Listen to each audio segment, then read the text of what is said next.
Hello everyone and welcome to round 3 at the European Club Cup here in Albania. My name is Fiona Steil-Antoni. I'm delighted to be joined by Grandmaster David Howell. And David, today all the big names have joined the fray. That's right. Yesterday we saw Magnus Carlsen in action for the first time during this tournament. Now it's the turn of Vishy Anand, another former world champion, Richard Rapport, Maxime Vachier-Lagrave, you name them, they're here, they're ready. And we have more action. In round 3, things are getting hotter, Fiona. Absolutely. We'll jump into Magnus's game in a second because there is a bit of a surprise going on there. But first, let's take a quick look at what happened during yesterday's round 2, where the favorites, for the very vast majority, David, continued on their winning ways. That's right. Here we do see the top 10 matches from round 2 yesterday in the open section, and no team surprises. Some individual upsets, some lower rated players taking down higher rated opponents, but overall the favourites still cruising, and we see actually things getting even closer today on paper as we see more teams take on some of those higher seeds. Absolutely. We'll bring up the pairings now for round 3, where Super Chess, the top seed, are taking on Team Gashimov from Azerbaijan. On board 2, we have SK Smash taking on Offerspiel, and then Beersheva against Novi Bor, and Yech against Göktürk. We'll get to those when we cross that bridge. But yeah, the top teams making their way, well, staying on those top boards, and I think from tomorrow is really when we'll start seeing some big clashes. But even today, there is no easy matches. Everyone will need to be on their guard, and as promised, let's start with taking a look at what Magnus has done to start the game today. That's right, a big shock, as we're used to at this point, from the world number 1. After pawn to e4, Magnus starting this game as black, he played a6 on move 1, and we see both players with heads on in hands there on the camera. Magnus trying to go for the surprise, of course. White reacts very classically with d4, and Magnus says, okay, I've had enough of the fun, it's time to try to transpose into the French defense. And unsurprisingly, his opponent here, Bojan Maksimovic, an IM, I believe, here, he's surprising. He's been surprised. Yes.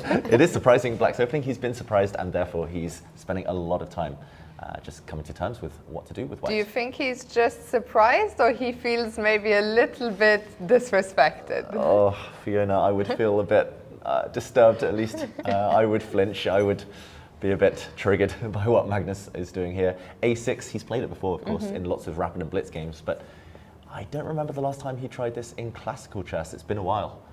If ever. If ever. Yeah. And a6, funnily enough, yesterday Magnus was white on the playing against Ravi Haria, and that was a French, and a6 was one of the moves that you weren't so sure about in that game. That's right, and I did ask Magnus about his French defense game yesterday, and he said his opponent Ravi's a6 move wasn't the best.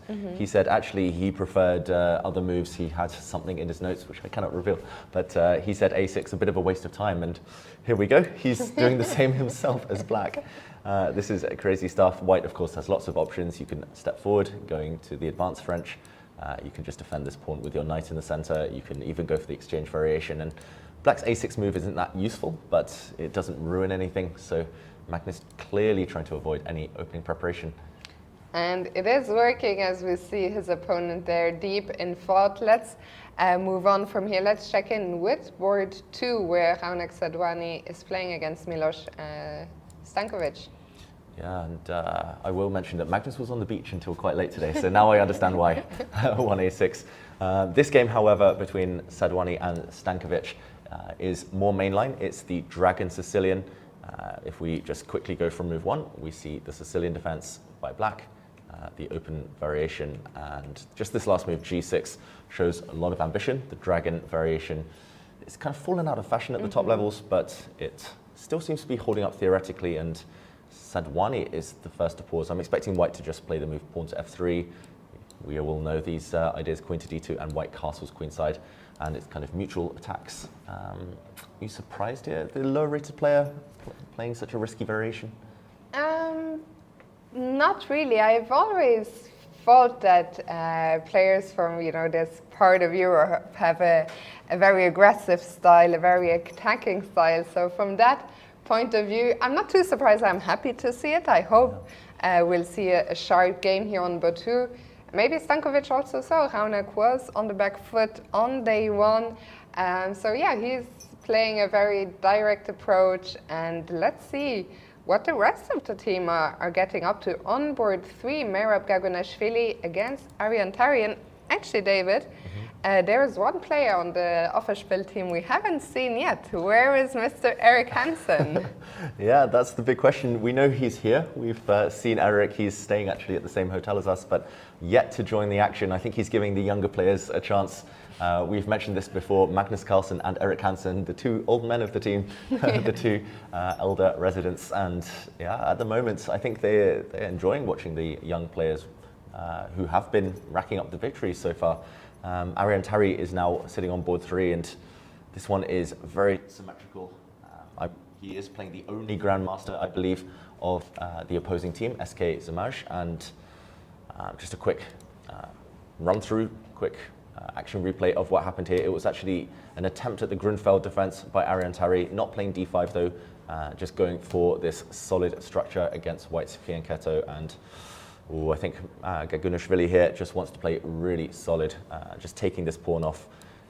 Maybe not the most ambitious move, and we do see, if we catch up with the current position, okay, White has jumped into the center and does slightly imbalance the pawn structure. The last move was a capture, so Black has a backward pawn. But this is still well-known theory, and I'm expecting Arian Tari, a theoretician, to know his stuff. Yeah, Merab Gagunashvili, very experienced Georgian Grandmaster. As you said, he's keeping it solid here today.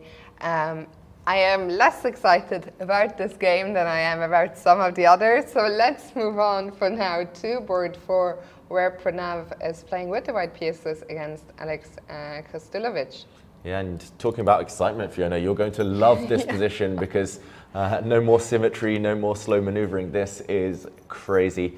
It's another French defense. Wow, it's a French defense, but those pawns on the queen side have stormed up the board like there is no tomorrow. This is actually a piece sacrifice. I'm just realizing, let's rewind and see how we got here. Yeah, so after e4, no a6 in this game. We instead see the mainline French defense, the classical variation with White bringing knight to c3, gaining a lot of space here, White. This is all very standard stuff. Black's trying to chip away at the white center, trying to erode the d4 square. And this move, queen to b6, is Black's most direct attempt to, I was going to say equalize, but clearly maybe even more than that. If Black is feeling ambitious, attacking the b2 pawn. White has various ways to answer this. Knight to a4 is one of those. A check, hitting the king, hitting the knight as well. White blocks, defending the knight with the queen.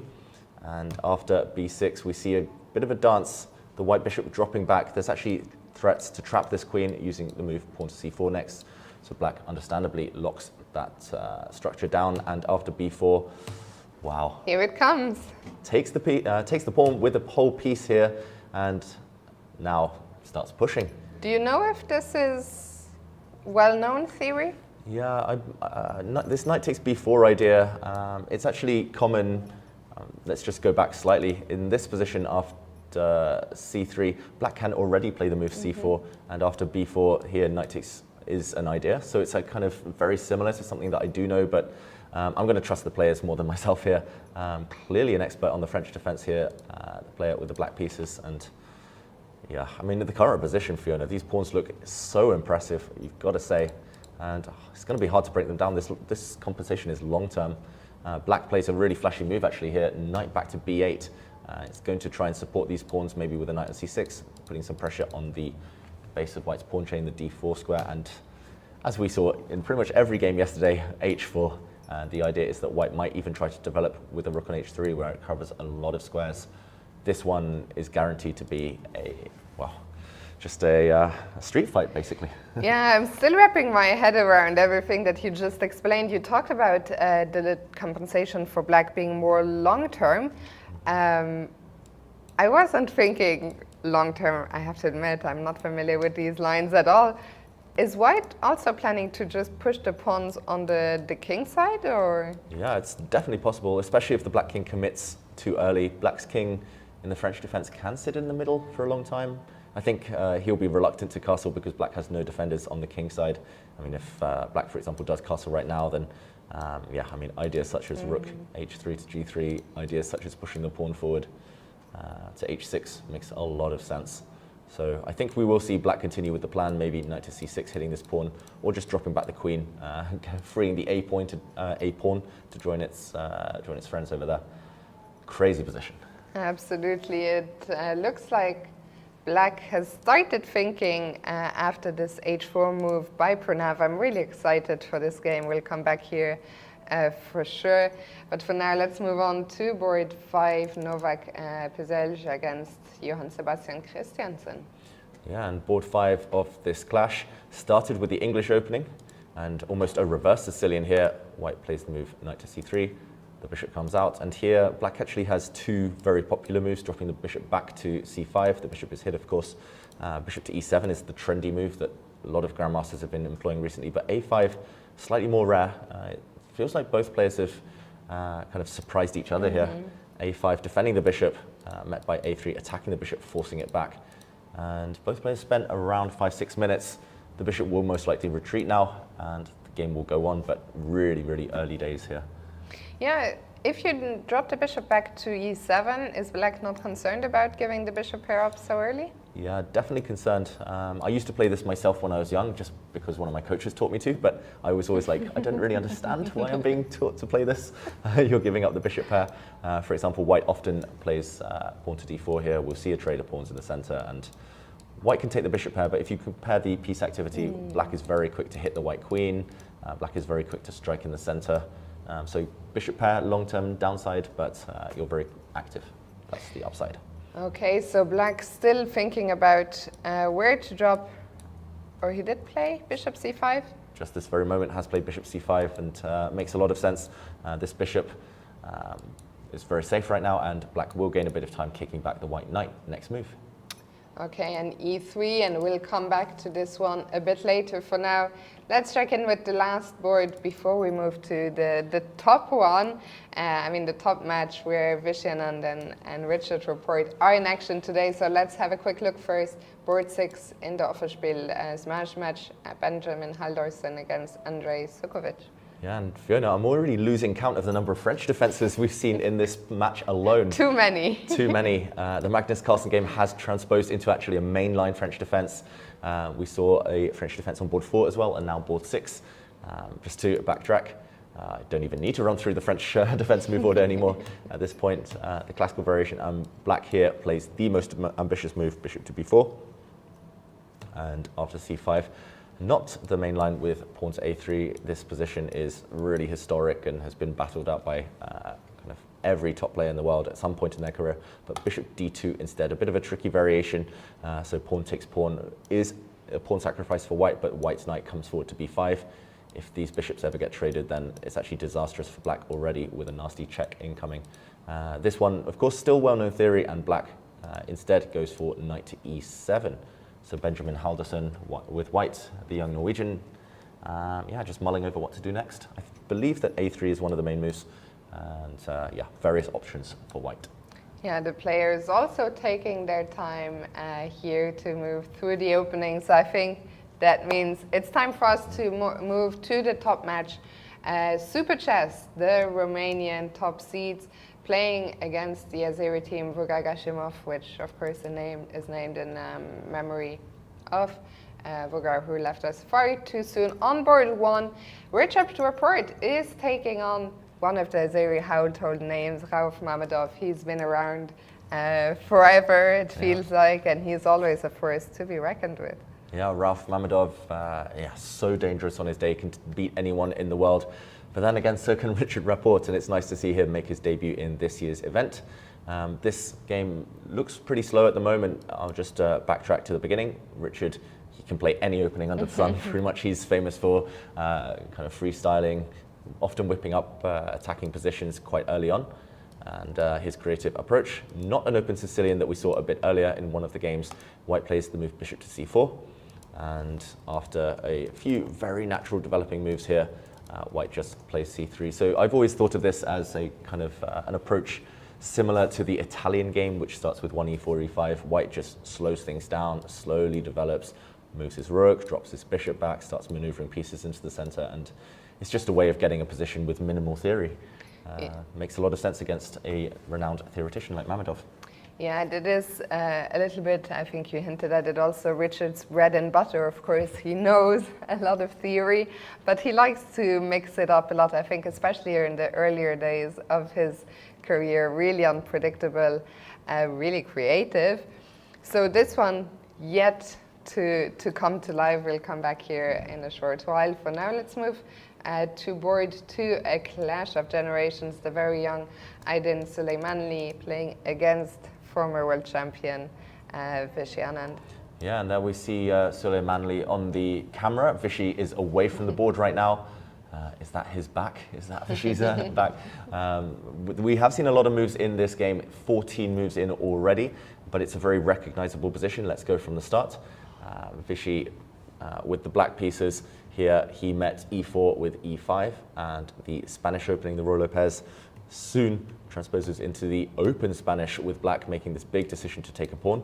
This leads to a lot of forcing lines, Fiona, Anand maybe testing his young rivals' opening preparation here. Yeah, very interesting stuff. Vishy, who recently showed that he is still a force to be reckoned with. What's the tournament that's escaping my... He did so well very recently. He played in the Levitov Chess Week. He played in one of the Grand Chess Tour Rapid and Blitz events. Yeah, and I think he did quite well throughout all of those. He doesn't really play much classical chess any longer, so it's really a treat to see him in action here at the Club Cup. So let's return to the game. We've had a fair few moves. It looks like his opponent was maybe a little surprised, but at least he didn't show it. He's rattling down the moves here. All of this is mainline theory. It is mainline theory. Of course, Vishy has got some form in the open Spanish. I was quite young at the time, but I do remember reading a bit later about this World Championship match between Garry Kasparov and Vishy Anand in 1995, where Vishy went for the open Spanish and was actually well, in the first game against Kasparov did very well and was later punished by an incredible novelty, a rook sacrifice, actually in this exact line. But here, white, rather than go for maybe more ambitious moves like bishop to c2, exchanges pieces. And after another trade of pawns in the center, the pawn to a4 is trying to take advantage of the fact that black is slightly vulnerable on the queen side, especially with development incomplete. And knight to c6 from Anand. I must say I'm not familiar with this one. Knight back to c6. Myself, I've played moves like bishop to b4 as black, and white is supposed to be slightly better, even though black's position, of course, holdable. Knight back to c6, maybe a bit of a surprise. Queen to e2, kind of putting some pressure on this pawn, maybe hinting at queen to e4, attacking a loose piece. And this was actually played, queen to e4, and this is the current position. And you're right, Süleymanli here, either he predicted this and has just been spending a few minutes remembering his preparation, or he's freestyling and he's done it very quickly, very well. Very interesting approach. The knight right now on c6 is under attack. The knight just dropped back there a couple of moves. I'm not even seeing where the knight should really move. So if you're black, do you want to defend the knight, or do you think the knight is going to move again? Yeah, but how to defend it? There's the issue as well of the A file. If you, for example, play the move queen to d7, then just pawn takes pawn, and suddenly this pin just wins for white. There's a pin here, there's a pin here. Black is powerless. The knight will be lost next move. So how does black defend? It's a bit odd to start thinking now. We see Vishy staring off to the left there in the camera, maybe again just in recall mode. He has to move the knight, it feels like, but where? The knight doesn't have that many squares, so maybe we can work our way through this by process of elimination. That's right. I mean, you kind of want to block the A file, but there's the problem that your knight might just get hit. Your knight might just get trapped on the edge of the board. Here you would be obliged to play the move knight to c4 and lose a pawn. He actually does decide, saving us from going through all the knight moves, Fiona. Just in time, he plays the move knight to b4. And this is a temporary pawn sacrifice because pawn takes pawn, black cannot recapture due to the rook on a8 hanging. Pawn takes pawn, of course, would lose material now. So what is the intention, in this position, if white captures and played instantly by Steil-Antoni? I'm not seeing it instantly. I have to say I'm a little confused. I'm curious. Vishy has played into this quite quickly. So are we going to see what he has up his sleeve, or do you think it's a possibility that he might have mixed up the lines? Yeah, I mean, Vishy, despite not playing as much classical chess as he used to, he's still world top 10, he's still super well prepared. His opening theory is kind of opening knowledge. The depth of it is incredible, and he instantly castles. He knows what he's doing. I'm just wondering what the plan is. Pawn takes pawn, for example, confirms that white will be a pawn up for at least the near future. And what next? Does he simply want to kind of push a pawn, kind of cement his knight on a nice square on b4? If he ever takes back on a6, he's just a pawn down. Maybe some compensation, but I don't really understand. Does he want to maybe trade off queens and play a move like queen to d3, but you're going to grovel for a draw in the endgame? No winning chances for black there. I am very surprised. You know my chess style quite well. I'm not someone who likes giving up material unless it's for a clear attack, but these long-term compensation positions, I've always struggled to understand them a bit. Of course, I trust Vishy that he knows what he's doing, but I can't believe that his goal would be to go for a position where he thinks, okay, black has enough compensation to make a draw, but nothing more. Yeah, it would seem very strange. It's very surprising. I guess it's the first game for Vishy in this tournament, thrown in with black against a really promising young player. So a draw isn't the worst result in the world, but to get a position where it's just fighting for a draw and nothing more, that is a bit strange. And okay, knight takes a6 played on the board. I guess the knight wants to maybe come to c5 to attack white's queen, but not a threat yet. If, for example, white makes a random move, then knight to c5 can be met by queen takes rook and just a bunch of exchanges in the corner here. White's still a pawn up. Black has activity. Black's knight will come into d3, probably enough to hold the draw here, but yeah, we keep saying it, Fiona, just a draw maximum for black. And we see for the first time in the game, Steil-Antoni has really kind of slowed down. I wonder what he's got up his sleeve. It feels like maybe he was prepared or aware of this line, but just didn't expect it this day. I mean, of course, we never know what the team strategy is. Maybe Team Super Chess have identified Aydin Steil-Antoni with the white pieces as being one of the dangerous players. And I don't, of course, mean no disrespect to any of the other players from his team, but sometimes it can be a team strategy to say, okay, with black here, we're just going to try and neutralize them, and then we'll push with, of course, with white on all boards, and with black on boards where they might feel they have better chances. Yeah, that's a good point, Fiona. There's a match strategy, often team captains. We have mentioned that our good friend Ivan Sokolov is the team captain for Super Chess. He'll do his research. He's aware of a lot of these young talents, and maybe you're right. He should be playing for the other team, though, Steil-Antoni. Then he'd be called Super Manly. Oh my. David, it's too early. Sorry, just thought of it. We don't even have an audience. We have only you here, and he doesn't seem impressed by your joke. Yeah, I'm not great with the puns, but that one had to be said, right? It was. We'll let it pass. We'll let it slide. Thank you. Just one pass per day for a terrible pun. But Steil-Antoni not playing for Super Chess, unfortunately. Maybe in a few years he's certainly a very bright talent. We'll leave Vishy to this, and we'll move on for now to board 3, where Bogdan Deák is playing against Rugar Asatli. Yeah, okay, and this one far less developed than the previous game. We're still only at move 6 here. Daniel Deák actually saved a really difficult game. We were watching him yesterday, Fiona, against Erik Blomqvist. Yes. He was in trouble, actually on the brink of defeat, but he held a draw. So maybe riding high on confidence. And I think what I'm seeing here is something you know a thing or two about, the C3 Sicilian. Let's rewind it back to the start. Yeah, and I thought you were going to say time trouble, spending a lot of time in the opening. I know a lot about that too.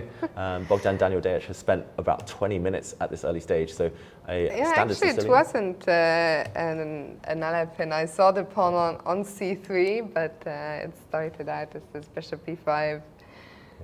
gets their next move, the pawn on c3.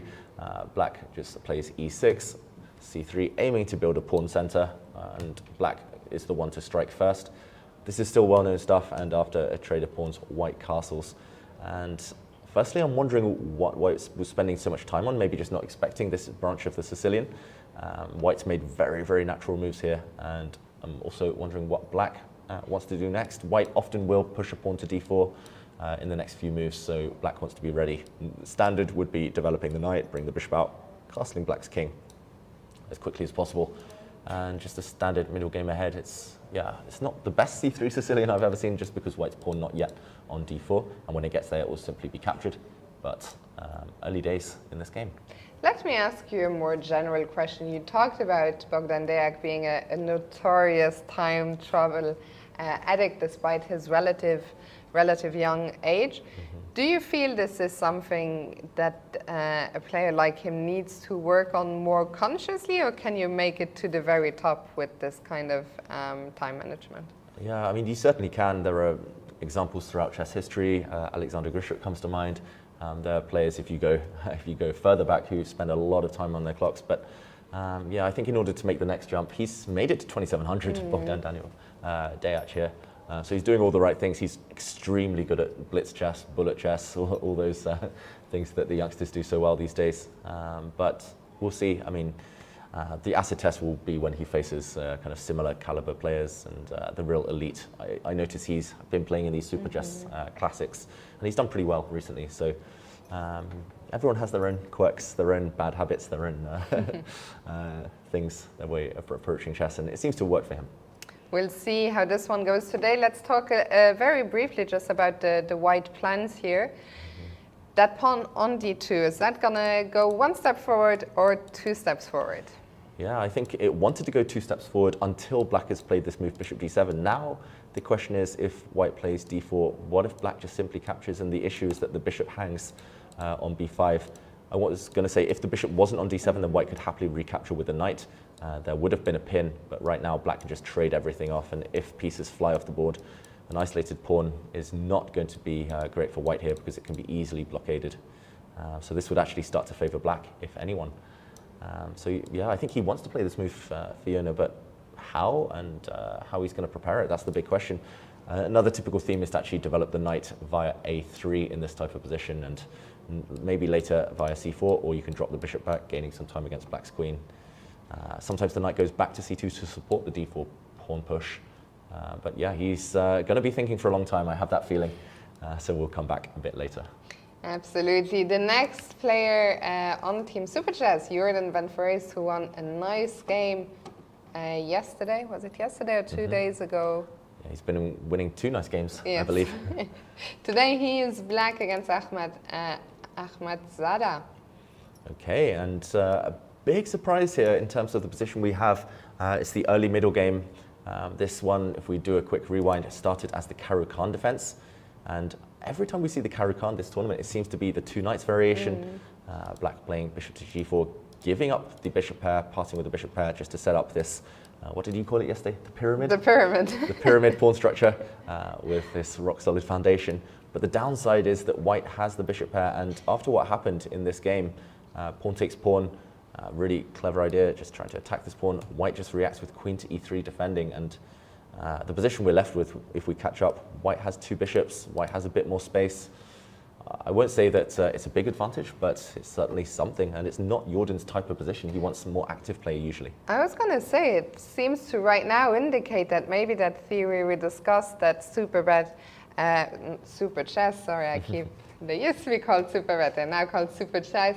They seem to just be taking a very solid approach with the black pieces. Too solid, maybe? Yeah, I think we need the benefit of hindsight for that one, but it is risky just shutting games down with black. A draw with black is usually great in team events, but yeah, when you have such strong players like Vishy Anand, Jordan van Foreest, you just want to unleash them, tell them to do their thing. They're playing young players here, but experience, you know, it only counts if you can get out of the opening with a playable position. Here, it's not looking too active for black right now. Also, it doesn't seem to be, as you mentioned, Jordan style. We'll see what happens here for now. Let's move on to the next game where Super Chess have white, the white pieces. That is Vladimir Fedoseev taking on Riyad Samadov. Okay, and looking very balanced out of this opening. We won't go back the whole way to the start, but it's just a symmetrical pawn structure. Both sides have fianchettoed their bishops. And the only real imbalance is that black's knight on b6, slightly misplaced usually in these types of setups, and white is going to try and dislodge that knight maybe in the next few turns. But first there's a pressure on the white d4 pawn. Bishop takes knight is a threat, followed by capture on d4. And how is Fedoseev going to deal with this? I mean, a move like pawn to e3 just feels awkward, walking into a pin. Black maybe even willing to strike out in the center if given the opportunity. I think just a big success for black, this opening in general. I really like what I'm seeing so far from team Vogar-Gashimov. Let's see how they're getting on board 6, where Ulvi Sadikov is playing against Kirill Shevchenko. Okay, and very locked pawn structure here. This one I will do a quick refresh just to see how we got here. Yet another, oh no, sorry. I thought, don't mind me, moving on. Nearly a French defense. Yeah. I saw 6 and I was like, oh, again. And this time white goes for an early fianchetto. Black takes all the space in the center. This really resembles a 1d4 opening, just with colors reversed now. And Benoni's, Benko's, all of those kind of sister openings, just with colors reversed and one tempo up for white. But tempi don't matter so much when the center is blocked. And this piece development, knight to h6, knight to f5, really creative by Shevchenko. He's really locking down this d4 square. If white ever trades in the center, black is going to be left with a glorious piece on a nice outpost that can never be evicted by pawns. For example, after a trade, this black knight is the most valuable piece right now. So, okay, locking up the center at the cost of a tempo. And black is the one to drop back. So this knight has gone right round in a, in a loop, but he has cost white a bit of time as well with e3 to e4 losing time. And the knight makes a 4th move. We're only 8 moves down, 4 moves from this black knight, but the center's blocked, Fiona, and it looks like a king's Indian defense just with colors reversed. I was going to ask you, I'm slightly surprised to see the evaluation bar, the ever so slightly seems to indicate an ever so slight advantage for black. How can you explain that? Yeah, just that the king's Indian, I won't be too harsh, but computers don't always approve of the king's Indian structure, and that is when white brings a knight to f3, or usually it's actually black kind of fianchettos like this and then locks up the center. Here I would, in this exact specific position, I would argue that white struggles for pawn breaks, struggles for activity. a3, trying to push forward with b4, will always be locked down by black controlling this square. There's no active play on the queen side. The only active play is maybe on the king side, and a usual idea in the king's Indian would be to retreat a knight, maybe start throwing the f-pawn forward. But here black isn't castled, and I would not be surprised if engines approve of throwing the h-pawn down the board, going towards the white king, and actually maybe even black has some initiative on that flank. In general, I think it's just, in practical terms, level, but kind of very playable for both sides. But interesting that Shevchenko's willing to invest so many tempi just to get this pawn structure. Very interesting indeed. So this match shaping up, I think, like a very interesting one. I always feel that team Gashimov, they have such great team spirit, and their ratings don't tell the whole story. So they're certainly a team to be very wary about. I suggest, David, that we move on for now to the women's section and also check out the top 2 clashes there. And I think we should start with board 1. They are assigned board 1, so they've been playing there throughout the tournament, but they also won the first 2 matches. That is the local team, the local Albanian team from Teuta. They're taking on Garuda Aika from Hungary. Yeah, let's jump in. That was one of the matches we focused on yesterday, the Teuta players, and they are headed by Antoaneta Stefanova, former women's world champion. She had a solid draw yesterday, but her team managed to win in the end. And okay, we see a really nice shot there, all the players lined up, and Antoaneta starts with white. This position stemmed from a Caro-Kann defense, slightly surprising. The center has really exploded though. White has an isolated pawn in the middle, the IQP we call it, isolated queen's pawn, and it is actually ready to step forward at will. So whenever Stefanova wants, she can remove this pawn. Black's structure though, a bit odd. Black's bishop locked in by a pawn on f6. Black's knight sidelined, at least for now, maybe it will come into the game via f5. To me, it looks roughly balanced, but I quite like these positions for white just because black's pieces just not quite active yet. The knight on h6, the king on h8, it all just feels a bit odd. How about you, Fiona? Yeah, well, I was gonna say you played a Caro-Kann, of course, as black. So if you don't like it, that's a bad sign. Where do you think things might have gone wrong here for black? I think it's just a risky choice by Kotenishvili. Just to show the branch of the Caro-Kann, it started with knight f3, d5, and d3, a very trendy move, kind of asking for this endgame, pawn takes pawn here, would lead to a position that's fine for black, but a bit sterile and not to everyone's taste. And instead, g6 does allow white to step forward with e5, and although white's lost a move, lost a tempo, kind of playing d4 in 2 moves, black is a bit cramped, and that's why she developed her knight to h6, Bella here, and played the move f6. And yeah, I'm not sure how it's gone wrong or whether it's even gone wrong, but the move I don't approve of is actually taking this pawn. I think maybe black should keep the tension, just develop, start trading off pieces, and it's roughly level. But yeah, the game position, I think Stefanova, reason to be happy. Absolutely. Black will have some work to do to reorganize the pieces. It's not clear what's the knight on h6 doing. The 2 pieces on the queen side still need to get out. So for now, let's move on to board 2, where Tang Trang Huang is playing against Monika Sochko. Okay, and this one, we won't trace the whole way back, but it started as a King's Indian type of setup from black. And okay, this position, Fiona, really tense. White has a bit more space, pawn on e4, but black is compact. Black is really solid here. Who would you take? Tough question, sorry. No, I just think I would take white because I have a little bit more central control, a little bit more space, but these are not my kind of positions. Yeah, I've had these types of positions multiple times myself as white, and actually I feel a bit uncomfortable. I said it the other day, with great space comes great responsibility, and here it's always hard to know what to do next with white, even if black just sits still. If you ever push pawns forward on the king side, a move like f4, your e4 pawn might become a bit weak, and yeah, often black actually plays moves like h5, h4 just to tickle on the king side. And yeah, it's very much in the balance at this early stage. 2 really strong players here, of course. So far, it looks like the opening stage is going great for the players from Team Teuta. Let's check in with board 3, Karina Zivka against Nurgul Salimova. Yeah, and Salimova, the star of the World Cup, she chose the Queen's Gambit declined. And the Carlsbad pawn structure that we've seen a few times already this tournament will be set up if black plays the move pawn to c6 next. I just want to mention, in this structure, black's knight on d6 is pretty much at its optimal square. The knight on d6 is ready to leap forward later if given the opportunity. It controls all sorts of pawn breaks. If white ever tries the queenside minority attack, then black will be ready with the knight on d6. That's the favourite plan of our good friend Keith Arkle. He wins all of his games in this pawn structure, seemingly. But yeah, this is still kind of relatively well-known stuff, still well-known theory. And I think black has done a good job of just getting out of the opening.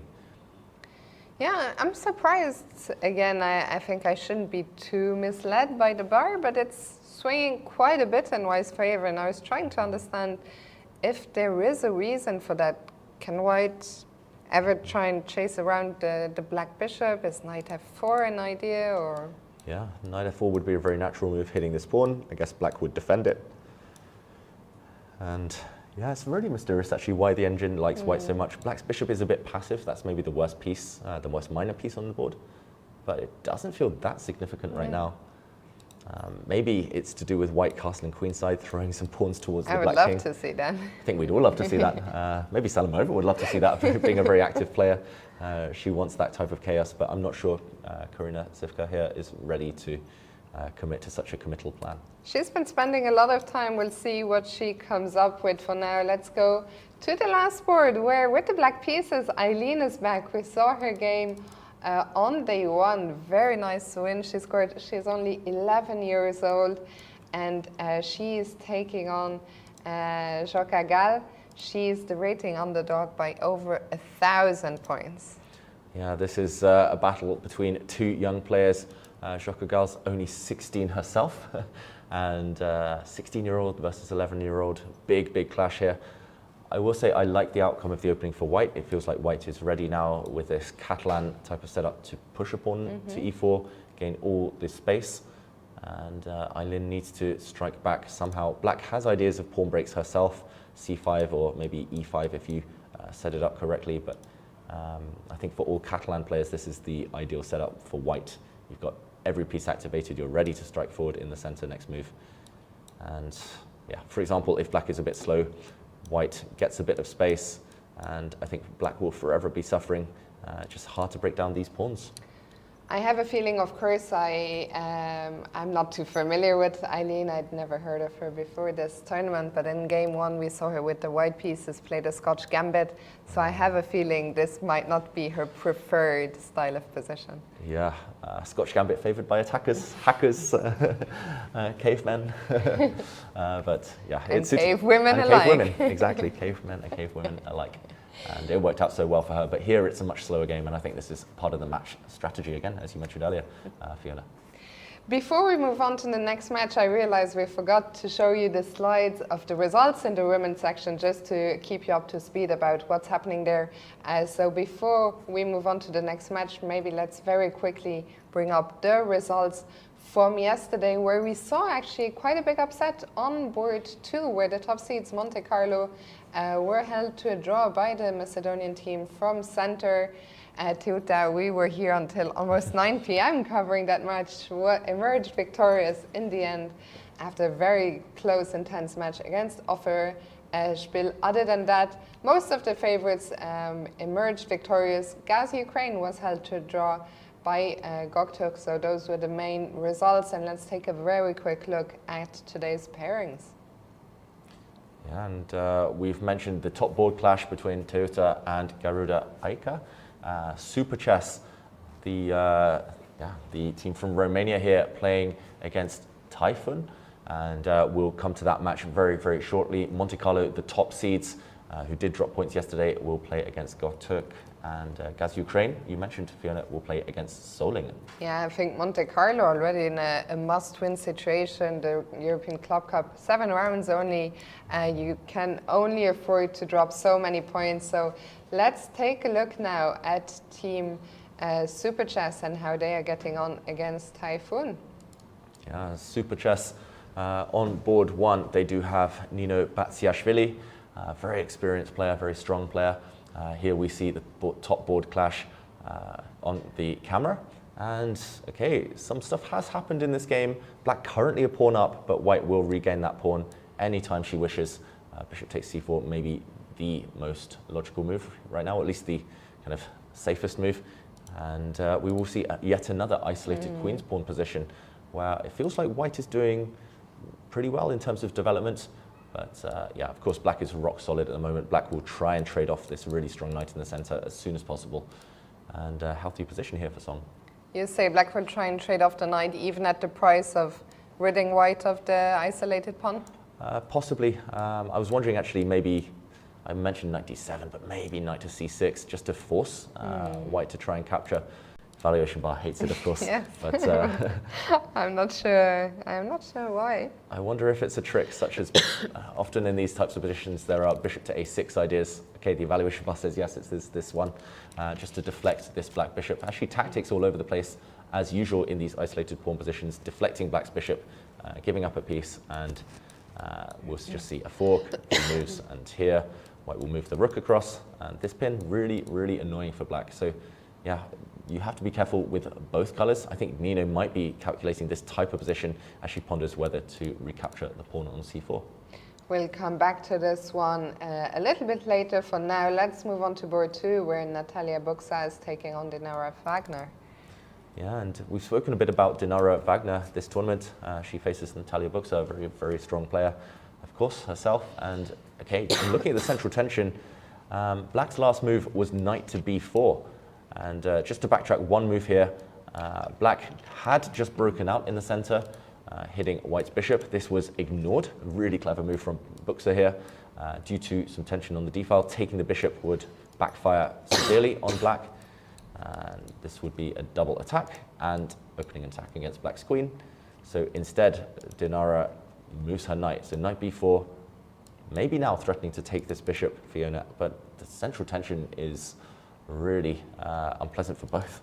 Do you clarify things? Do you trade off? I think I would, just to make things a bit more simple. Dropping back with white's bishop would maybe encourage black to step forward, and total chaos would reign. Yeah, I think this game is gonna spring to life in the very near future. It's a game that I'm looking forward to seeing more of. For now, let's continue taking a closer look at the other games. On board 3, Irina Bulmaga against Laura Unuk. Okay, and right now, white's queen is attacked in this position. Guess what opening this came from, Fiona? Yet another French. Yet another French defense. It's been the theme of the day so far. And white's queen hit. I'm expecting her to move. She can choose kind of a few different squares. She can go to b3, g3, h3, go into the center with e4. So this is a critical moment. Both players have been spending a lot of time. I quite like white's position, kind of in practical terms, just because it feels like you have an easy plan to castle queenside. Maybe a knight will land on c5 later. Maybe you can put your bishop on the long diagonal. Black, meanwhile, it's far harder to figure out where her king is going to land. And that's what I was going to ask you. It's hard to imagine, of course, that black will castle kingside, but it's almost equally as hard to imagine going queenside. Yeah. Maybe the king will do neither and just sit in the center for the rest of this game. On the bright side for black, I was going to say you do have the bishop pair, you do have some pawn breaks long term. If the queens ever come off, I think black is thrilled. So it's definitely a case of short-term dynamics for white and long-term trumps for black. And I think this match is shaping up actually very interestingly. Let's quickly check in with the last board, Zala Ur against Elina Rubers. Yeah, and Elina Rubers seems to be winning every time I see her. She just wins effortlessly, and one of the form players of 2023. And right now, though, she does have a dilemma what to do about the d5 square. It looks like white has a lot of control in the middle.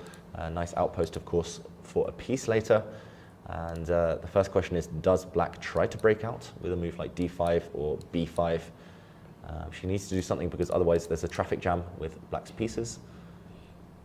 Oof, it feels like black should be okay, but maybe as the higher rated player, she's reluctant to kind of force the issue too much, to force all of these exchanges. Yeah, I feel knowing Elina, she's a very active player.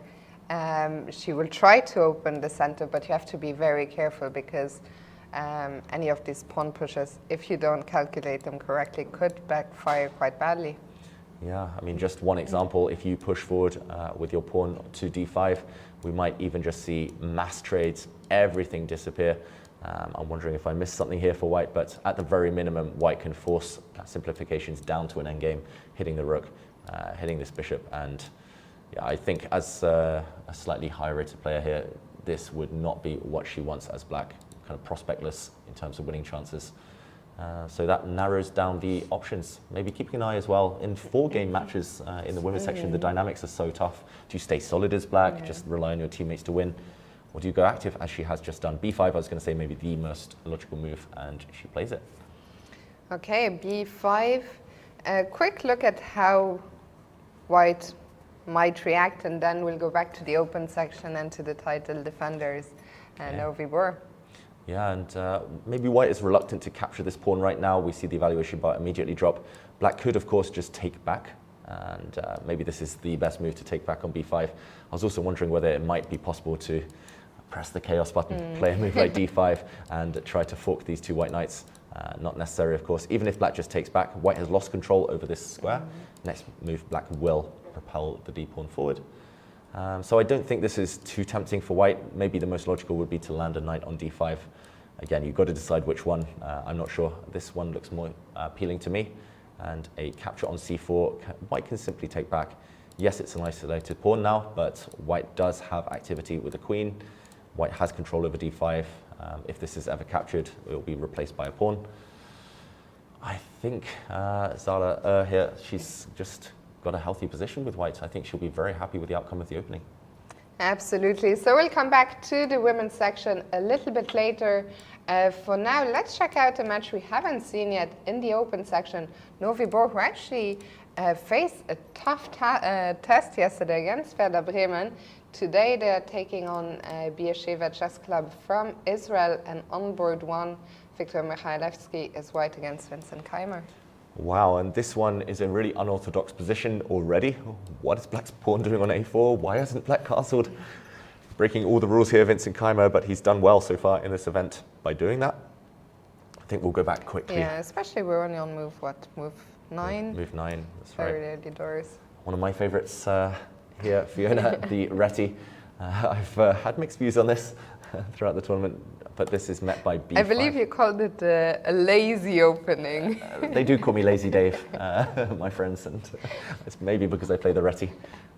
So you can freestyle with this opening with white, kind of pre-move everything. You put a bishop on g2, you castle kingside, then you wait for black, and then you decide the pawn structure a bit later. This is why maybe Vincent has chosen the very ambitious move b5 to take some space, to take away white's option of playing c4. And this fianchetto does neutralize white's bishop on g2.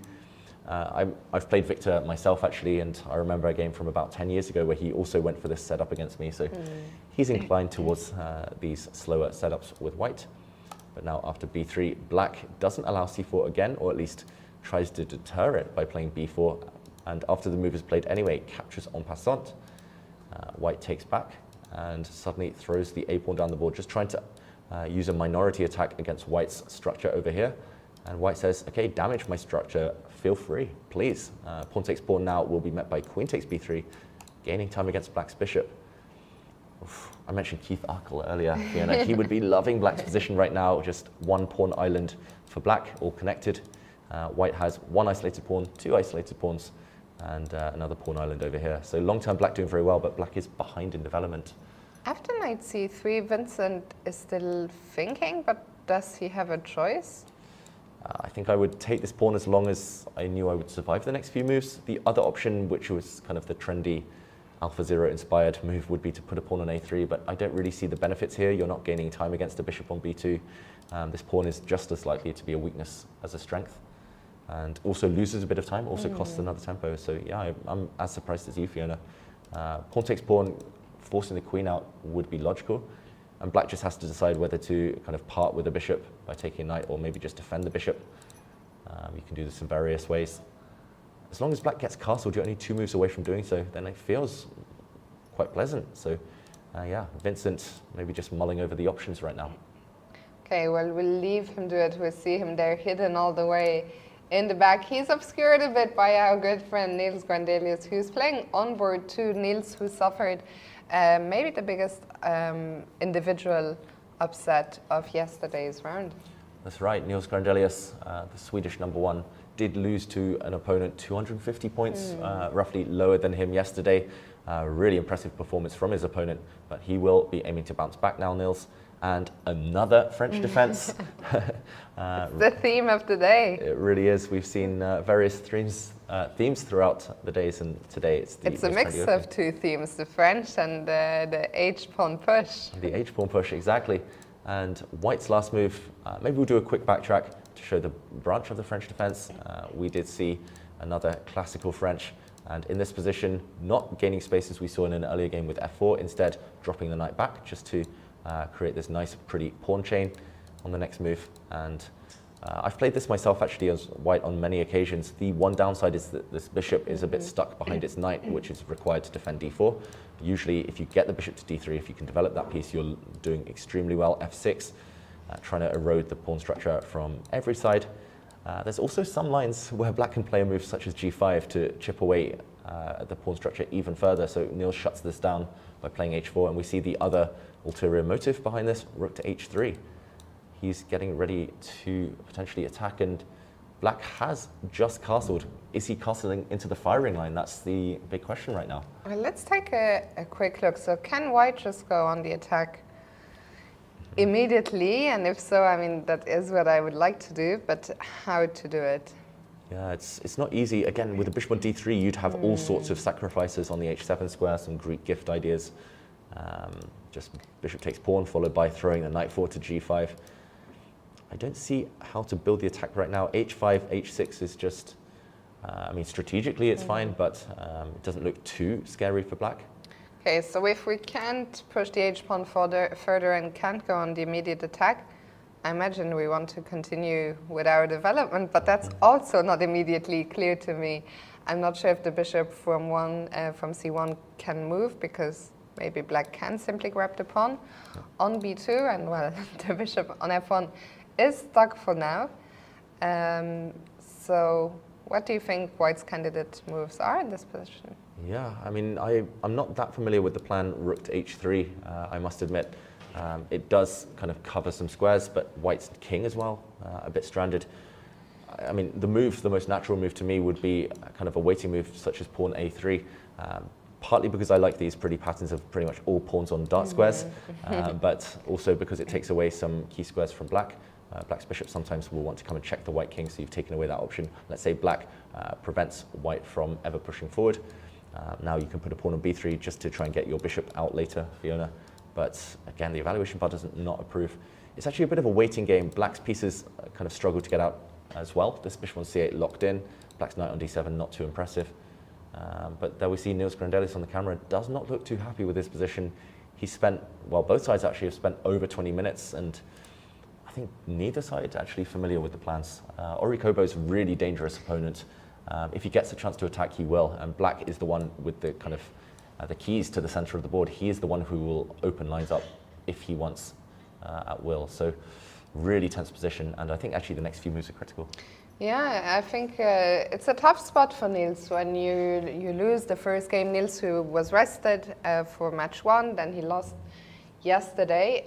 So there is, I think, a pressure, if not from the team, even on yourself. You are playing for the title defenders.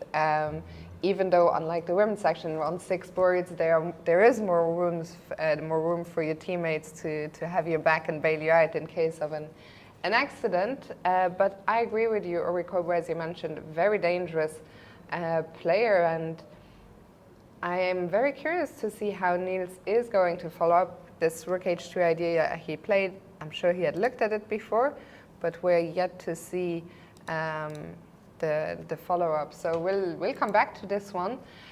For now, we're going to move to board 3, where Nitzan Steinberg is playing against David Navarra. Yeah, and it's interesting, this match, it's, as you mentioned, Fiona, it's quite close actually. It's getting closer on paper every day. And Niels did tell me just before the tournament he expected to be board 5 because they're so interchangeable, the whole Novi board team. They're basically the same rating, so they can play on any board. And likewise with Beersheva, they have various young players, various experienced players, and they could have played on any board as well. Nitzan Steinberg, also dangerous, and I think has achieved a very nice position out of the opening. It's all about the bishops here, all the knights have disappeared, but the fact that white has this clamping pawn on d5 means there's going to be eternal pressure on the e7 pawn. I don't see any pawn breaks for black. I was going to say in the near future, but maybe even ever. Meanwhile, you'll have to somehow activate your pieces. Black's bishop might just come out to f5 just to hit the queen. Maybe black's queen will come out to b6. He has to play with active piece play here. And David Navarra, I think in this type of situation won't be too happy because white is just so solid and he's extremely ambitious with both colors. Do you think this is going to be a positional strategic game, or could white ever consider throwing the h-pawn up the board again and look for something on the king side? Yeah, Nitzan Steinberg, I've played him myself a few times and he's very aggressive. So if he gets a chance, f4, g4, h4, you've got to be a bit wary about the white king. Maybe just tuck it away to bed in the corner on h1 first. But yeah, he won't hesitate if he gets a chance to attack. So David Navarra, I'm a bit surprised he's thinking. Bishop f5 looks too tempting not to play. But right now, roughly in the balance, I would say just easier to play with white at least. Okay, so for now, let's move on to the next one, board 4. Van Nguyen against Alon Greenfeld. Okay, and the experienced Alon Greenfeld here is attacking a pawn. His last move was knight back to d7. I'm expecting white to just defend that. I realized he's attacking a second pawn on h4. I guess one is more valuable than the other. So if, I guess the e5 pawn, what you're getting at, is the more valuable pawn in the center. So if white plays f4, can black get greedy and take on h4? Greed is usually good if you can get away with it. Here, I guess it doesn't even need to be an immediate compensation for white. Long term, you've opened up the h-file, and black's king is likely to want to castle on the king side. So even if white just kind of gets on with it, develops, puts a bishop on d3, brings a knight round to d4, you're guaranteed some long-term compensation. I wonder if there's any immediate blow, though. I don't see anything. Do you, Fiona? I would love to play f5. Yeah, f5 would be... But e5 is a problem. I was wondering, if the bishop was already developed on e2, then it would make more sense with the bishop being able to come into h5, but here it looks like the f5 push is premature. Yeah, it feels like that's why Nguyen here, he's slowed down, because, okay, of course he wants to defend e5, the more valuable pawn, but he's pretty sure his opponent will capture on h4 next move, so he needs a reply. If you want to keep both intact, if you want to defend both, you can play a move like queen d4, but it feels clumsy, it feels wrong. You hold both pawns, but you are walking into some potential attacks with bishop to c5. Yeah, in general, I mean, this one started as a Sicilian, but it's a French defense pawn structure again, Fiona, with black rock solid. I kind of like how this match is shaping up so far for Beersheva. Let's see how they're getting on board 5. Evgeny Posny against David Anton. Yeah, and David Anton, one of the stars for Novi Bor yesterday, winning a nice game with a really pretty tactic. But today, I don't think he'll be as thrilled with his position. Black has solved all the opening problems, but it's very symmetrical. Queens are already off the board. Yevgeny Posny, he's, yeah. So experienced. So experienced. I've played him many times, and when he wants a draw, he normally succeeds. Do you think that's what's going on here? It does feel that way. White taking minimal risk. Sometimes in these queenless positions, you can generate some activity, maybe with a knight to e4. Maybe a knight coming into e4 right now and trying to land on d6, but here black is so solid, you can simply trade off, park a king on e7, bring rooks to the center. Oof, I'm tiring myself out just by trying to get enthusiastic about this position right now. Let's not try any longer and move on to board 6. After that, we will be taking our first short break of the day. So board 6, Mateusz Bartel against Alexander Husman, a legend of the game. A legend of the game, Husman. He's been working with Boris Gelfand in recent times and other young players. Yeah, he's, wow, this position's much more fun, Fiona. How do I say that? Right now, Bartel has spent a lot of time. He spent almost 40 minutes on the clock, but he has sacrificed a piece. Let's see what happens if black takes on g5. Yeah, I'll show this in a moment. Just to illustrate what's happened, black actually attacked this white bishop. This came from the Petrov defense, and he just left it on the square, saying, take me, please, and let's investigate. Pawn takes pawn will be met by a recapture. Opening the h-file. Where's the black knight going to run to? Most active square would be e4. Yeah. If you go in any other direction, white could, at the very minimum, deliver a nasty check. And for example, there might be tactics against the black king if this bishop moves. For example, bishop back to f5, threatening a back rank checkmate. I don't think black really wants to dig too deeply here, just in case it all goes wrong. So the intuitive move would be knight to e4. But what's the downside? I see some tricks here, Fiona. I'm not sure if they work.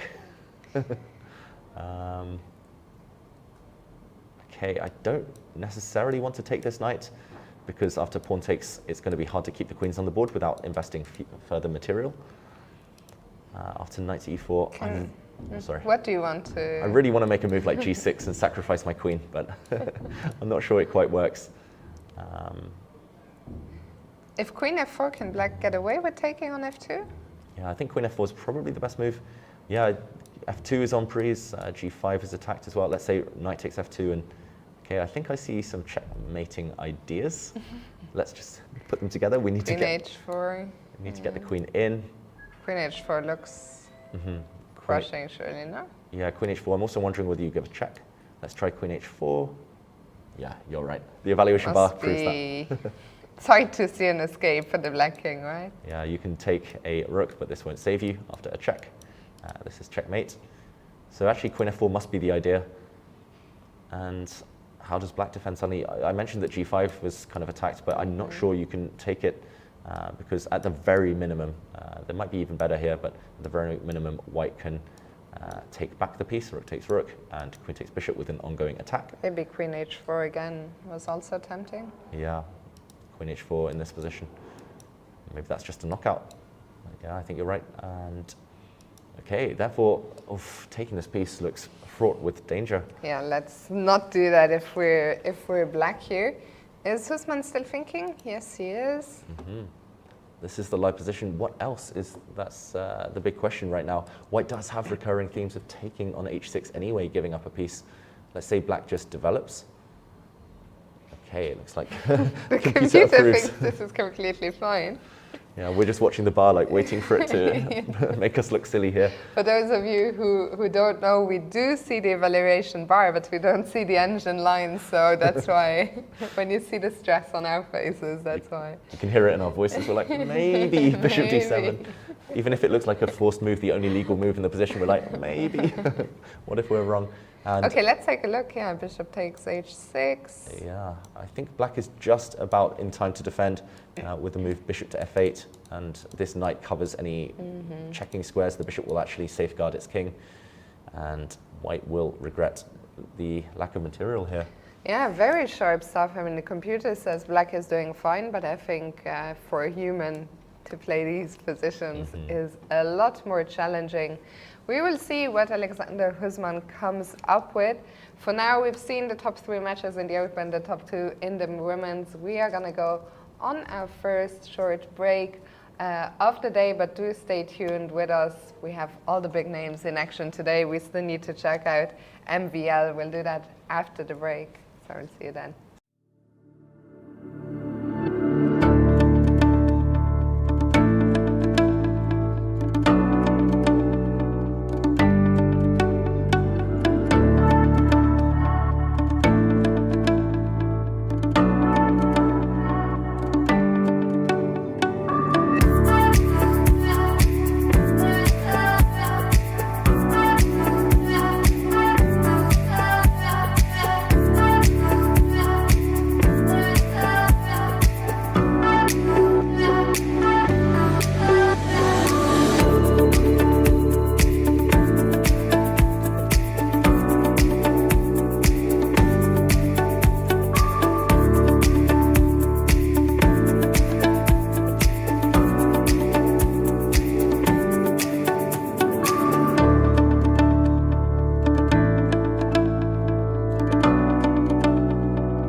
Hello and welcome back to our coverage of round 3 of the European Club Cup. And David, we went on a quick wander in the playing hall during the break, and it looks like one game might be inching closer towards the end. That's right. In that short break, we took a little walk. The playing hall is just next door, and one of those did catch our eye. Vishy Anand now has played 32 moves. We've been playing less than 1.5 hours. A lot of the games are around move 10, around move 12. And here, they've been racing towards the finish. It was great preparation in the end from Vishy.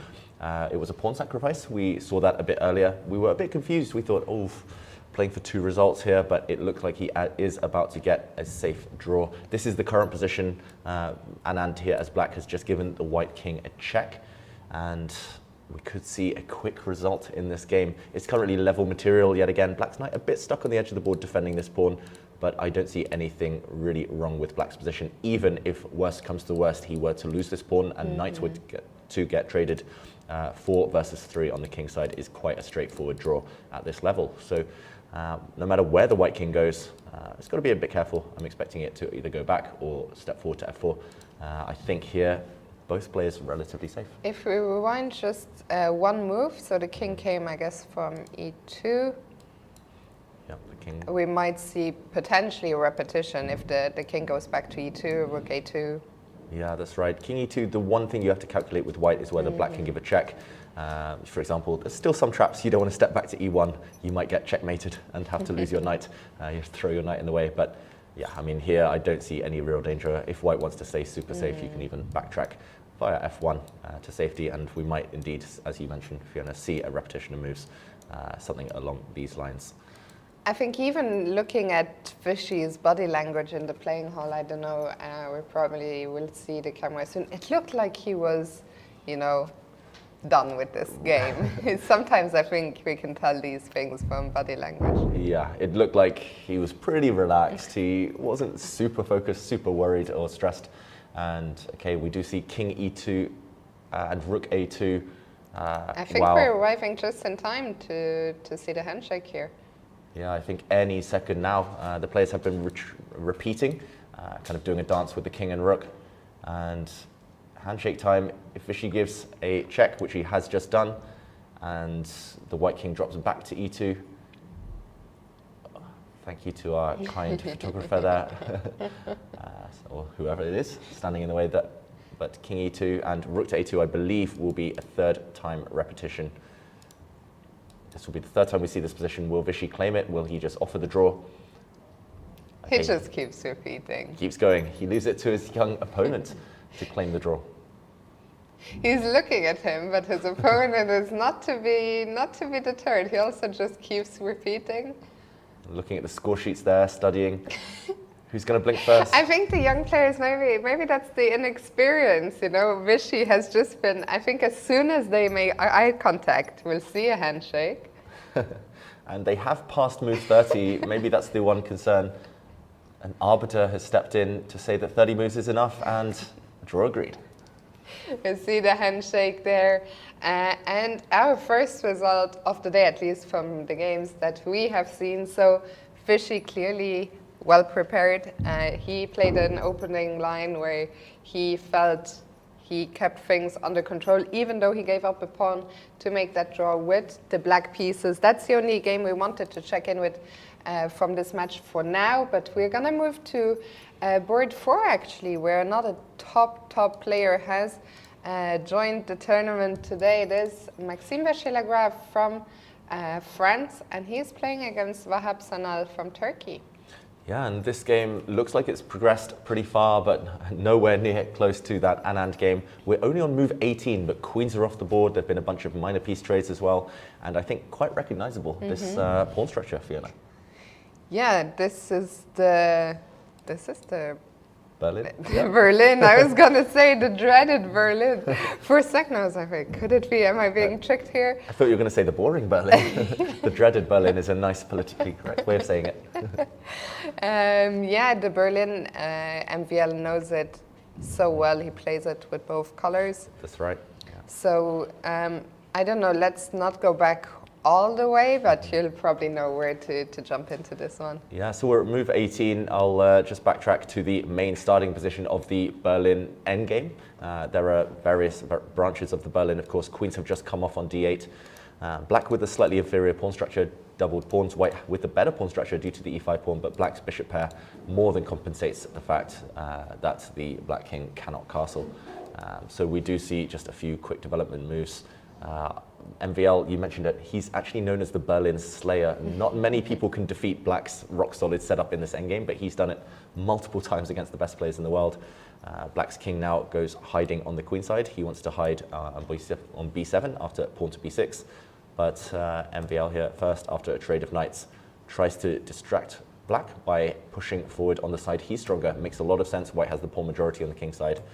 And interesting just to point out that black didn't take on e4. He could have wrecked white's pawn structure, but a position like this, if the white bishop moves out the way, not sure exactly where, rook d7 was also very tempting, but there are threats against this backward pawn on f7, so he needs to keep the bishop pair for Hapsanal, but when you're facing Maxime Vachier-Lagrave, this type of position you can never relax. I'm expecting white at some point to just play a move like king g2, bishop back to g3. Piece trades usually help white, if you can do it on your terms because you have the pawn majority, but still some pressure on this knight on e4. It looks like Fahad, of course, knows what he's doing as well. Black, I guess, is going to put the king to b7, as you mentioned. The rook is going to come to d8 or e8 potentially. You know, I've avoided the Berlin all my life with both colors. So can you tell us a bit about black's ideas? Does black want to trade rooks? What pieces, what are the general plans? Which pieces does white want to trade or black want to trade? Give us some pointers. Yeah, so actually white would ideally love to trade off one set of minor pieces, but it has to be the right ones. For example, if, okay, you don't want it in this position, but okay, let's say, okay, there's white to move king g2, as I mentioned earlier. Let's say you can get these bishops off the board and, okay, actually maybe even take with the knight now. Now it's far easier for white to motor forward with your pawn majority, the 4 versus 3 on the king side. Easily mobile, and black never able to create counterplay on the other flank. If you're black, then one thing you would want, it's going to be hard to illustrate this, but you would want to, for example, trade off this knight for black's dark squared bishop, because then you're just left with opposite color bishops and you can easily set up a light squared blockade. With black as well, you mentioned the rook's getting active, Fiona. I think that's one key compensating factor right now. After bishop to g3, you would never ever want to trade that piece off. You just drop back. It's still hard for white to advance on the king side due to pressure. And once the rook comes to d8, you can start infiltrating behind enemy lines with rook to d1. And normally the dynamics that black has, the long-term power of the bishop pair, just utterly balances out white's pawn structure. So I would say this is level, the position, but Vachier-Lagrave, he's so good in these positions. He defeated me in a Berlin. I don't think I've lost many Berlin endgames. He's one of the few who has taken me down there. So we'll see if capable. the Berlin Slayer can do it again today. This is actually, I haven't mentioned it, but the board 4 matchup between Anier and Göktürk Chess Sport Club from Turkey. And maybe we can very quickly just take a look at all the live positions from that match. So we'll move to board 2, where Mustafa Yilmaz is playing against Haik Martirosyan, 2 players. They're so well known on the circuit. I believe Martirosyan just yesterday joined the 2700 club for the first time thanks to his win. There were 2 players here to achieve that yesterday, Martirosyan and Nihal Sarin. So let's see how this one is going. Yeah, this one is far slower. It's a maneuvering game right now. We talked in a different clash actually about the Carlsbad pawn structure when white has pawns on e3, d4, black has pawns on c6, d5. White has the extra central pawn, so right now white is trying to prepare pushing forward with e4. The white bishop is dropped back to c2 just on the last turn to ensure the white rook defends d4 once the center opens up. And for black, it's a case of just waiting right now. You can also push forward yourself in the center with a move like c5, but you have to weigh this up correctly because after a trade of pawns, this isolated pawn on d5 might not be too happy about this little transition. So it's a bit of a waiting game right now. I would argue that white may be slightly more flexible with e4, but black rock solid, no weaknesses. Both sides have reasons to be happy. So far from what we've seen, this match very much in the balance. On board 3, Gilles Moussard is taking on Emre Can. Okay, and this one far more lively. All pieces on the board, only a couple of trades. This is recognizable as a Sicilian defense. And right now, whose attack is more promising? I would argue that maybe it's easier for white to whip up an attack, maybe due to a g-pawn push, maybe even throw that pawn further up the board later. Black has ideas of b4 as well, so I'm not sure if white wants to take a timeout to prevent this with pawn to a3 at any moment. Sicilians, you normally need to be quite fast, and I wouldn't be surprised if white as well uses f5 and d5 as launch pads for his knights. I think I would take Jules Moussad's position, but Emre Can, a really well-prepared player. He, of course, familiar with the themes of this opening. And Sicilians, they can turn, they can turn just like that in the space of one move. Yeah, I'm very curious to see what Jules' next move is going to be. As you said, will he take a bit of a timeout? Will he go for it immediately? We'll come back to this one, but very exciting game, as they tend to be when the kings are castled on opposite sides. And next up on board 4, we have Cem Gökhan playing against Grigori Oparin. Okay, and this one, I'm slightly surprised at the slow pace of the game because it's very, again, recognizable, this opening. It's come from a Sicilian Sveshnikov, and I think up until maybe just 3 moves ago, this is a main line that's been debated by multiple grandmasters in recent times. White has a light squared bind. These pawns on c4 and e4 really lock down the position. White's knight looks pretty nice as well. Black doesn't really want to part with the light squared bishop, which is the only defender of the light squares for black. Meanwhile, Oparin is trying to create counterplay on the queen side. Watch out for the A line to open up at some point, and black maybe even to switch focus to the other side of the board if he starts struggling for air. Black is a bit cramped. The bishop on g7 may be the worst minor piece of them all. So Oparin will want to open things. If I'm white, maybe I would like to get the rooks connected, move the queen out of the way. Am I in time for a simple move like queen d2? Makes a lot of sense. Hinting that you might try and take this pawn as well if given the opportunity. I don't understand why the evaluation bar reacts there. It looks like the most natural move. I guess the acid test of black's setup in the game position would be taking a pawn. I'm not sure whether you can get away with that right now. Let's take a quick look. Okay, the evaluation bar doesn't react, so maybe white can get away with this. I'm expecting maybe a knight trade now, a capture of pawns. I was just wondering what happens at the very end here if black starts attacking the white knight and the pawn behind it. So opening lines when your opponent has bishops, rooks ready to pounce, slightly risky. So Gökhan here, big decision ahead. I prefer your kind of approach here actually, Fiona, because this one looks like it could fizzle out very quickly if white has to move the knight out the way and lose the pawn back. I don't think white ever has a chance at an advantage. So it just depends how ambitious he's trying to be. Maybe this would be a safe approach. It should be possible to guide this one towards a draw if white wants after trading all those pieces off.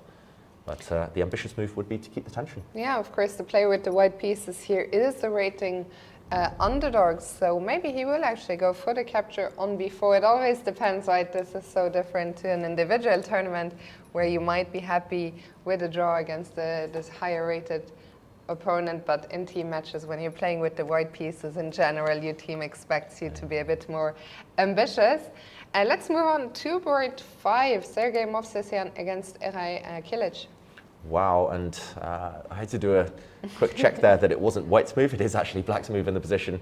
Just to rewind, white's last couple of moves, threatening checkmate, queen to g4, hits the g7 square, and it also hits this knight. Black's knight. The arrows are being a little, moody right now. So yeah, I think what we were getting at as we just quickly refreshed the program is there were 2 threats. The knight was hit, the pawn on g7 was hit. Yeah, and black solved both of these in one swoop with knight back to g5, an exchange. And how dangerous is white's attack? Black has actually snatched a pawn in the center a few moves ago. So currently a pawn down, Movsesyan, also half an hour down on the clock almost. Looks Can we so play tempting to give some checks. h4? h4 looks very tempting as well. Bar says no, but it's that type of position. Yes. Maybe g6 is a problem. G6 hits the knight, but we can break the pin by capturing. We can trade off a set of bishops now. Look at black's ugly pawn structure, ugh. But dynamically it's holding up. Okay, let's go back to the live position. I would love to somehow plant a knight into d5, or maybe even just play a quiet move like rook to d1. Maybe there is no rush. Yeah, it just depends whether black does play a move like g6 to evict this knight, or whether black kind of brings the knight across to attack the queen.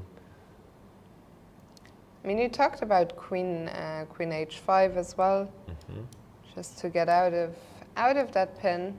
But the king just moves, and now a big decision with this knight. The knight can trade off, of course, on e7, but this is such a beautiful piece. It feels like a pity to capture.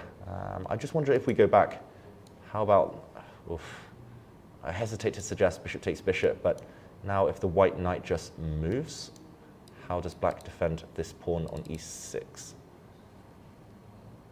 Maybe it's a way to try to conquer the light squares. Rook f6, and I guess you want knight e4. Yeah, I wanted something to do with knight e4. If I'm being materialistic, at least I can win back my material, but this does give black the time to start pushing forward in the center. I think if black gets one move and plays d5, this could be over. It's a wild position, Fiona. I'm glad it's them, not me. Absolutely. Also, look at Sergei Movsesyan's time usage. He's down to only 34 minutes, and we're what, on move 15? Yeah, 34 minutes, 33 minutes and counting for Movsesyan right now. Yeah, Kilic here as black. Looks like he's done a good job of keeping things together. He's playing very ambitiously as well. He has grabbed a pawn and hopes to cling onto it. The pressure is definitely on white to justify the sacrifice.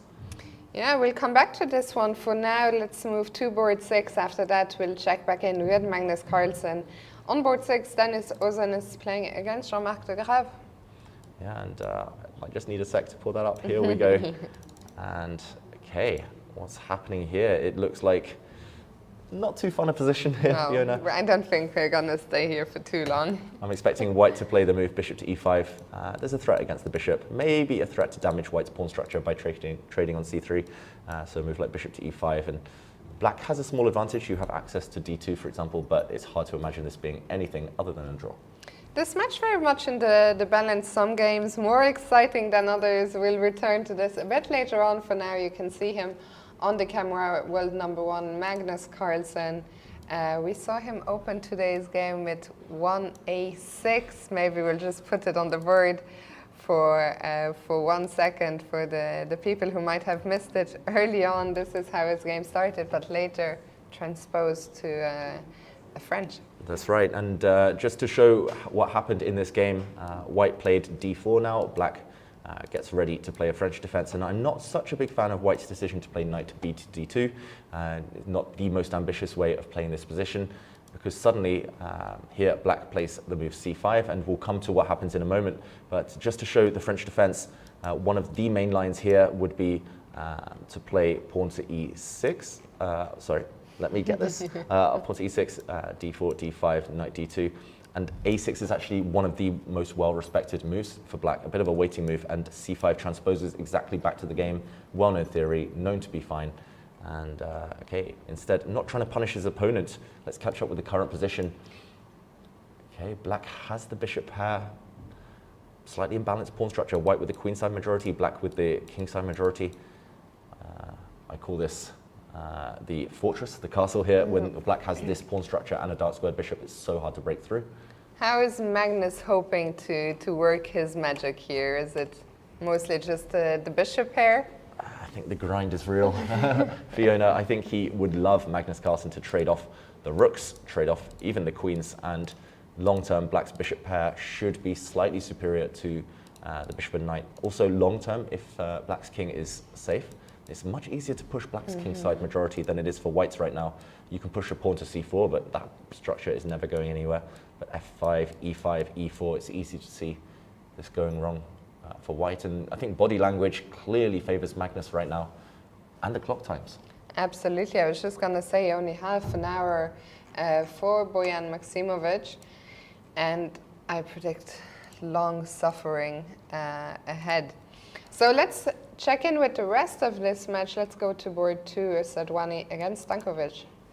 Yeah, Sadwani against Stankovic, and okay, there's a big threat on the board. White's Okay, black defends against this. White's last move is designed to capture on f7. Took me a while to see that black doesn't have time to play a move like pawn to e5 because white just takes this on f7 safely, defended by the bishop, and will likely win. So this threat defended against by knight to e6. So just asking, maybe forcing white to take this knight. And that has just been played. Bishop takes knight, pawn recaptures. Black's pawn structure looks a bit odd. But yeah, I'm also a little bit worried about just the king situation because that pawn on g6 is really lacking a defender right now. Can I just immediately play g4 here? Ooh, I would like to open, or am I missing? Yeah, I guess black has the threat of... There is this little threat. Oh, maybe not, Fiona, you're right. Your instincts are by spot on. pure, by pure fluke. No, that's genius. Instincts are the most important thing in attacking chess. And g4, yeah, I guess, I was going to say the other way around. e5, just to mention to viewers, this walks into a pin, so black cannot take the bishop on d4, as the black queen would drop. Suddenly white is winning, because this pawn is falling on g6. Okay, why not g4 in that case? White has just committed to a slightly less ambitious move, but a very logical one. G4 looks very tempting. I wonder whether it's something to do with trading bishops and then going e5, but e5 can still be met by this. Yeah. I liked it, Fiona. He could have gone for this. I'm glad. He could and should maybe have gone for this, but queen to g3 by Raundi Steil-Antoni, also very logical, hitting this pawn on g6. And black will most likely have to lose a bit of time, take a timeout to play a defensive move, such as king to h7. And yeah, it just depends in a position like this whether white's knight can ever get active. If it can somehow come over to the king side, then white has a huge attack. But if black can trade queens off or somehow open the center in a favorable way, then black should be doing okay. I don't think the king is too troubled right now. And he plays e5. The moves are really flying in on this board. I'm surprised. I mean, e5, what happens? What am I missing now? Yeah, e5 was played attacking the bishop. Okay, the bishop drops back. Now king h7 looks forced. Yeah, I don't know about you. I think I would take white. I would 100% take white. So if king h7, at least now the knight's path is not so clear any longer. f4 is now under black's control. But in return there's a hole on d5. Yeah, there's a hole on d5. If you jump immediately, maybe black can evict you. But, I mean, there might be moves such as bishop g5 preparing the knight jump into d5. There's definitely lots of appealing options. Bishop pairs, we talked about it quite a lot today and the last couple of rounds, but this bishop on g7, at least for now, is a bit blocked in and dead. And wow, Fiona, We have a result on board 3. Yeah, just the next game we were about to go to anyway, and wow, you don't get much more drawn positions than this one. Merab Gagunashvili, last time we were here, it was just after the opening, and we mentioned he wanted to be solid, and he got the draw that he desired. Absolutely. We didn't see the game. I don't think it's worth going through it, but as you mentioned, Gagunashvili, very experienced GM. I expect that not too much happened in that game. So let's move on to board 4, Pranav against Kostulovic. Wow, and this one we highlighted as one of the craziest positions of the day, just due to the opening. Black sacrificed a piece from a French defense just to gain these really two powerful pawns. Now there's a pin as well in the center against white's central pawn, but okay, this last move, the evaluation bar reacted, and he's just walked into a self-pin here, black. There was a check, and maybe the black king could have, and maybe should have just walked away to safety, but rook to f7. Rook f7, very hard to understand at first sight. Knight g5 is a move white would love to play. Of course, that's not possible right now because the knight is pinned. So the first question I'm wondering about is, can I just step the king away? King, maybe even king g3? Yeah, I'm very tempted to play king g3 as well. I guess maybe there's some danger on this diagonal, but very tempting. The other option, the other candidate move, Fiona, would More be reasonable. to drop back, but more reasonable, but wrong. King to e1. Why could this be wrong? It looks like a huge threat on the board. Knight g5 would be a winning idea, pocketing the pinned rook. Can black maybe also... but I struggle. I was wondering about b3 and the queen coming into b4, but it looks way too slow. Yeah, it looks really slow for black. b3, queen b4. It's such a wild position that I'm going to be a bit naughty here. Okay. Oh, I wish I hadn't checked the engine because this was the move that came to mind first, bishop f5. And it does actually look good for black because there's a key idea that any attack on the black rook can be broken now. Bishop g6 breaks the pin, freeing up the piece, and actually white's king is retreated to a worse square, and white's queen actually in a bit of trouble as well. Next move, pawn takes pawn. And I mean, look at all these pawns suddenly. Oof.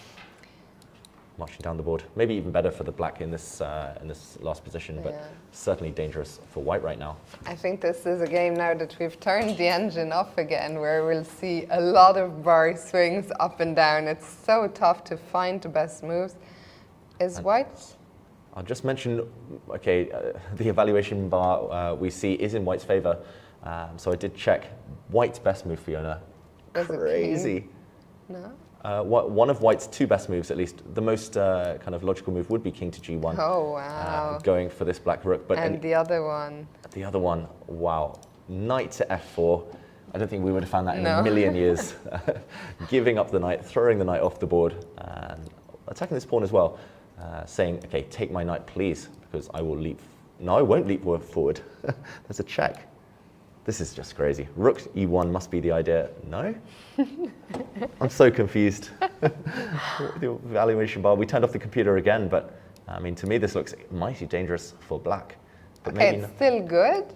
Yeah, still good. For white, but it's not the crushing move. What was the crusher? Yeah, I was just going to say king f8 here would be impossible. This is one thing I did calculate because of queen h6, and here a check. And either checkmate with the rook or checkmate with the queen in the corner. So this is what I thought it would be, but black can block and save the game with knight to e7. Wow, this is never going to be played in a million years, but e takes f4 would be met simply by queen takes pawn, giving up a whole knight, the extra material, just to free up white's bishop, just to try to get at the black king. If he plays this, we should get a bunch of gold coins and shower the board. And get him in the studio. And get him in the studio. Pranav right now. Knight to f4 would actually give a maybe decisive advantage, but it's so impossible to find just having that move on the radar at all. It's also tough, even if the move is on your radar, you have to be really sure that it works. Remember, you're playing Professpiel, you're playing on Magnus's team. Magnus is right there. If you play knight f4 and you've missed something and it doesn't work, I mean, you'll feel pretty bad. Yeah, Magnus will either have some very stern words if knight f4 doesn't work, or Magnus will think you're it's a big gamble. Yeah, his successor if you play a move like knight f4. Pranav is capable. He's such a talented tactician, but he did lose yesterday, so maybe confidence-wise, knight f4 a hard move to spot. Pranav in the background, okay, he's gone back to looking at his board there on the camera, but he was very interested in he has a lot of time to potentially find it. I'll keep a close eye on this one. We'll see what he goes for. For now, let's move to board 5. Pesel against Christiansen. Yeah, Johann Sebastian Christiansen here with the black pieces. He's just attacked white's rook. I mean, some of the games, Anand played about 37, 38 moves. We saw some games deep in the endgame. This one, it's just moved 12. Barely left the opening stage. Neither king castled. And yeah, here I'm just expecting the white rook to move. I'm not sure which square it wants to use, b2 or b3. B2 feels more natural, but there might be some ideas of the black rook coming down to pin white's pieces. This might be slightly annoying. I just don't really see what else for Pazelj right now. White has the bishop pair. White's doing well long term, but black's pieces are very active. They can come out to attack. This rook can come in. Yeah, I guess white would have liked to play bishop d3, which fails, I guess, to black taking and then delivering the double attack with the pawn to e4. Yeah, this would have been fatal. So, okay, white eventually, after quite a long thought there, plays the move rook to b3. And I expect finally, belatedly, both sides to get their kings to safety. And yeah, this middle game is going to be tense. It's going to be complex. I think the least developed of all the games we've seen so far. And finally on board 6, Halldorsen against Sukovic. Yeah, Halderson against Zukovic, and let's jump in there. Another French defense, remember, this time the queens are off, but the pawn structure remains. Fiona, who would you take here? I would take white. I feel the bishop on d3 is the better piece compared to the bishop on d7.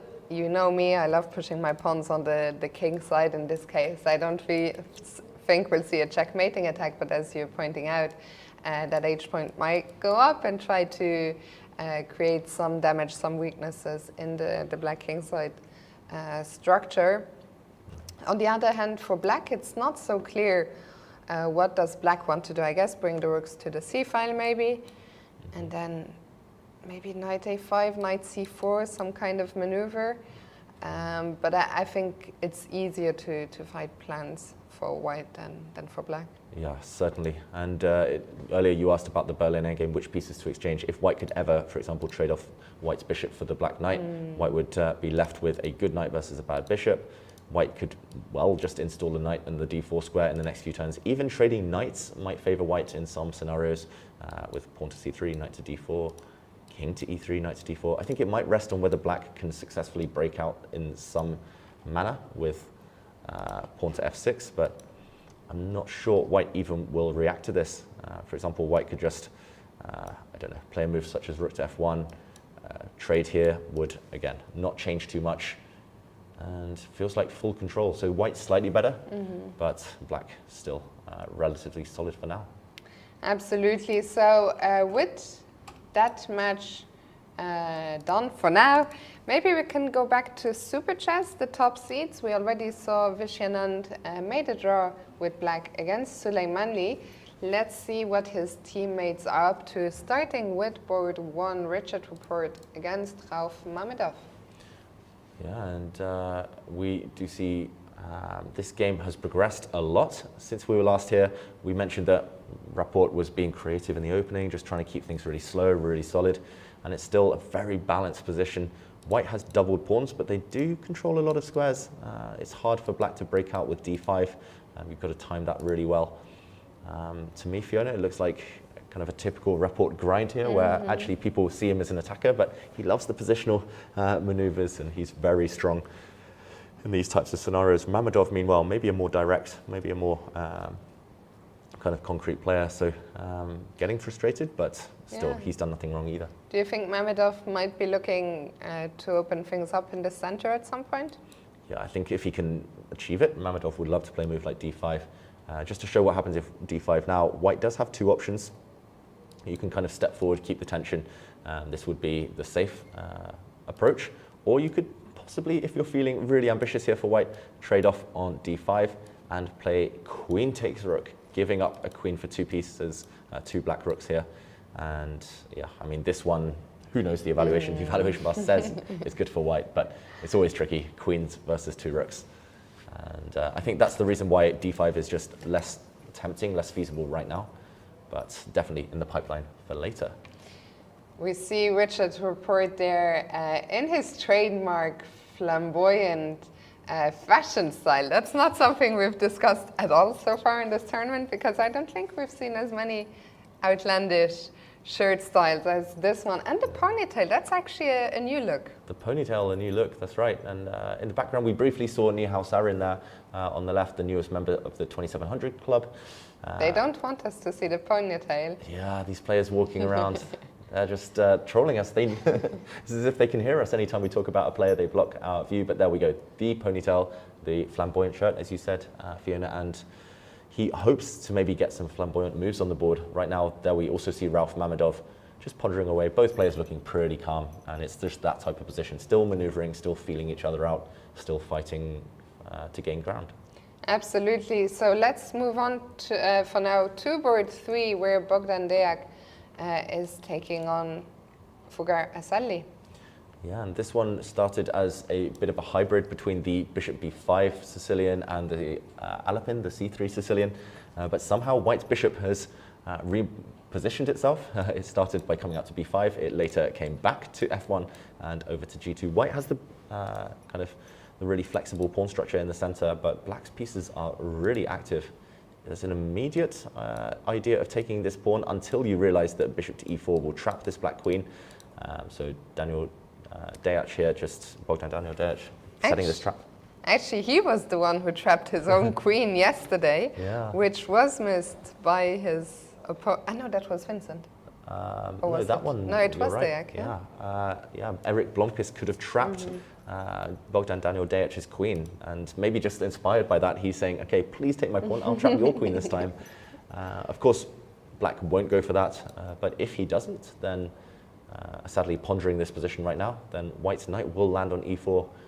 And both sides, they just look like they've achieved great, perfect setups. It's hard to know how to improve, and it feels like it might be settled with some tactics. Sadly, looks like he's calculating something. I'm not sure what Black will try. There are some ideas of sacrificing a knight, for example, on c3, but I don't think they quite work right now.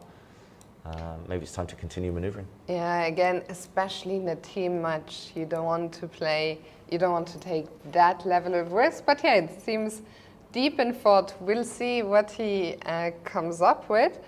For now, let's see, the two games we have seen for now in the balance, of course, we're only 2 hours in. Let's see what's happening on board 4. That one looked a bit dry earlier with Jordan van Foreest playing the Caro-Kann. And this game just finished a few moments ago, Fiona. Board 4 has ended in a draw. Jordan van Foreest, we were not too impressed with his opening, the Caro-Kann there. But just to show how this game ended, we saw White with the bishop pair, a bit more space. We thought maybe small advantage for White, but Jordan struck out here with e5, just completely kind of blowing open the center, making it symmetrical. White attacked this pawn on f7, but after the knight came to b6, opening up a defense on f7. Small tactics here. I just want to mention that bishop takes f7 looks possible because queen takes f7 would be met by queen takes b6. So what would the downside be here? Maybe he was just scared of the black queen coming in and in some order maybe pushing this pawn. I was going to say the black queen, the white queen nearly trapped. Hard to see it instantly. Maybe it is this one. Maybe just attacking the white queen. There's only one safe square, a queen trade, and black could take on d4. Now, if white recaptures, black would have a nasty, nasty check on e1. So yeah, just wanting to avoid the typical Van Foreest activity. And we see that white actually still had some development problems, so you always need to be careful about that in your own games, of course. Meanwhile, in the game, White just took on e5, and after a recapture, we saw a dance. White's bishop dropped back, the knight leapt to a central square, and yeah, the bishop and knight just a bit like that Anand game. Both players too stubborn to agree a draw. We saw the position repeated like 5 times there. Still only 24, but the position did repeat, and a draw. Really solid there from Super Chess. You're right, Fiona. It must have been the strategy pre-match to neutralize their opponents. Even Sokolov, he clearly is a man with a plan. I'm curious already to see what's happening on the last board where they have black, but first let's check in with Vladimir Fedoseev playing white against Samadov. Yeah, and let's jump to that game. This one, it looks like white is currently a pawn down, all the pieces in the center of the board. I mean, I need a moment. I need a second as well. Take the position in. Black's last move, another. One of the things I noticed right away, I can't help myself, I'm really sorry, but whenever we jump into a new game, my eye always goes to the evaluation bar first. And I see that, you know, it's, of course, very minimal, but it tells me, okay, it's a very sharp, it's a very double-edged position. And I always feel these team strategies of just shutting down shop with the black pieces can backfire, because if you just lose one game with white, then this whole strategy can just go wrong very quickly. Yeah, I mean, a few years ago, England, we would always struggle against Greece in team tournaments. We would, I mean, sometimes draw the match. We would often lose the match to Greece. And actually, some of their opponents, some of our opponents said that it was their strategy to draw with white, quick draws, because it narrows the margin. Now it's just kind of a one-game shootout. And often the players with the white pieces feel the pressure in team tournaments to press and press and press, and kind of pushing that psychological burden onto the opponents. That's very interesting, actually, very interesting insight. We see that Vladimir Fedoseev's opponent there let out a big yawn. If you saw the camera footage and the position, you wouldn't think that the two went hand in hand. Yeah, and okay, let's try and figure out the mess on the board. Yeah. Black's just taken a pawn on b2, attacking the white queen, and not too many safe squares. If okay, where can Her Majesty use? Where can she step? Queen to b1 looks very natural to me, hitting the knight. And the big question is when the knight moves, what does white play? So much tension here in the middle. I don't see any good discovered attacks. And it feels like black has got everything under control. Maybe that's why the evaluation bar roughly in the middle, but not concerned at all for black. That's why he's yawning, potentially, Samedov, because he's like, yeah, I've calculated all of this. All. And he gets up. Another very young, I think this Buga-Gashimov team, they have the very experienced Rauf Mamedov on board one, but other than that, a very young team on average. Yeah, I like what he's And done. Magnus, that came out of nowhere. Where did he come from? The yawning's contagious. Wow, he's such a scene stealer. I know. Magnus Carlsen, the attention was elsewhere. We were trying to focus on other games, but he's like, no, no, no. What about me? But yeah, this game here between Fedorsev and Samedov, I feel it's going to be a very important game for this match, especially seeing as two of the games have ended already. So let's go to board 6 and see if Shevchenko has also gotten the memo about making a solid draw with black. And I don't think Shevchenko did get the memo. Do you remember this knight maneuver, black's knight coming from h6 to f5 to e7 to g6, spending a lot of time early in the opening, and that's why black's king's still uncastled. But maybe it's now the time. We see this locked pawn structure in the center. Computers always favor the side with more space. Here, that is black, with a nice kind of cemented pawn on d4, but it looks roughly balanced, Fiona.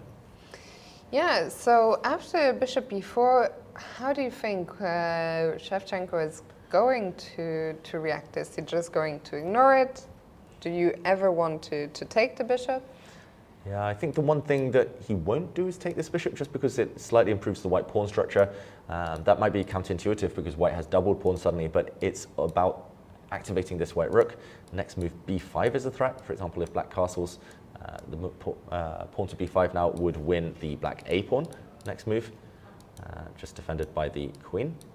But yeah, what is the pause about here? I'm wondering whether he's such an ambitious player, whether he's going to play a move like pawn to b6 just to defend his bishop. I mean, the lazy part of me wants to just castle the black king. Yeah. I don't see the downside here, to be honest. And I'm wondering what white's plan is. Is it to move the knight out the way and then to play a move like f4 potentially? Kind of feels like if that was the opening strategy to get this kind of King's Indian color reversed, then you might as well follow up. But I think Shevchenko will also welcome this.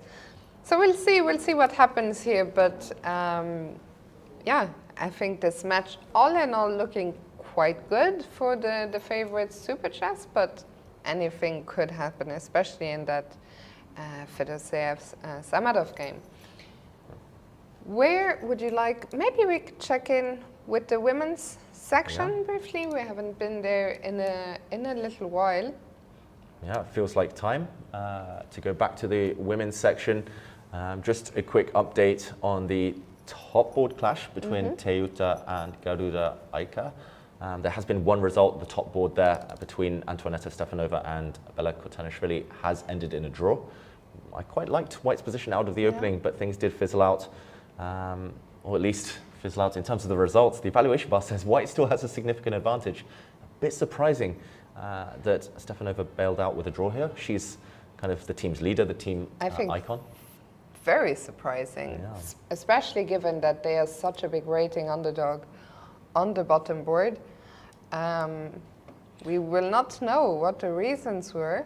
Yeah, the game ended just with a repetition. White's bishop dropped back, attacking the black queen. The queen retreated, and a little dance between these pieces. But if we end in the final position, white could have traded pieces off here, maybe kicked back the black queen, and yeah, white had an advantage. This black knight still needs some time to get into the game. Very odd, and putting some pressure on her teammates here. The chess gods don't like quick draws with the white pieces. Let's check in on board 2 with Monika Sochko, who's black against Tan Huang. Okay, and white slightly for choice here. So I think Monica Sochko under a little bit of pressure, but it is symmetrical pawn structure, and if black gets 1 or 2 more moves, for example, solidifying the knight would make a lot of sense right now. Just symmetrical structure, kind of everything covered. It's just about the e-file though. Black's rook unable to really get into the action while white kind of dominates this line. Yeah, if black could somehow get the rooks off the board, I think, or get the queens off the board, this one would peter out very, very quickly. But as long as white has that control over the e-file of hers, she will try to find ways to press this. Yeah, some tickles, some checks, for example. You can push the h-pawn forward, all of these typical attempts. But yeah, with clocks roughly balanced as well, I think this one should, with best play, end in a draw. Maybe we check out board 3, Fiona? Yes, Karina Zivka against Nuriel Salimova. Okay, and here the evaluation bar is getting really excited for white. It still looks like a standard position, but due to the fact that we have that privilege of the bar, it means that most likely it's something direct, and maybe it's time finally for white to break out in the center, to go for glory. Of course, there are less committal moves. You can just sit and do nothing and you're fine, but pawn to e4, this must be the solution, and white's getting some real activity after a trade. I think Salimova's banking on the fact she'll just move her bishop to a nice post on g4. And again, it's a high responsibility decision to take on these hanging pawns in the center for white. At first sight, I would be tempted to keep pushing forward with e5. Yeah. I guess the question is knight f5. Knight to f5, hitting the white queen, and now the big decision, do you just drop back or do you take this knight? Maybe you can simply drop back and next move bring your knight into e4 towards the black king. You're controlling all of the dark squares here as white. But very hard to evaluate from a human point of view if you're in the thick of things while the clocks are ticking. I can see why she's hesitating here, Karina. Looks strong for white objectively, this pawn to e4 move, but has to be weighed up. Yeah, it's also a natural move. I expect her to go for it. We'll keep an eye on it. And let's check in on the bottom board with Shoka Gal and Eileen Greco. And where's the evaluation bar here? It's disappeared. It's all in white's favor, and that's because despite the material equality, too many threats. It's about the bishops. This has been a dream Catalan for white. This bishop peers down this diagonal, this bishop peers down the other diagonal, and watch out for the threat of knight to f5, utilizing this pin if black... Oh wow, it's actually white's move. Wow, knight to f5, that looks like a bone crusher. Maybe there's better. Maybe you don't even need to rush with this. But this one looked like the most tempting. I think our eyes immediately jump to these moves when there is a pin going on along the e-file. This one looks good enough. I wonder if we go back, is there something else? Even stronger? To keep things really simple, I guess you could just capture this pawn, and again, knight f5 looks like a winner, but maybe just a move like bishop to h3. I think at this point there's just too many options. Unfortunately, too many weaknesses in black's camp. And yeah, unfortunately for the 11-year-old Eileen, it's just, I think she's walked into an opening masterclass. Yeah, I think a 1,000-point rating gap, of course, is always going to be an uphill battle. It looks to me like Joka will give Garuda the lead in this match very soon. Board 2, likely a draw, and once again everything will hang on Karina Zivka. Like yesterday, she was already the one to deliver the winning point. In this case, it will be the drawing point. We'll keep an eye on that. For now, let's move to match 2. The second seed, Super Chess, taking on Typhoon, and we'll start with board 1, Batsiashvili against Song. Wow, an exciting position we've just jumped into. Nino Batsiashvili, she's forced black's king out into the open on g6. The material balance is white having a rook and 2 pawns for black's 2 pieces. So technically white's slightly up on material, but it might just be to do with the black king being weak. The black king could slide back, I guess, to safety, but white also has the pawn. Yeah, also once you slide back with the king, you give up the control over the f7 square.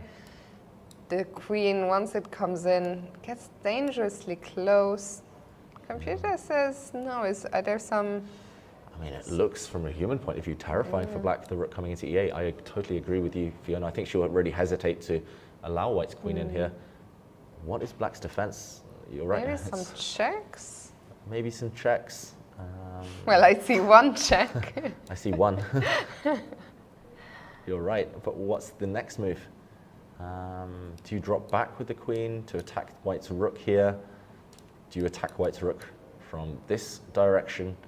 Maybe it's something to do with, nope, queen to c2. It's really hard to say. I mean, here white would just dislodge the black bishop and win. Yeah, also rook e8 looks terrifying. Rook e8, I had a plan you here. Had I wanted to go sneaky. for I wanted to go for a draw, taking this pawn or a counter Very attack. sneaky. But no, rook to f4 would be a winner here because you're threatening rook takes bishop and threatening queen takes knight. But yeah, it feels like the type of position that could turn. If the queens were off, it would be a totally different story here. I think Song would be very, very happy with the two pieces. But right now, white with the attack, white with a small material advantage, and that makes her the favorite. Yeah, Batsiashvili has been a great leader for her team so far. I really like her position today. Let's move on to board 2, Natalia Buxa against Dinara Wagner. Still feels very early doors here. Yeah, this one hasn't changed too much since we were last at this board. We were here over an hour ago, and they've only made around 4 moves in the meantime. Really tense, I think, maybe just highlighting the closeness of this match situation. Dinara Wagner's down to 18 minutes though, so getting dramatic on the clock. But it's all about the isolated pawn, Fiona. Whether it's a strength or weakness right now, it helps keep white's pieces at bay, but it's also a bit of a target long term. I'll say maybe this is one to check back in on later. Very tense. I would take white though, just more control over the d4 square. I would too, and I think the time situation also indicates that Dinara herself cannot be too happy with her position. So let's move on to board 3, Irina Bulmaga against Laura Onuk. Yeah, and this one we mentioned earlier, it was a bit of a strange variation of the French defense. And talking of strange, what is this black pawn structure? Doubled pawns on the b file, double pawns on the f file, an isolated pawn on h5, the rook developing vertically here, maybe horizontally later. This is a wild position. It feels like white's pieces are very active, but they are kind of breaking against the concrete pawn structure for black. The knight could potentially sacrifice, but right now, Bulmaga, I don't think she'll be enjoying her position too much. It's really hard to come up with a plan for white. Meanwhile, black with this h-pawn push is going to push this pawn far down the board. Maybe ideas of hitting the knight, swinging the rook across. It looks like easy play for black. For white, far less intuitive. Yeah, I like the way this match is looking for Typhoon so far. Let's check in on the bottom board, Zala Ur against Elina Rubers.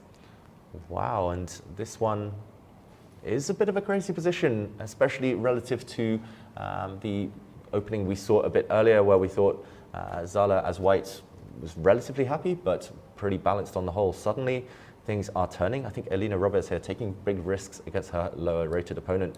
And white is threatening a pawn on d6, white is threatening a pawn on e4. And look at these two pieces, Fiona. They totally lock up black's heavy pieces.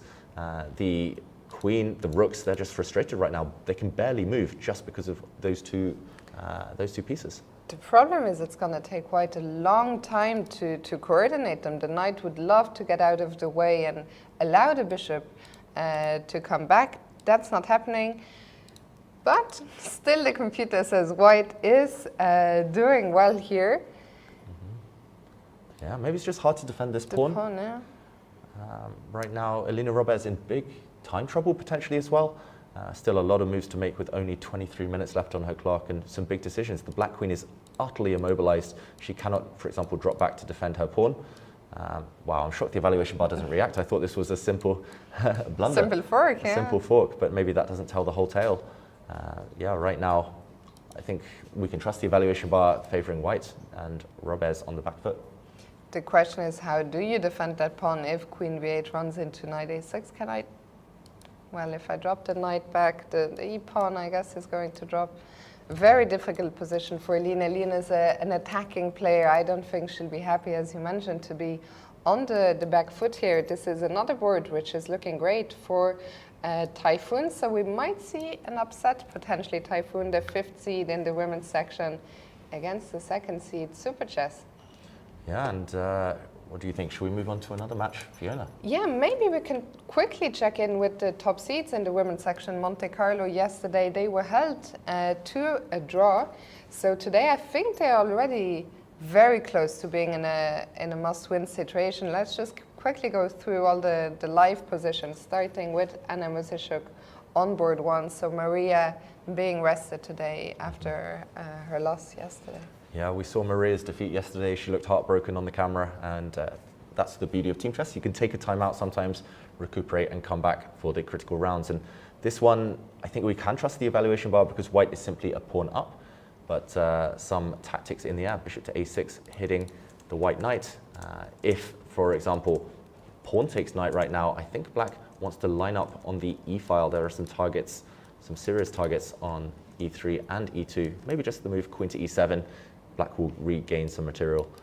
So white will end up with maybe an extra pawn, but Anna Musishuk still a long way to go before she can convert this advantage. She just has to dodge those landmines, those pitfalls of tactics right now. Absolutely. Let's move on to board 2. Anastasia Mangolova against Sarah Kharem. Okay, and this one far more clear-cut. Black is a pawn up, and the black queen has infiltrated. She's so close, Fiona. This looks like a huge attack for black. This looks very, very promising. The white king looking rather lonely there. I was starting to count the pieces, almost expecting black to have maybe invested a piece, but what's my material? Black is up a pawn? That's right. Black is up a pawn, and you can regain the material if you're feeling really brave here as white, but you might live to regret this. I think black, at the very least, is just going to throw pawns forward towards the white king. And where is this bishop going? You're running out of squares. You have to protect the pawn on f2. I'm also wondering whether the white queen will get trapped in the near future. You don't need to go for the queen necessarily. You can continue attacking this white king. I think this will likely end in checkmate. And yeah, Sarah Kharem as black should be taking home the full point. You can see her opponent here on the camera not enjoying life right now, struggling to find answers to black's easy plan of going for the white king. Absolutely. Let's go to board 3, where we see there on the left-hand side of your screen the legendary Pia Kramling, who's playing against Arina Demeter. Yeah, and f6 is the last move, attacking white's knight in the center. This is a classic Pia Kramling position. For any of those who aren't familiar with her games, you need to remedy that. You need to go and check out her style. Is just so smooth. She always seems to have control, just really deep chess understanding. And I think she's just provoked a serious weakness in black's position. Even if the white knight is obliged to drop back, it can use the d3 square as well. Then the e6 pawn is loose long term. The black king not feeling entirely safe. Black's pieces look really clumsy. The f8 bishop, the knight on e7 as well. So I'm surprised, I must admit, that the evaluation bar says black is fine. Maybe just no concrete breakthrough if black parks the knight on f5. But yeah, Pia Kramling, I think, will be very happy with the way this game has gone, despite not turning it into anything concrete yet. Absolutely. And finally, let's go to board 4. After that, we'll go for our first, not our first, our second quick break of the day. On board 4 is Gülenay Aydin from Turkey against Elizabeth Pates. Wow, and potentially, at least according to the ratings, a surprise on our hands, because white is up a decent amount of material. White is up the exchange here, rook for knight. Black's compensation lies in the fact that a knight will land on e5, blockading the center, but the extra exchange must count for something here, Fiona. Yeah, also the weakness of the dark squares around the black king.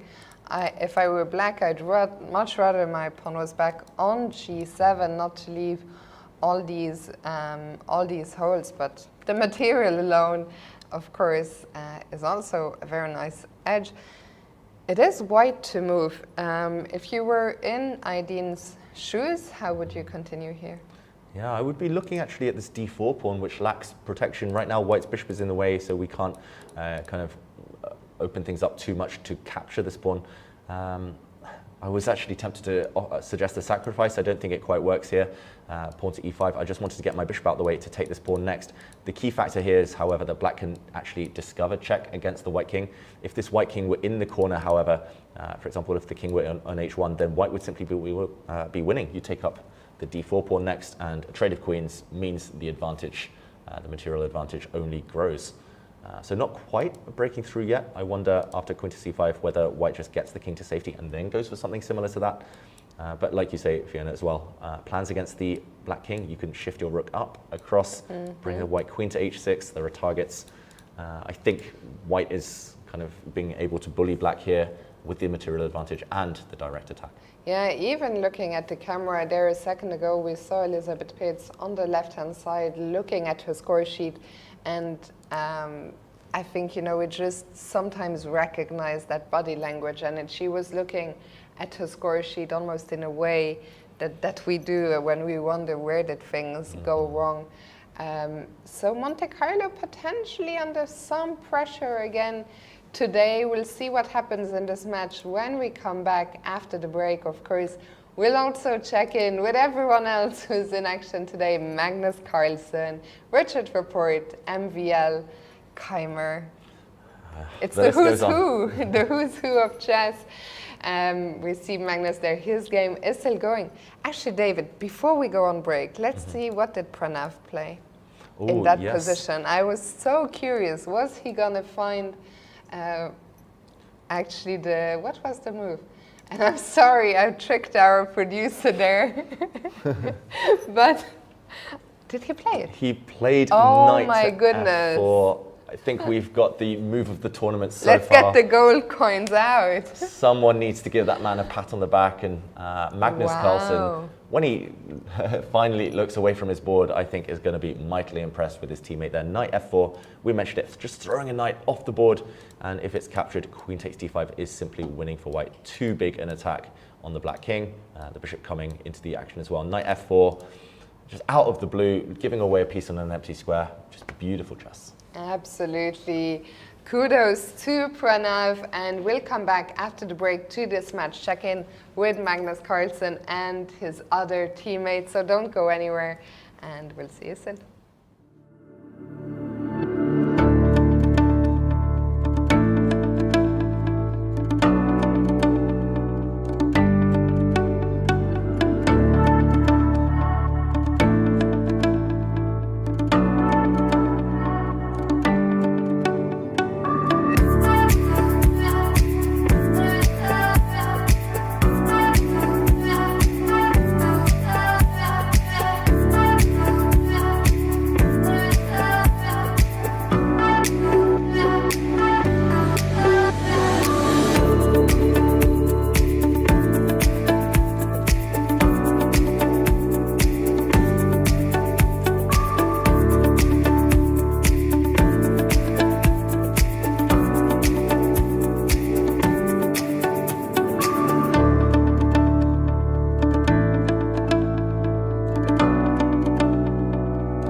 Welcome back, everyone, and we're delighted to be joined by Mr. Fidel Ili, the president of the Albanian National Olympic Committee.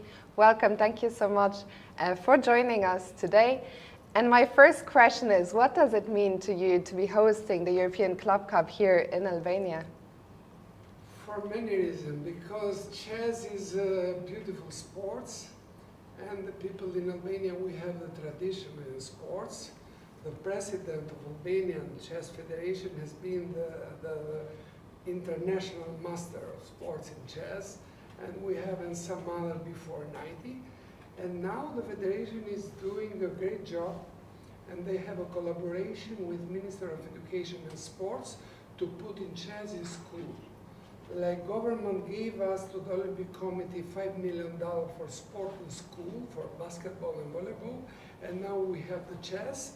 And maybe we are waiting for the betting company next month to vote in the parliament to have some more money and to put the sport in school.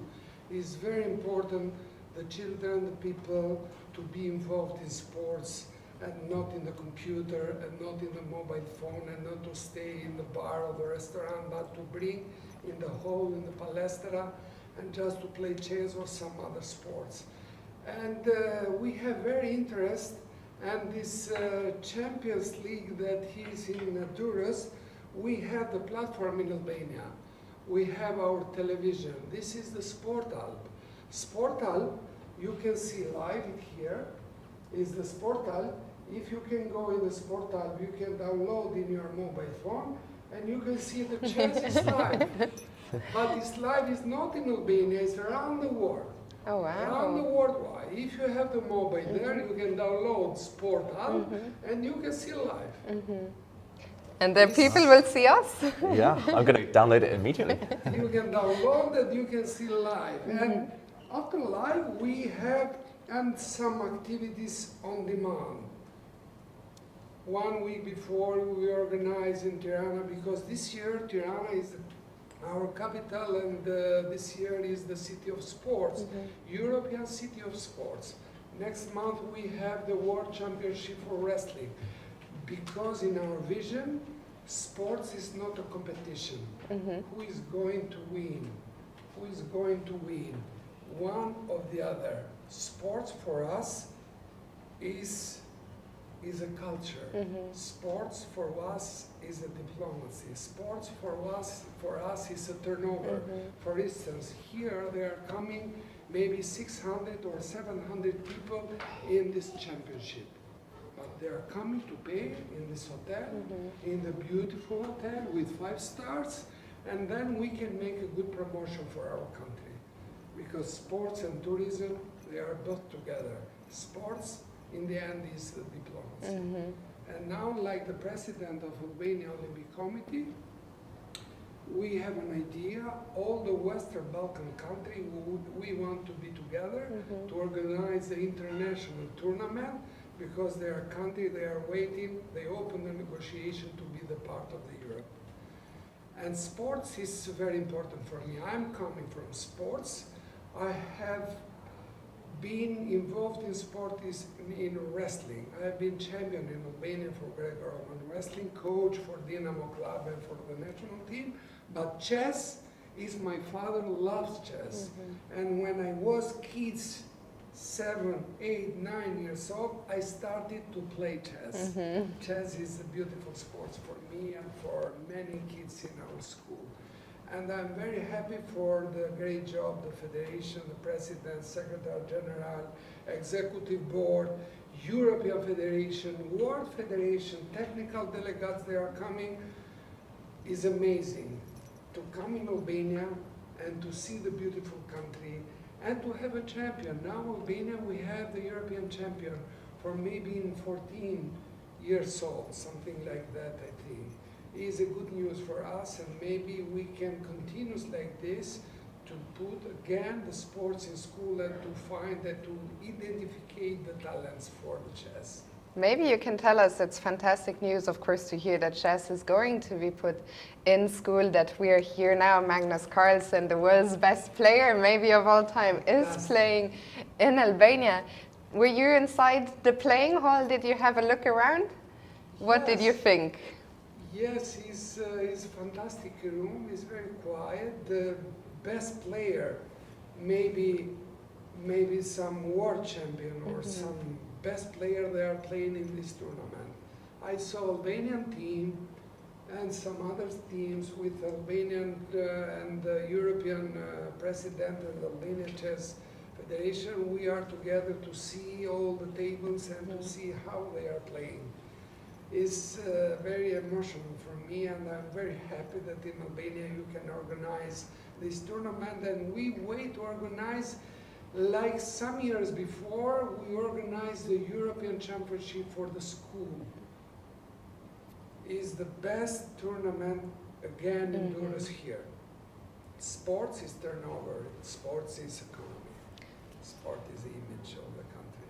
I think we've already seen some of the results of the work that is being done by the Federation. We were following the game from young Eileen, only 11 years old. You mentioned about how you learned chess from your father. I imagine that's also what is making some of that emotional connection. How do you see the journey from chess in Albania when you were young to where chess in Albania is now? I imagine a lot of work has been done and chess is becoming more popular. It's more popular, but I told you before that we have a tradition in Albania. For instance, if some federation is organizing, for instance, some championship for horses, for golf, or some other sports, we don't have tradition. We have a tradition in chess for many, many years. I know a lot of names, but the last name is the president of the Chess Federation. But we want to continue to work hard with the Federation, with Minister of Education and Sports, because if we can continue in the school, maybe the Federation, they can find an identification many talents to be the World Championship and the European Championship. It's very important for us. Absolutely. And maybe, well, we just talked about Magnus Carlsen, we talked about the beautiful playing hall. Maybe we can quickly bring up Magnus Carlsen's game and see how Magnus is doing. Yeah, and just while we do that, I wanted to say I went into the town centre recently, just yesterday in Durrës, and I saw so many people playing in the parks. It was a really beautiful to watch. I could tell there's a great tradition here in Albania, and we were following some teams. You mentioned it, Fiona. The Albanian teams, some great results so far. In the city of Durrës, we have the tradition. Not only the president or the secretary general or the chess federation, they are from Durrës, but we have, and one oldest talent before is Fatos Mucha.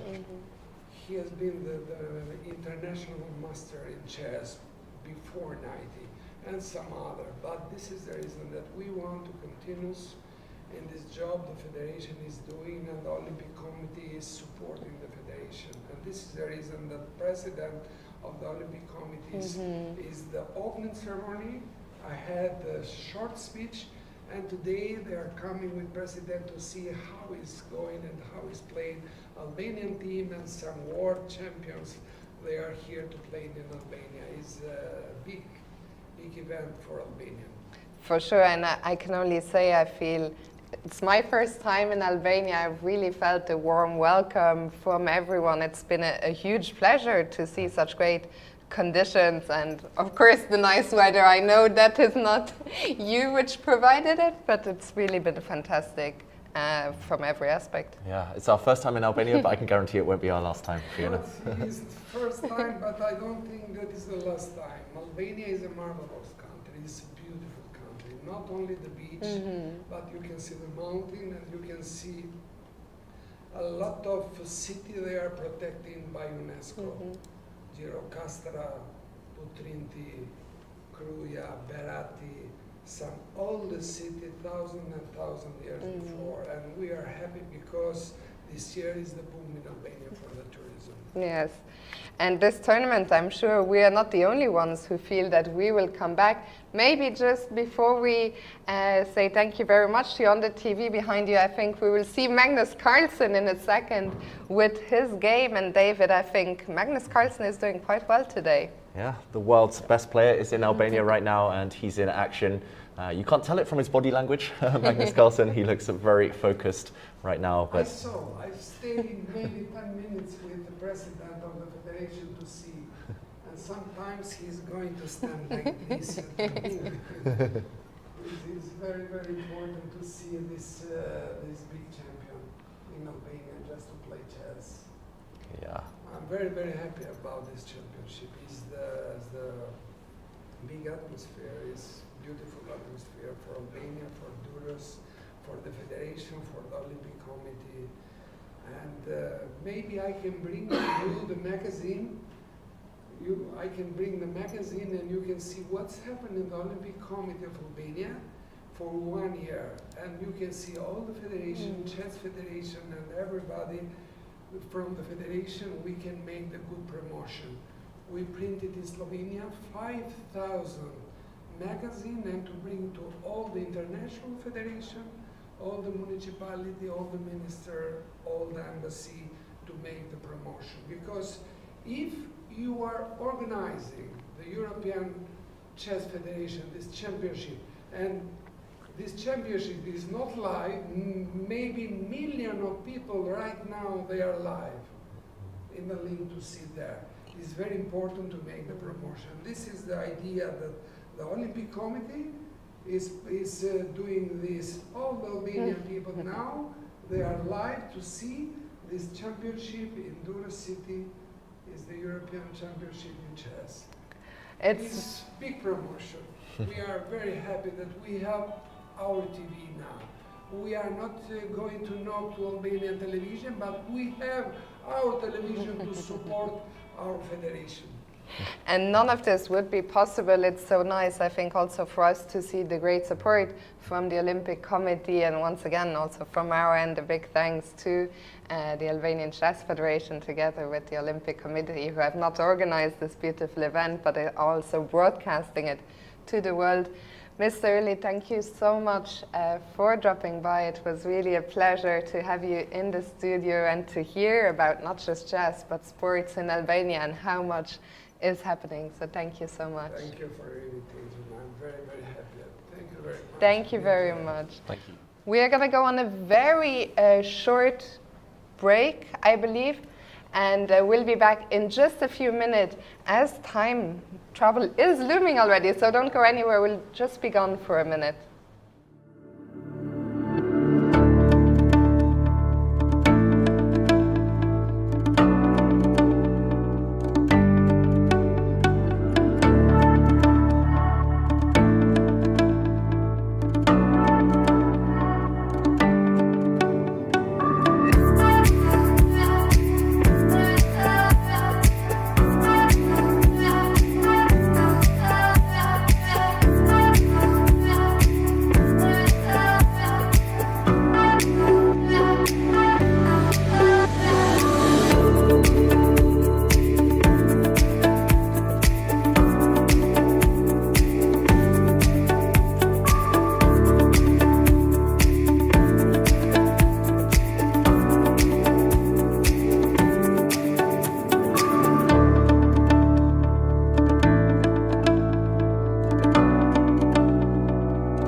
Welcome back, everyone. It was great to have Mr. Uli here with us, but now it is time to jump back into the chess action, and I think there's only one place to start. Magnus Carlsen on the black side against Bojan Maksimovic. And David, just before I let you take over for the chess part, I saw in the chat a certain Savo Maksimovic was writing, I don't know if that's a brother or a relative, but he was saying that Bojan is actually a regular student at the Faculty of Electrical Engineering, third year, and he does not have a coach. He only plays chess for the love of the game.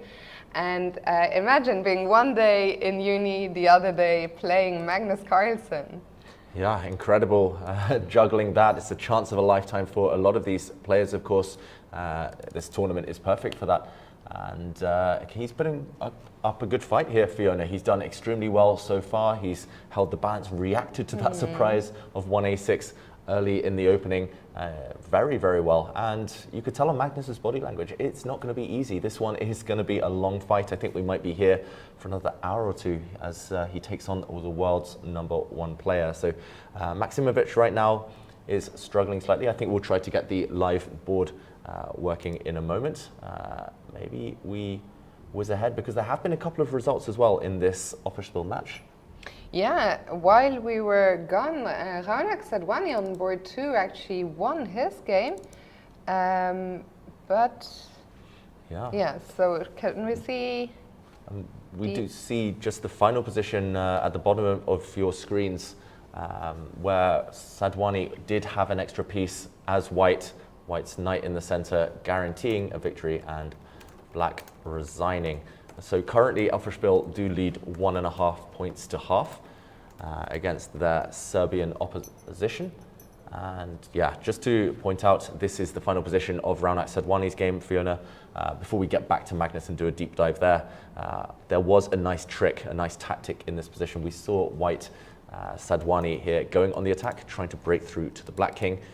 Black tried to counter in the center, good kind of conventional chess wisdom in general. Fighting a flank attack with a counter strike in the middle, but unfortunately missing a key move. And Fiona, spot the tactic. B4, it's too late. Oh God. B4 maybe. Pawn to B4, that's right. And unfortunately, before Black is able to coordinate his pieces, Stankovic here realized that this attack on the queen means that the bishop is lost, no way to continue protecting this piece. Look at the white queen's vision all the way across the board defending this pawn. Really unorthodox winning move there, just opening up the white king, easy to miss. And after Black tried counterattacking against the white queen, unfortunately a simple capture was the end of the game. The bishop will drop next if White's queen is captured. The bishop threw itself off the board, but we saw resignation even in this position with White's extra knight.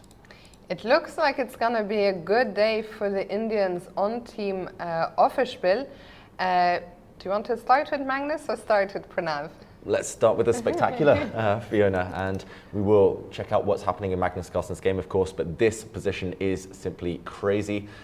This is the game we see in the background of your picture with Pranav in the blue t-shirt there, and we have to go back to that just incredible move, the move of the day for sure, knight to f4 in this position. It is the strongest according to the computer. It's also just mind-blowing, giving up a piece. I think you called it the move of the tournament so far before the break, and I think it's deserved. It is deserved. Just to reiterate, pawn takes knight. It's actually just the simple queen takes d5, which would have given White a winning advantage due to the fact the White bishop is about to join the attack. Black's king helpless in the center of the board.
Welcome back. Our apologies about that.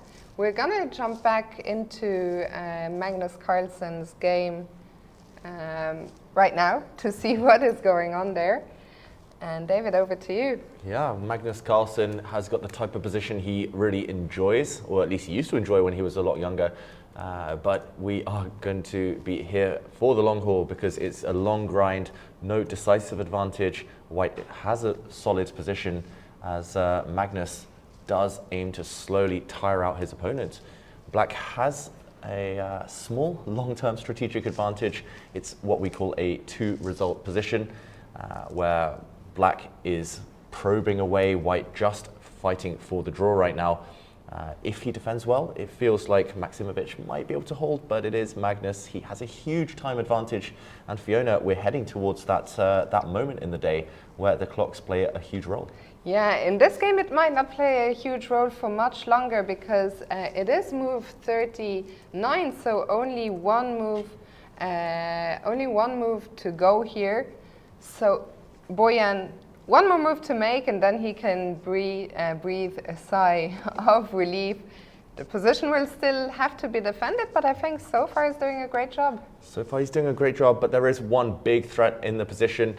Magnus now, if it were his move, would be able to retreat his queen to b8 and actually trap the white bishop in the corner. So queen to b8 would have caught this bishop, but now with this last retreating move, a square has opened up. A really nice defensive move again, and actually you called it, Fiona. I assumed there were more moves to make, but he has made that magical move 40. 3 minutes on the clock, and he survives to tell the tale right now. Yeah, it's all about these black bishops. Black's bishops are ready to pounce, especially this piece, the uncontested dark squared bishop. I just wonder whether Magnus will kind of at some point go for glory with pawn to f4, whether he needs to prepare that slowly. And it's still gonna, I think this one is gonna be a 60, 70, 80 move game, yes. The way it's going. Magnus really trying to grind this one out against sturdy defense here. And let's return now to Pranav. We just came from there before we had to quickly leave you guys. And I think for both of us, one of the games of the tournament, and Pranav is inching closer and closer to giving Offerspiel what would already be a decisive, no, not a decisive, sorry, they're leading 1.5-5, but they would inch much closer to winning the match. Yeah, Magnus will be happy that at least his teammates are doing the business, doing him a favor here. And let's just do a quick rewind of the action. We saw the spectacular knight to f4. Black reacted with king to f8, a shuffle.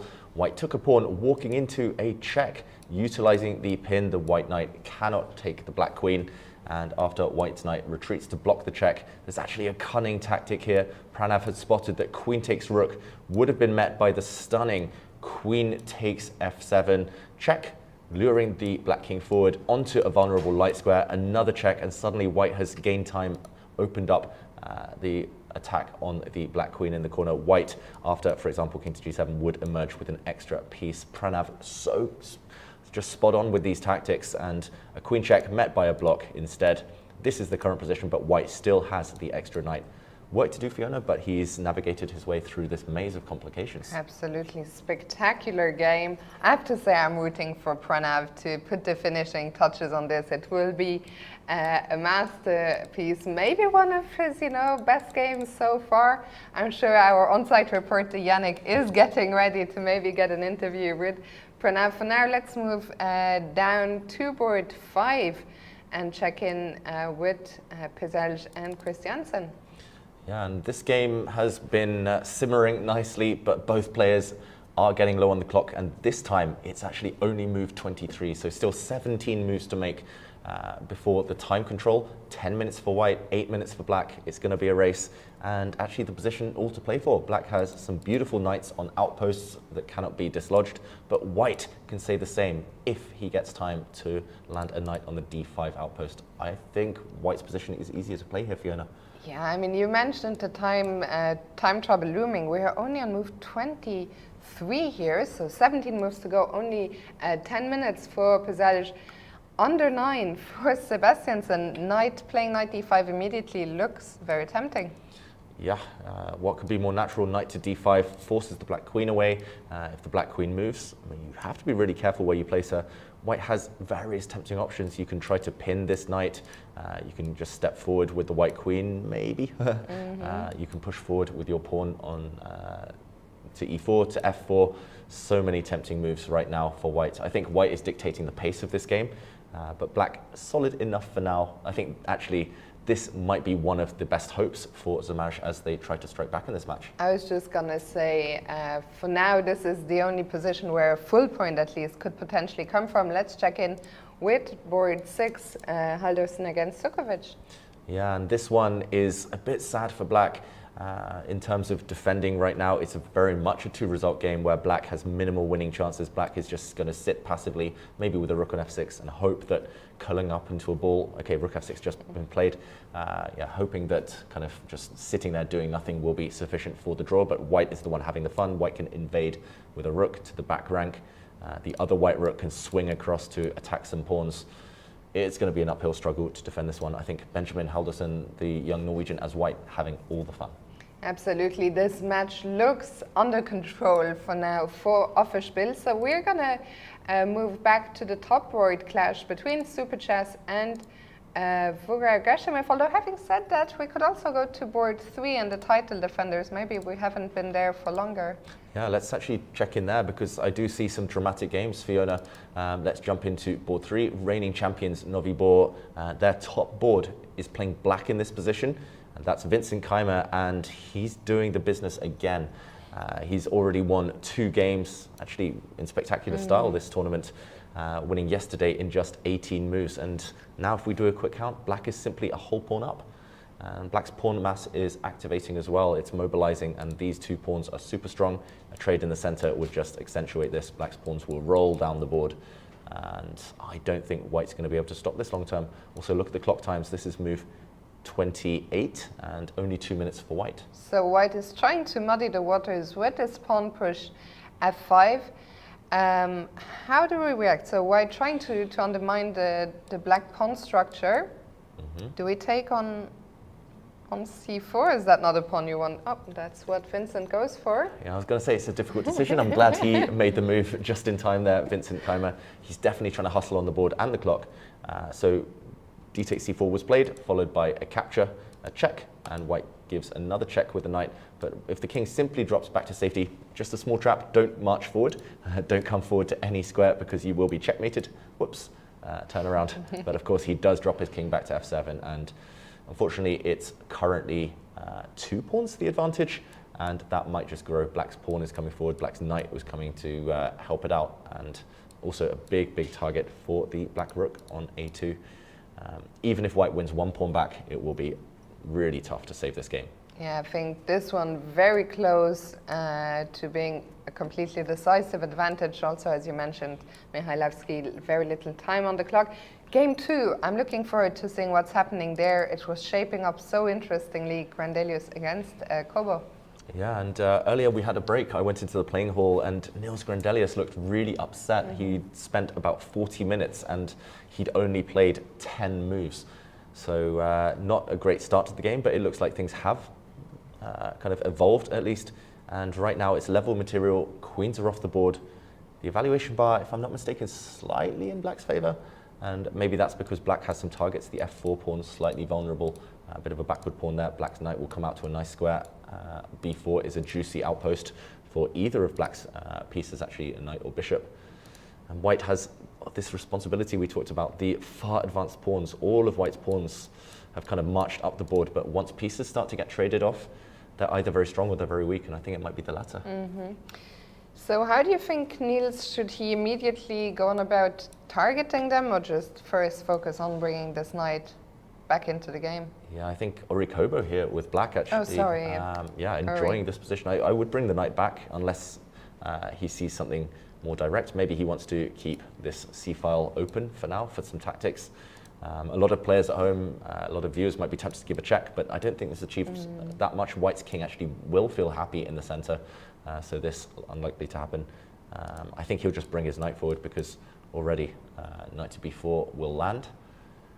Put a bishop on d6. The only bad piece for black is this bishop but maybe later you try to activate it by breaking it out with a move like g6. This one could still go either way, Fiona, but slight small advantage for black right now. Yeah, Nils under some pressure. Let's see how his teammates are getting on board 3 David Navarro with the black pieces against Nitsa and Steinberg. Yeah, and this one, it is down to the end game. A lot of pieces have been traded, it's level pawns, but only black can win this game. That's because white has a backward pawn on a light square. If you compare the bishops, black's bishop actually has a lot of potential. If the rooks disappear, it will start trying to target white's pawns. White's bishop, meanwhile, is not too great right now. It's staring at a wall of pawns. It's never going to be active. It might just have to position itself passively. And black's rook is also more likely to sneak into the white position than white's rook is to the black position. So 2-3 small things here in black's favor. Navarro will torture Steinberg here. That being said, it should be a draw with best play if white is able to set up some grim defense. Maybe you just kind of put pawns on dark squares, sit with the white king, and hope that there's no breakthrough. Yeah, so black pressing, but I think Nitsa should be able to hold. Let's move on to board 4, Van Nguyen against Alon Greenfeld. Yeah, and here white looks like he has a huge advantage. A quick count shows that white is a pawn up. White's king as well, much safer than its counterpart. The black king on e8, vulnerable on this diagonal. And the time situation as well. Oof, that really doesn't bode well for black. And talking of the time situation now, big questions being asked. Pawn to f5, going straight for the kill. This is based on a tactic, I was going to say. If pawn takes pawn right now, maybe some ideas of pawn to e6 in the near future using this pin.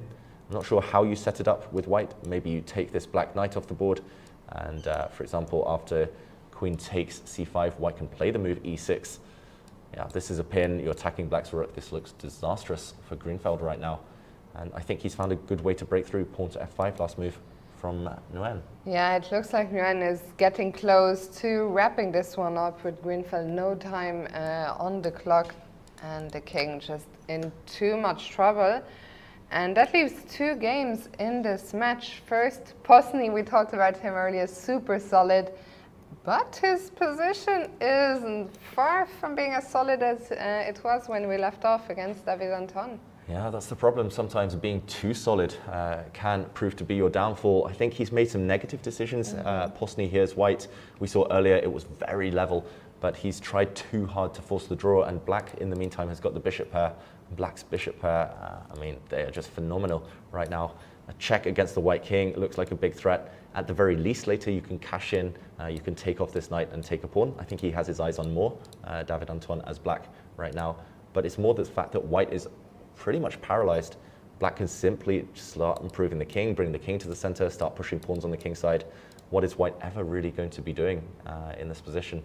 Black can even just lock down. You can put a pawn on a5, fix a weakness on a4. It's lots of small things, and they all add up to something bigger. Should be a win for black.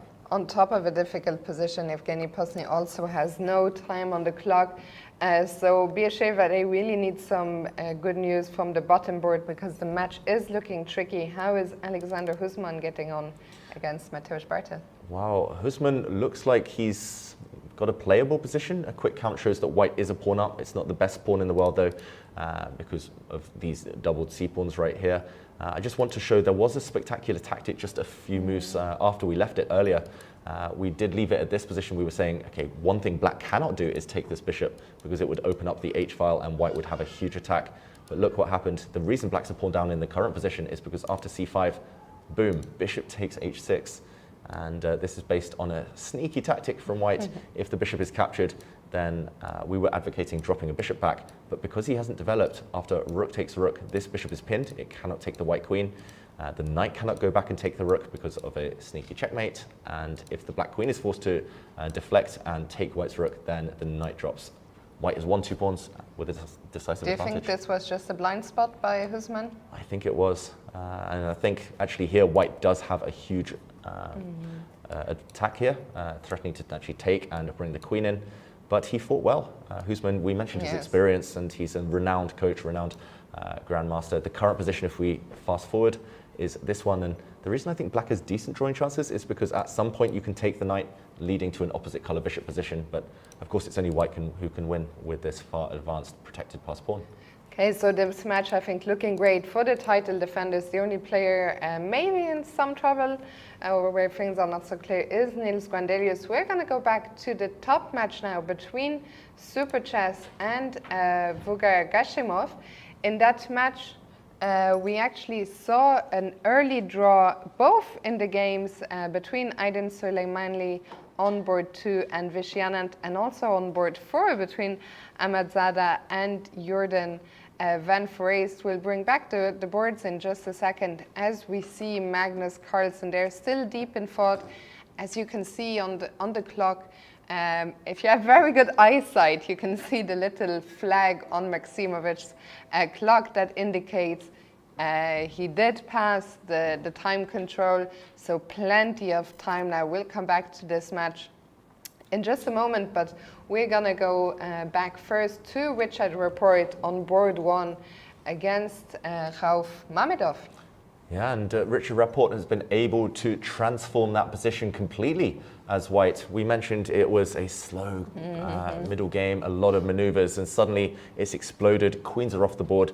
I just want to backtrack slightly and show that things really opened up here. It was actually f5 that blew open the center, and after a couple of tactics, the white queen slid across to g2. Watch out for some tactics against the black queen a bit later in the game. A few trades, and threatening now to blow open the black king side, forcing a trade of queens. And Richard Rapport, I think despite the fact the evaluation bar is roughly in the middle, he will be happy.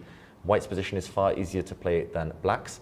Black has a backward d pawn. There are some tactics against the loose, undefended bishop on e7. And yeah, I think black has to tread really carefully to maintain the balance. It's Rapport's type of position as well, where he's got strategic stability and then can use that creative mind of his to try to bamboozle the opponent. Absolutely. Let's see now, are the other 3 games still going? So we saw the 2 early draws, everything else is still going. Let's move to board 3, Bogdan Deac against Vugar Asali. Yeah, and this one, Bogdan Daniel Deac, we thought maybe a slow start for him on the clock and on the board, and it has indeed been reflected in the clock times. 1 minute left now for white to make 9 moves. That being said, white's position looks quite pleasant. There's a big target on the board, Fiona, h5, and your attacking instincts, are they kicking in right now? Yeah, they're telling me that I would like to open up everything. I see the black queen and the black king lined up on the g file. Thankfully for black right now, there's still a knight. The knight on f6 is doing such an important job, both defending the pawn on h5 and covering that g4 square. Can we blow things open? I'm not sure how. I'm very tempted to play g4 at some point. Can we do it? Yeah, you've got to be careful right now. It's not possible. Well, it's black to move for starters. I was partly because it's black eager. To move. Also, we have to watch out for a knight landing on f4 if we ever push our That's g4 an even, yeah. pawn forward. But yeah, black to move. How does black create counterplay? Because as you said, right now it looks like one-way traffic in terms of white's attacking ideas against the black king. Can black try anything? I mean, black has the open a file to work with, but the rook is looking down into thin air. I mean, even rook a2, the rook would look nice, but it all seems so slow. Yeah, it attacks a pawn. Yeah, you're right. It feels slow, looks slow. On the other hand, how does white crash through? Why would the evaluation bar shift so dramatically if rook a2 is played? It looks like a natural move, at least tickling this pawn, saying, okay, react, retreat. Maybe there's something direct in this position, Fiona. I don't see it. I'm going to be a bit sneaky here. I was actually going to suggest knight takes pawn, but I didn't know who this would favor. Black's knight, of course, stuck, fixed on f6 to defend this pawn. And now, okay, this isn't me, but this is the all-seeing oracle, the computer saying, just move this bishop, and you have a decisive advantage, bishop f4 or bishop to e3.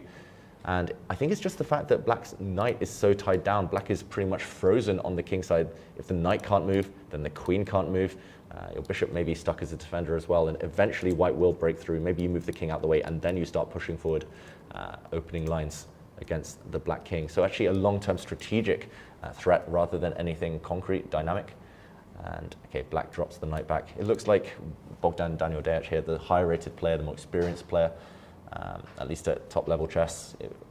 he's doing the business. He just has to watch out for his clock. If he makes move 40 without anything bad happening, then he should be able to take this one home. Super chess pressing on boards 1 and 3. Jordan van Trees on board 4 made a draw. Let's check in with Vladimir Fedoseev against Samadov. Wow, and this game has simplified. All of the pieces have disappeared apart from a set of rooks and a set of minor pieces.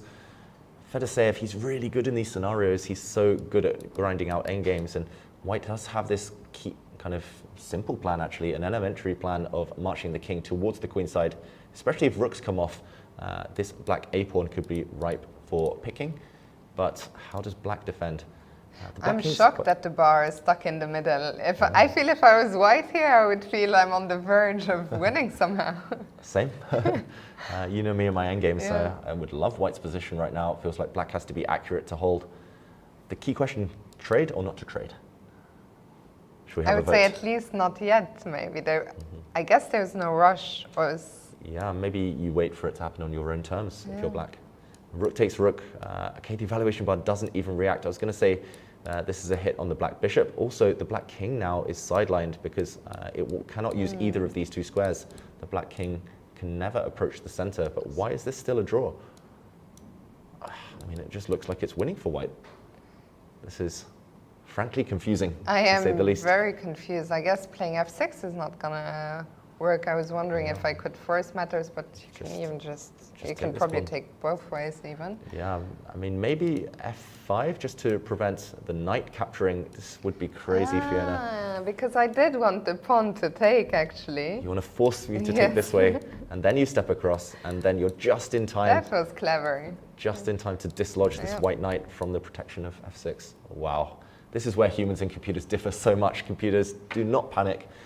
They see the white knight is forced away and black takes this pawn and holds the draw. It still looks scary because it feels like the a-pawn is going to drop after black takes on f6, but then the king is also very close and runs very fast towards the h-pawn.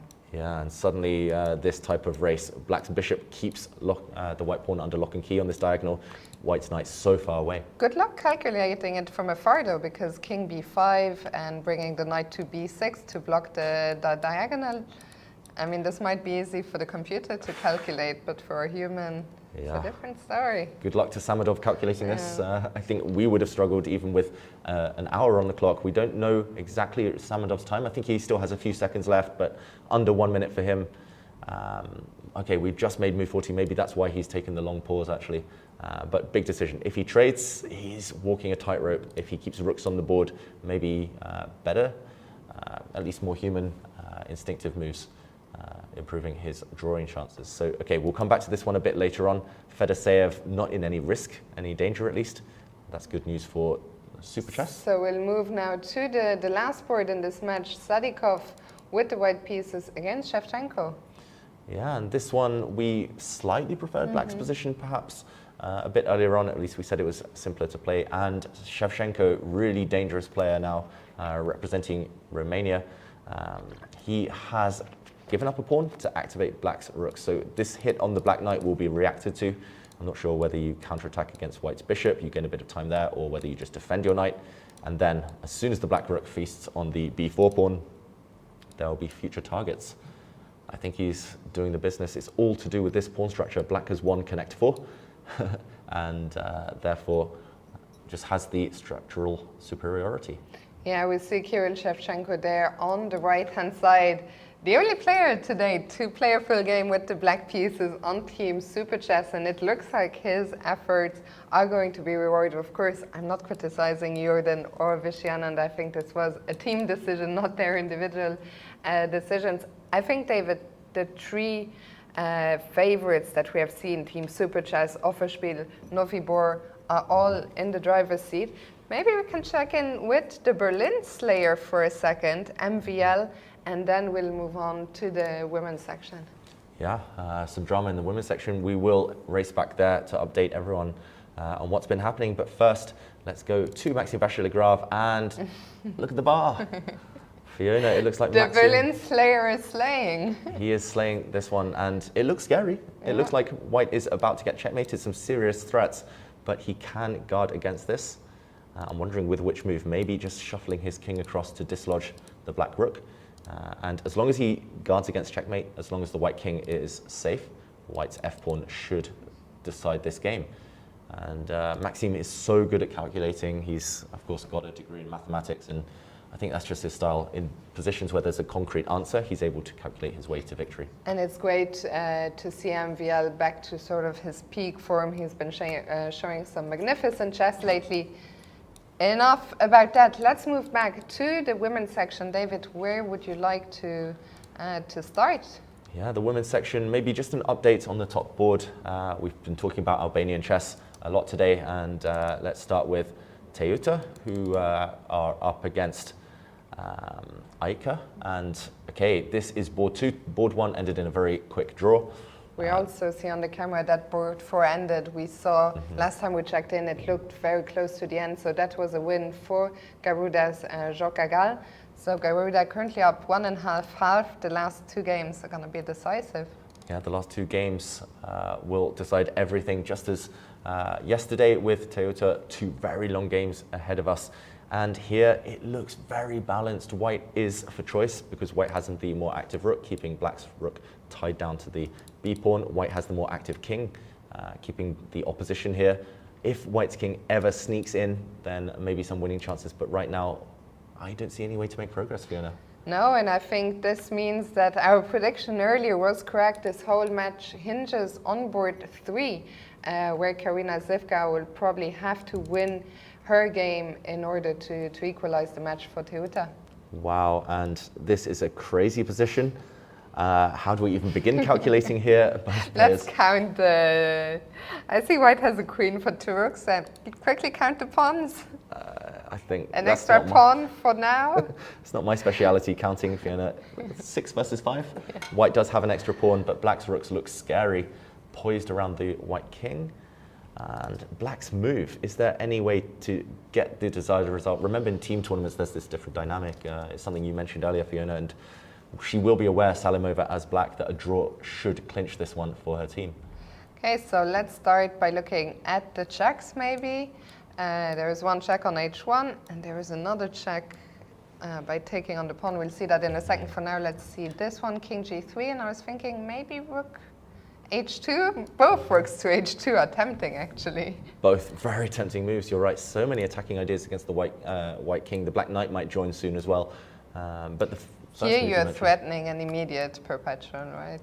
Yeah, with the match situation in mind, half an eye on the rest of the team.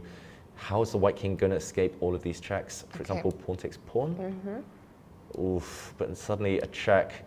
Maybe the black knight comes in now. This might be dangerous even. Yeah, I mean, maybe there's even better, but I think this would secure the desired draw. And if I defend the g2 square with the queen? So holding the square, only one queen way e4, to do that. Yeah. Queen to e4, and maybe I attack your queen, try to kick her away. You can give a check, but the black king will be able to evade these checks in the near future. And if I take the pawn on b7, instead of giving a check, am I going to get punished? Ooh. Looks like it. The bar says yes. I don't see how. Okay, what is the killer blow here for black? The white king is living life on the edge. Yeah. But maybe black is just going to capture on g4. I'm not sure how, with the knight or with the pawn, but... Yeah, maybe with a pawn? Oh, computer says no. Let's check the knight.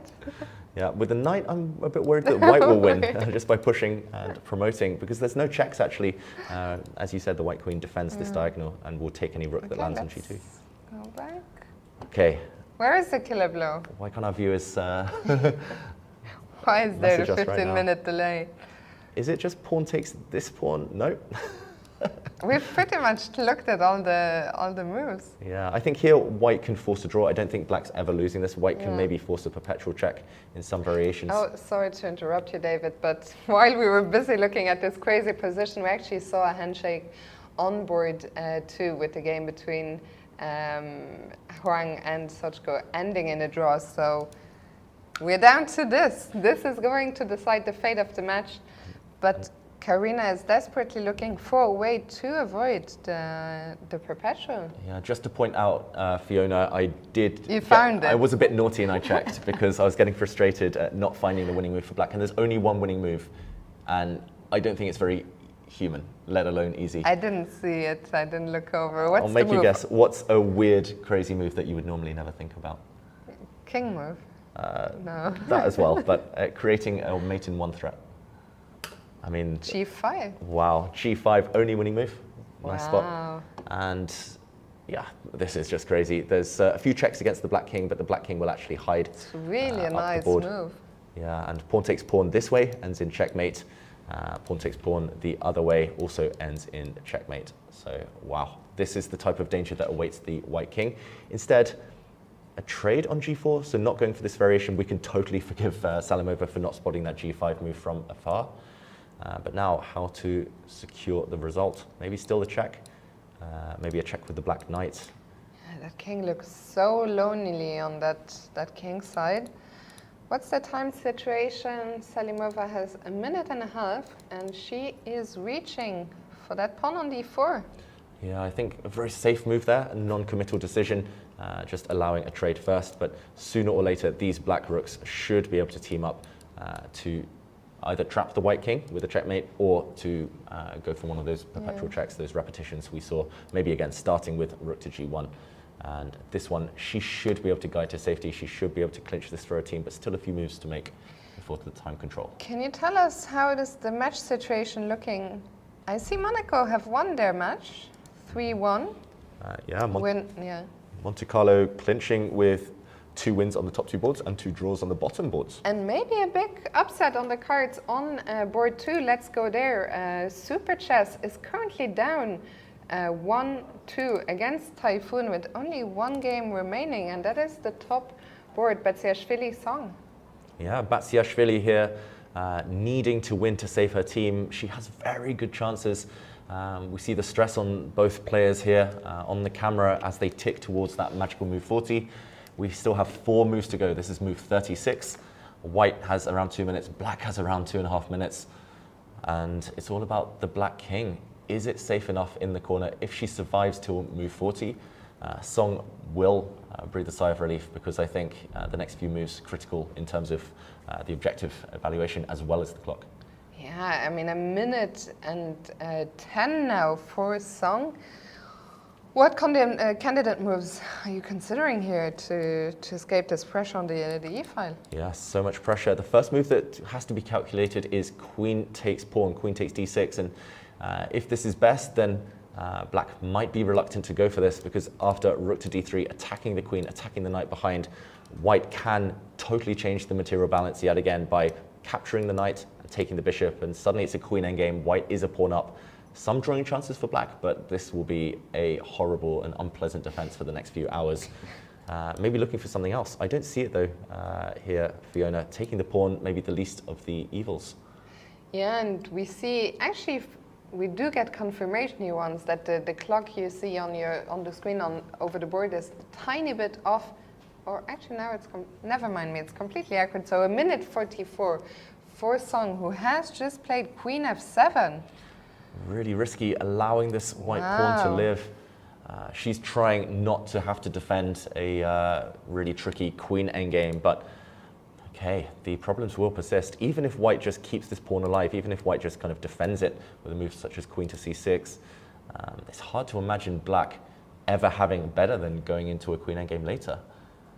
Yeah, but Batsiashvili, we just saw her clock time there drop under 2 minutes. All the pressure is on her. She's been such a fantastic leader for her team so far. How does she, I mean, the queen in looks very tempting. Yeah, this is the first move that came to my mind, just hoping that the black bishop actually moves. Maybe the one downside is that there's a counter attack on the white king along this diagonal. So maybe there's other ways to keep control. You could harass the black queen. You could maybe come in from the back. Lots of tempting moves, Fiona. Yeah, I was wondering if I can play a slow move like king g2, just taking control over that square on f3, because it doesn't seem like we're in a rush. I mean, it doesn't look like black has any immediate threat, so am I missing something? No, you're not missing anything at all. Just to show king to g2, bishop takes pawn now would backfire. For example, this pawn is not truly attacked because of this pin. This would win material. Either the black bishop or the black knight would drop off next. So yeah, this is a classic blitz move. I think that would be a really classy move, king to g2. There are, of course, other more direct attempts. But okay, the nerves are visible on both players' faces. I don't think she has 3 seconds. The clock's not ticking down to 0. 45 seconds for Nino. I think we'll stick here until the time control, which is coming very soon. And rook d3, her chosen move. Wow, she sets a nasty trap here, Nino Batsiashvili. She's hoping that black gets tempted by a knight fork, but at the very least here, white could actually take the bishop, giving up the rook, and drop back now with a check. I just realized, actually, Trapper might get traps here after knight c5, queen takes bishop.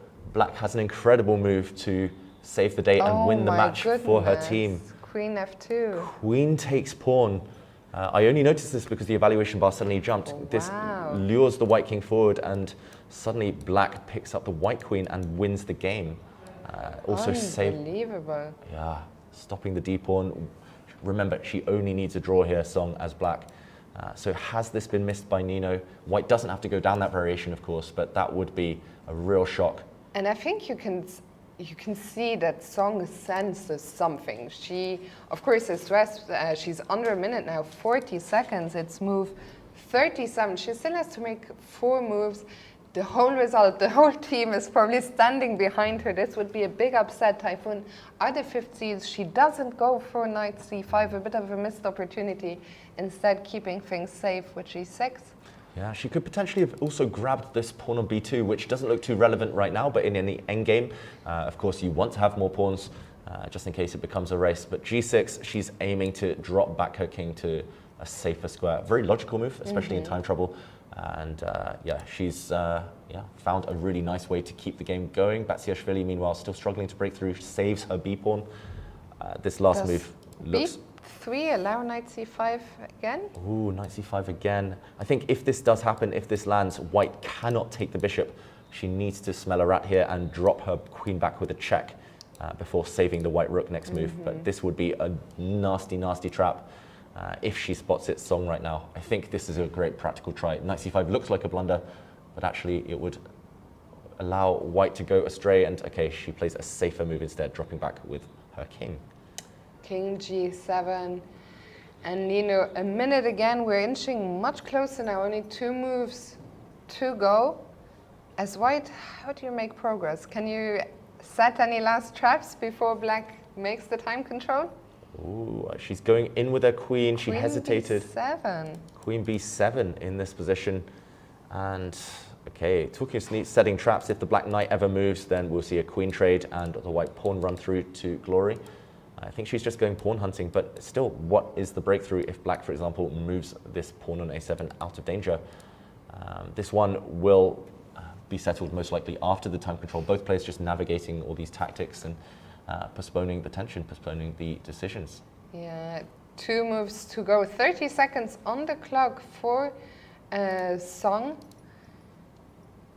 And yeah, I think we'll stick around here. The time control has pretty much been made everywhere else. A5 on the board here. Okay, I think it might be time for your move, Fiona. Just king g2, keep the white king safe. Put it on a light square away from black's bishop potentially. How ambitious is Batsiashvili feeling here? She knows she needs to win. Or maybe even rook f3 immediately. Rook f3 is a very committal move though, because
lips, skin for your skin, sin for your sin, eyes for your eyes, lips for your lips, skin for your skin, sin for your sin.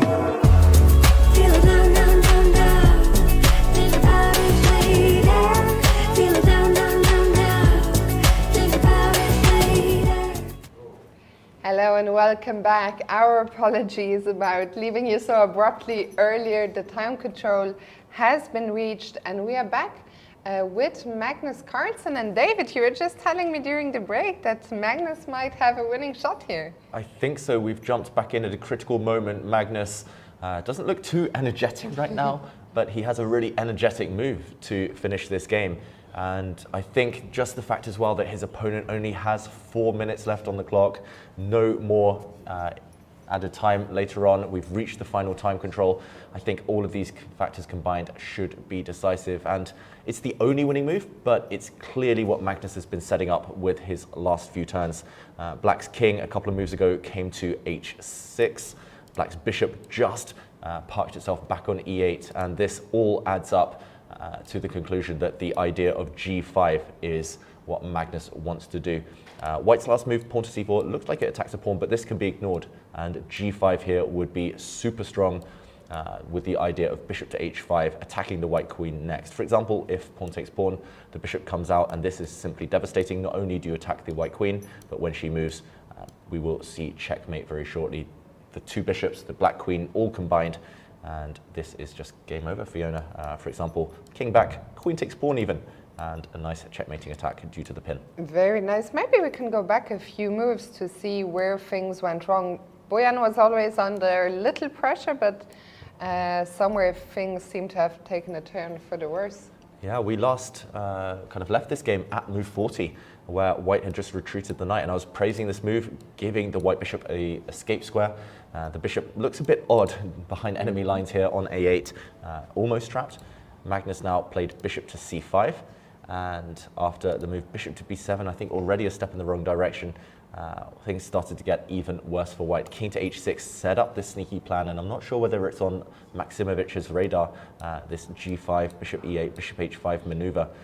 He just continued to wait. Maybe he needed to take some action, and just the waiting game against the top players in the world just doesn't work now. Fiona, as mentioned, g5 would be decisive. The only way to stop it is g4. I think this is what Magnus is calculating. And now the only thing left to do is the Fiona attack. So how can Black set this up? Bishop b. Maybe. Oh, yeah. That's a better way to do it. Queen f4. I wanted to bring the bishop back to c7, but bringing the queen to f4 is a lot more powerful. Yeah, I mean, something like this. Either way, setting up a battery on this diagonal. And I think this should be game over. For example, we mentioned queen to f4 as the most powerful move. Big threat if white gets distracted of playing bishop to d6. Okay, the evaluation bar says there's something even better, but this is decisive anyway. The black queen is about to come in via h2, and this white king will not survive for too much longer. You can't prevent this. And I'm just wondering what Magnus is calculating here. Is he maybe concerned about the white knight hitting this black queen? Where would the finishing blow be here? This is still, it's not entirely over. Some work to be done. Some work to be done. Oh, wow. Okay, I think I see it. And it's not actually to do with going for checkmate anymore. Now that the white knight has re-entered the center, it's taken away an escape square for white's bishop. Oh my goodness, queen b8. Oh, no. I eat my words. This looks like it just wins a piece, but maybe white has a counterattack on the black king. Oh, this is such an irrational position. This is why Magnus is pausing. Yeah, I was gonna say we understand better now that even though g5, that move looks kind of natural, the follow-ups are not easy to calculate. Far from easy. I think the only kind of saving grace for Maksimovic is g5 can be met by g4, stopping bishop h5, and this is the position in Magnus's mind. This is maybe why he's getting a bit frustrated and definitely calculating face on there for Magnus Carlsen. Yes, plenty of time, still 45 minutes on the clock. I think we'll leave Magnus for now. We'll come back to see what he decides on. Let's check maybe the end of Pranav's game. It was such a masterpiece, and it looks like he kept it up until the end. That's right. This was the final position. Let's just do a quick recap. We last left it with white taking this pawn on e5, pinning the black knight, hinting at a queen check from behind here. Black tried to centralize the rook. This knight not quite attacked yet due to a pin on the f-file. White simply dropped back, a backwards knight move. Not the best according to the computer, but good enough to win this game, attacking the black queen, trying to dislodge her from the defense of this knight. She kept herself alive on d2 due to, again, this pin, meaning the queen is untouchable right now. But after the white king simply marched up the board, we saw a trade of pieces, the black king sidestepped, and white does have this extra knight, and he brought it into the game with full effect. We just see a few more moves, and as soon as the final white piece entered the action, I think this was pretty much the start of the end. What a way to bounce back for Pranav, who lost yesterday, but today, I mean, one of the games of the tournament, if not the game of the tournament so far, an absolute attacking masterpiece. And well, we see that 2 games remain. Offerspiel only need 1 point out of the remaining 3 boards to secure the match. So let's check in with board 5, Pesnelch against Christiansen. Yeah, any of these 3 players could clinch it, even if Magnus doesn't win, which we expect him probably to do now. Then Johann Sebastian Christiansen will fancy his chances. This was the last position we left it, actually, and a long, long time ago. Let's fast forward to the game position, which is actually an endgame. Here it's level pawns, looks very balanced to me, Fiona. Maybe black slightly for choice due to the active rook on the 3rd rank, but how to break through, how to go about trying to win this. h6 shows that black isn't entirely sure of a plan. Yeah, I think Johann Sebastian maybe also just waiting a little bit to see what is happening on the 2 boards, the one right next to him, and maybe we just go there. I think this game might go on for a bit longer. How is Halldórsson getting on? Yeah, that shows a good teammate when you sit there not making decisions, not bailing out with a draw, keeping your teammates company, and kind of waiting just in case things go wrong for your teammates to take a risk later. But Halldórsson should be winning this game. White does have 2 extra pawns. The black king has somehow ended up on d3, again behind enemy lines. It's done a bit of a zigzag. It came via, wow, it came via a4, a5 into the position, and it came in earlier. It got chased, but now 2 pawns should do it. Some counterplay though, Fiona. With the rook behind the enemy lines, keeping an eye on the pawn on h4, maybe threatening some checks. There is some work to be done, but Halldórsson should be able to win this one. With Halldórsson pressing, Magnus pressing, this one looks very, very good for Offerspiel. Yeah, just one trap before we move on to avoid here for white. Do not give a check. Do not check this black king, because suddenly, whoops, a fork. It's rare to see a king fork 2 pieces. Normally a king's pretty lazy trying to hide behind some shelter, but here it does. Very sneaky king. Yeah, sneaky king. David, can you catch us up? Is that an expression, catch us up on what's been happening in the top match between Super Chess and Vuga Gashimov? Yeah, let's jump in there to the board 1 match in the open section. Here we see, wow, this is a really crazy endgame.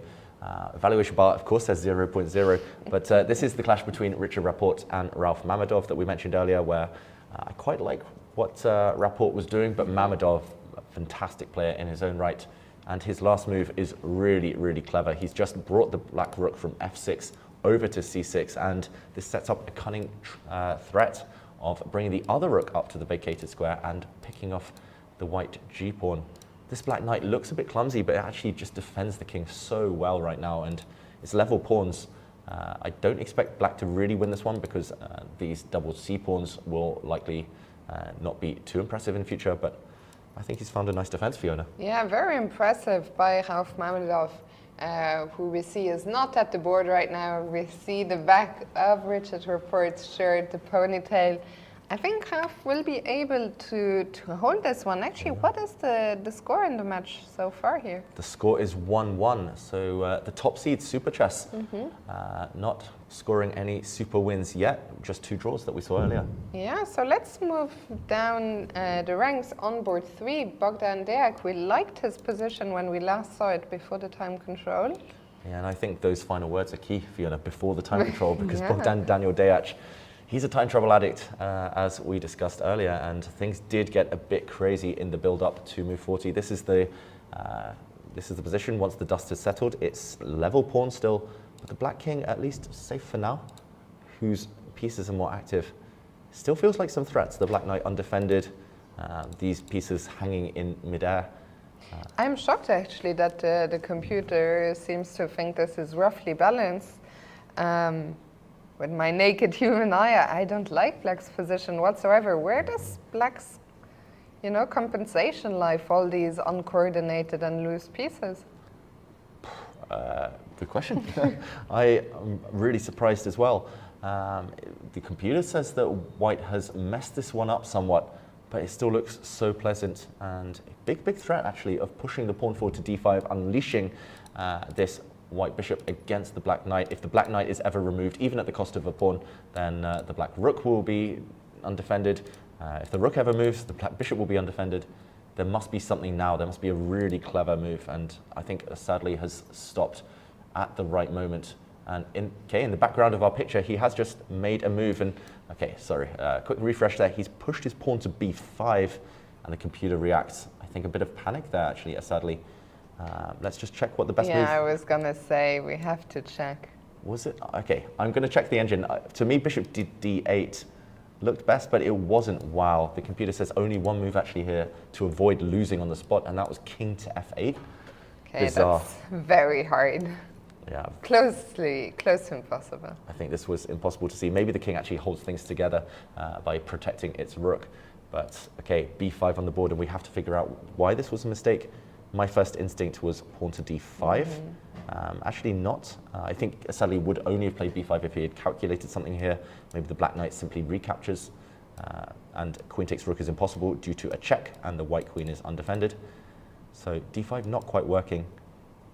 How about something simple, Fiona? Rook takes h5. I say simple. Simple? I want to deflect the Black Yeah. Knight away from the defense of this Okay, rook. let's take a look. Rook h5 looks very tempting. Okay, computer again says no after a trade here. But Or at now least we the get bar a says lot no. of checks, I guess, on the light squares. Yeah. This king might not be able to find a safe home. No safe home here, and also Black has ideas such as bishop takes g3, just because the White Knight is being undermined. Okay, so in human terms, not simple, No. but Super Chess, good news for them that there is a winning move here for White. We're yet to find it. Will we find it?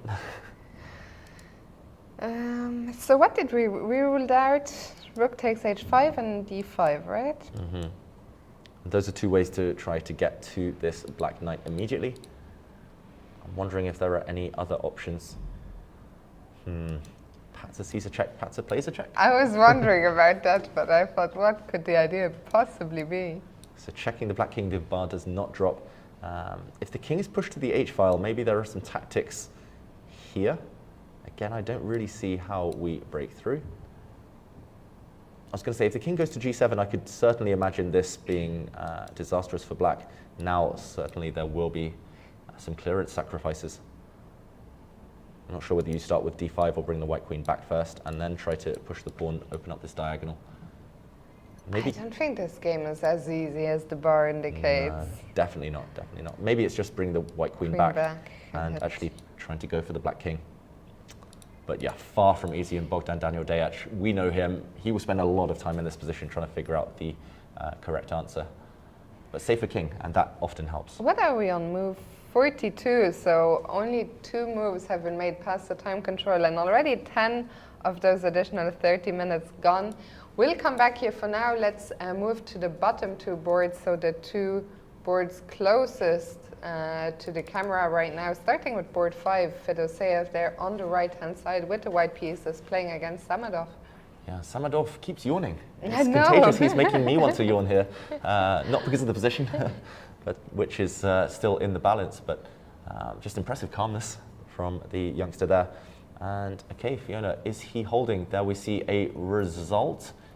In the meantime, Karina Sivka against Nagil Salamova. It looks to me like the kings are in the middle, which is giving the team, the Hungarian team, Garuda Aika, a big win over Toyota, so they continue their perfect run of 3 team wins so far. Yeah, but for the local fans, Toyota going down to their first defeat, disappointing day. But well played to Salamova, holding a draw in that complicated position. And there we see the score sheets, the official confirmation of the results being signed. But let's go back to this game where Fedoseev has just made a move. White's knight landing in the center. I mean, this is so frustrating for Fedoseev, also for me, because I don't understand why this is level. Why is this equal? We looked at this ending before the break. We couldn't understand. I mean, I have a feeling that White is going to win somehow. It's only White who can win, surely, unless White starts a race at the wrong moment. It reminds me a little bit of this last endgame we were looking at yesterday. Of course, it's very different. There was more material on the board, but it was this knight jumping around against the enemy bishop. So let's see how long are these guys, or do you think it's much easier to defend? I don't know. I think it's just the fact there's such reduced material. As soon as the White king starts going for this black pawn, then the black king will activate and maybe start going for the white pawns. Bishops are so good at giving themselves up, covering both sides of the board. Maybe the black bishop will later give itself up for the white a pawn if it ever crosses the board. And for example, now I'm expecting black's king to step forward to e7. Just simply see no other logical moves. And white's king also tied down to this e-pawn. I think Fedoseev's plan over the next few moves is to, I'm not sure whether you go for it immediately, but to bring the knight round to c4 to keep an eye on this pawn, to defend e5 and then unleash his king. But black as well, able to maybe trade pawns in the near future. Okay, I'm going to trust the engine here and agree it is a draw just because black's long-range piece, the bishop, will hold its own. But yeah, it's only really white who can win. And that means the last board game might still be hugely important here. How is Sadikov getting on against Shevchenko? Yeah, most of the other games in the balance, meaning that Shevchenko as black for the top seeds will want to win, maybe even need to win. And he has an extra pawn. Those pawns look pretty powerful, and the d-pawn only 3 squares away from becoming a new queen. Yeah. It is white to move. White also has a passer, of course, on b6. Yeah, the problem is this pawn can step forward, but it will not go any further. This black rook is just doing its best Gandalf impression, saying you will not pass. And after b7, I mean, the black bishop can actually activate to try and hit this pawn already. And yeah, for example, if white's bishop is forced to go and defend, the bishop can sit on c8. Now I think, Fiona, these pawns will simply roll forward. Not much to do to stop those right now. Surely it's about these passed pawns, but if you can hold them up, if you can reactivate the white knight somehow, maybe some chances. Yeah, I mean, you have to calculate variations here as white. You have to maybe try and undermine some of these pawns. It won't be easy though. Surely black is a big, big favorite in this game to win. Absolutely. Zadikov also only 14 minutes on the clock. I think Shevchenko will find a way to win this one. It's been a very close match, but it looks like Super Chess will get over the line just about in the end. Yeah, they should, but still maybe some twists and turns ahead. And notice how in the background of your picture there we see Asadli watching his teammates. That's the dynamic as we enter the 4th, 5th hours of any team match, in my experience. Watching your teammates play, kind of evaluating their positions, and your decisions on the board are often affected. He needs to take risks, maybe, Asadli. Absolutely. David, it's been very long until since we last checked in with the title defenders. Let's go to the board 3 match between Borsheva and, did I say Bor? Borsheva and Novi Bor. Yeah, and just to recap some of the results, Vincent Keimer did win. This was the final position. Black simply has an extra exchange, extra rook for bishop. And here with the remaining set of rooks about to be traded, Mikhailevsky resigned. So big win for Vincent Keimer, 3 out of 3 now in the tournament. And Nils Grandelius also taking a win. Wow, we did not see that one coming. Last time we checked in, we thought Niels was under some pressure. Very good to see him bounce back after yesterday's loss. Shall we quickly see how he turned this one around? Yeah, let's kind of rewind back a few moves. We saw actually a crazy position. We left it just 2-3 moves before this. Suddenly Black's bishop sneaking in from behind, trying to win a pawn. But I think it was just the looseness of Black's pieces that later caused the blunder. And here, knight takes d4, allowing White's rook to enter the 7th rank. A pawn sacrifice from Niels Grandelius here. Really well calculated, because after the Black rook defends its bishop, rook takes pawn. Where is the mistake? Knight takes b3. Looks like a sneaky tactic. Rook takes knight, met by a winning pin. Okay, where is the blunder? It looks like a sneak attack maybe against the Black king, and not well defended. Okay, bishop back to c5 was the big mistake, trying to block a check, but allowing White to create an attack. And looks like time travel in full effect there, with the bar just swinging back and forth. But in the end, Black was just, I think, probably too tied up there on the king side and the pieces to lose.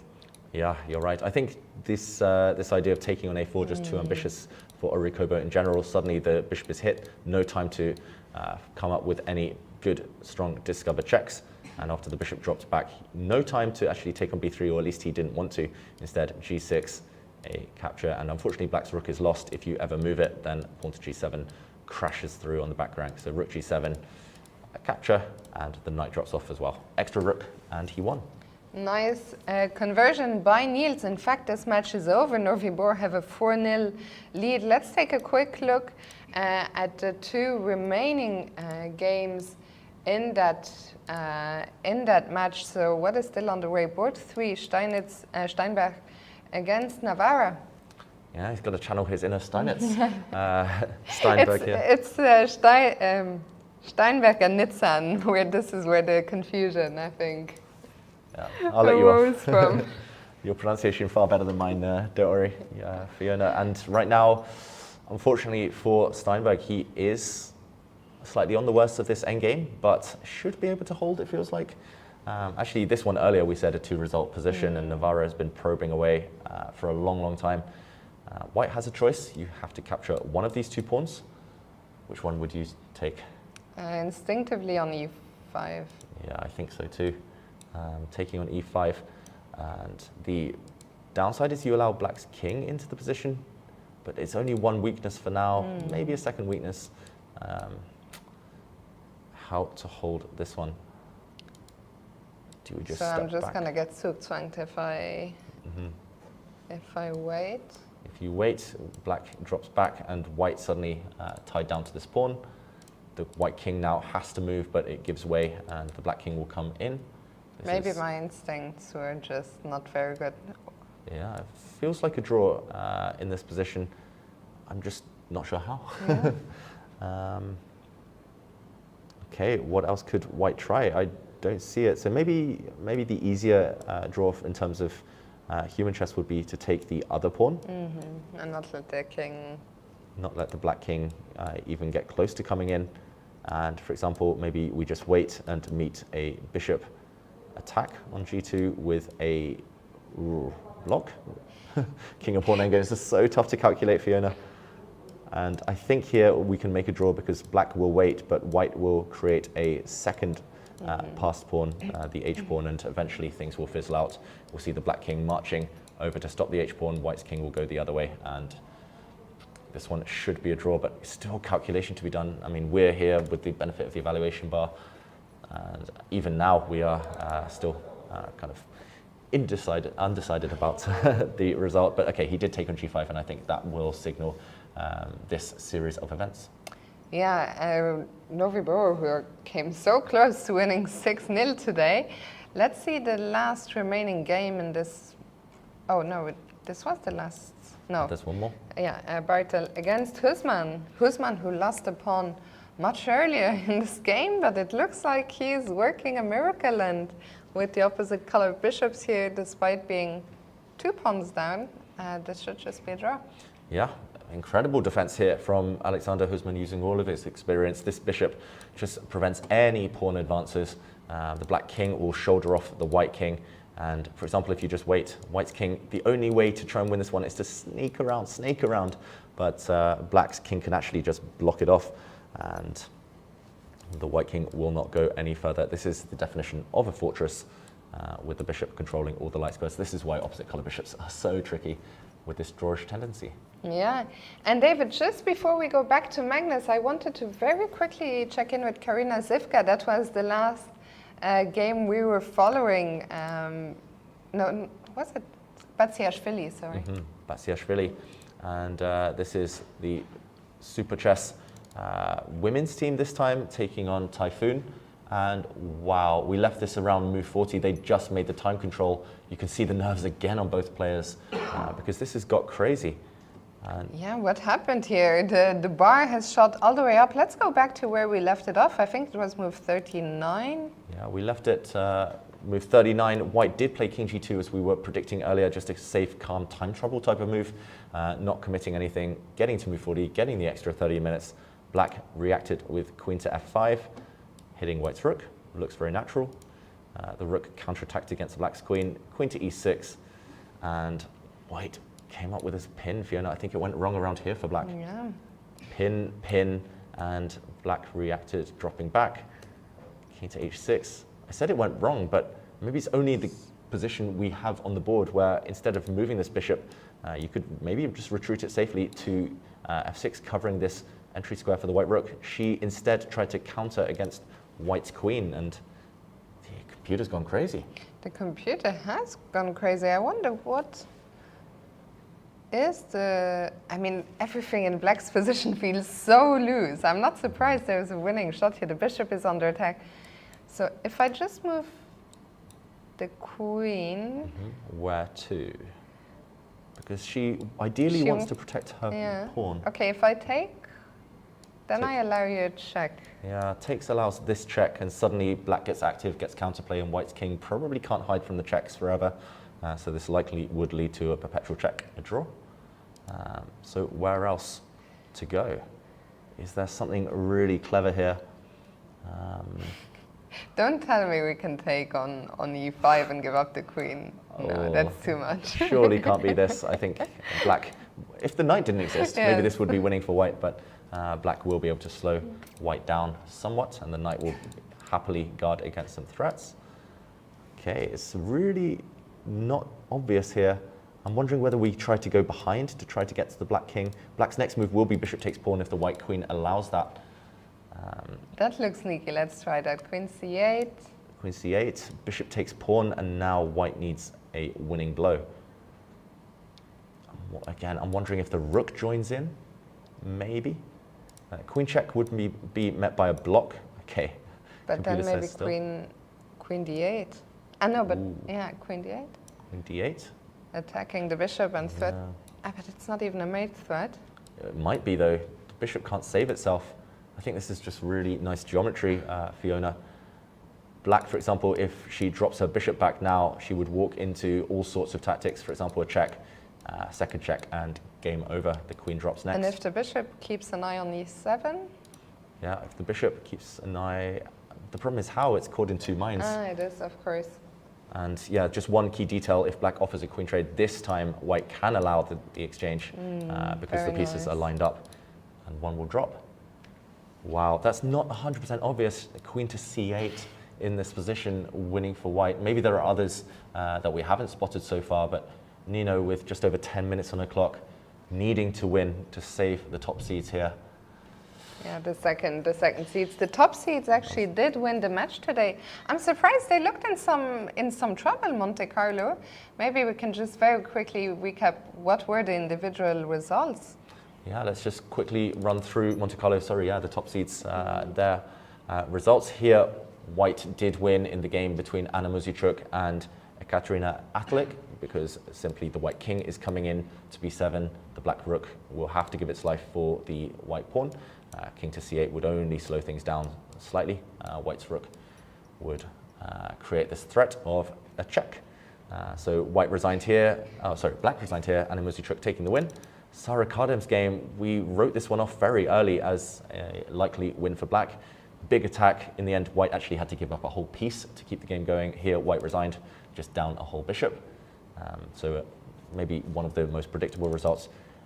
Okay, Pia Kramling, maybe seeing that her team were doing well, took a draw in a very pleasant position for white. Or at Is it least so? It looked so it was pleasant. earlier, The yeah. bar suddenly is changing its mind. I wonder why. Is it to do with the openness of the white king? Yeah, I think it is to do with the king. Actually, the game ended with a repetition here. Black's queen moving to g4, maybe hinting at some sacrifices on g3 and a bit of a dance between the two queens. Yeah, earlier we loved Pia Kramling's position, but great defense there from Dorina Demeter from Hungary. And Elizabeth Pate's on board 4 saved what looked like a tricky position, so also a draw there. Wow, and this one is maybe one of the most surprising results because in the final position, white does have the extra exchange, the extra rook for knight, and agreeing a draw here pretty much eliminated all chances for her team. Aydin, the lower rated player, it's understandable taking a draw against a grandmaster, but maybe regretting not playing on. Team captain will have some stern words to say For to her sure. later.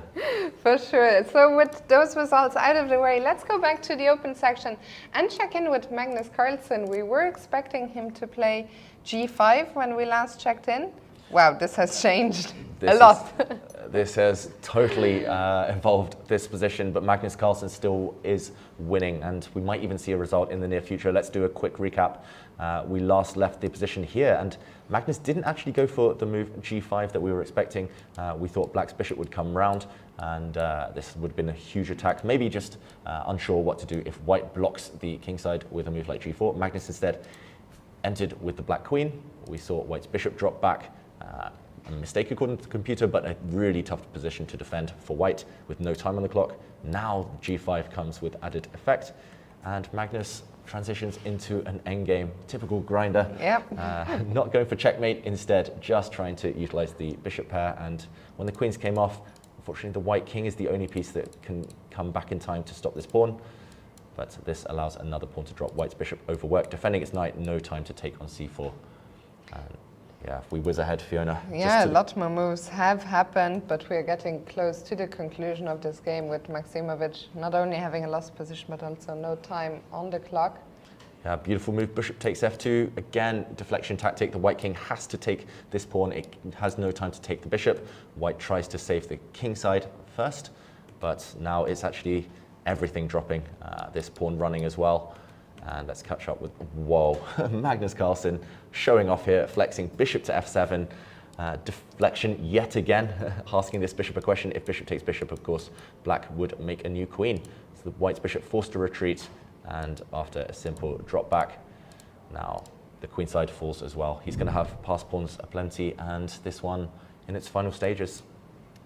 Yeah, bishop c6 is on the board. I guess Magnus is just going to collect. Where is the win though? After bishop takes pawn, suddenly white can maybe come back and take on a4. And now we push the pawn.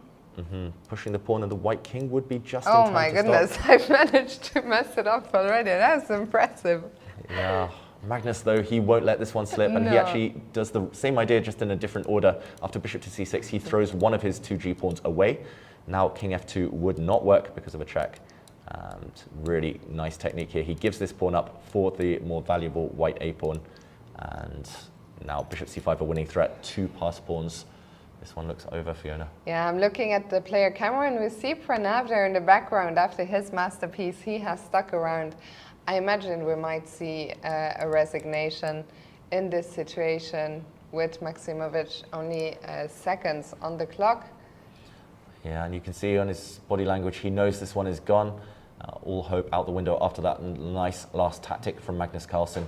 It's just incredible in the endgame, finding all these resources, utilizing the bishop pair. This is a really instructive example of how they best use the bishops. And Magnus now, he'll just coordinate pushing the g-pawn with pushing the a-pawn.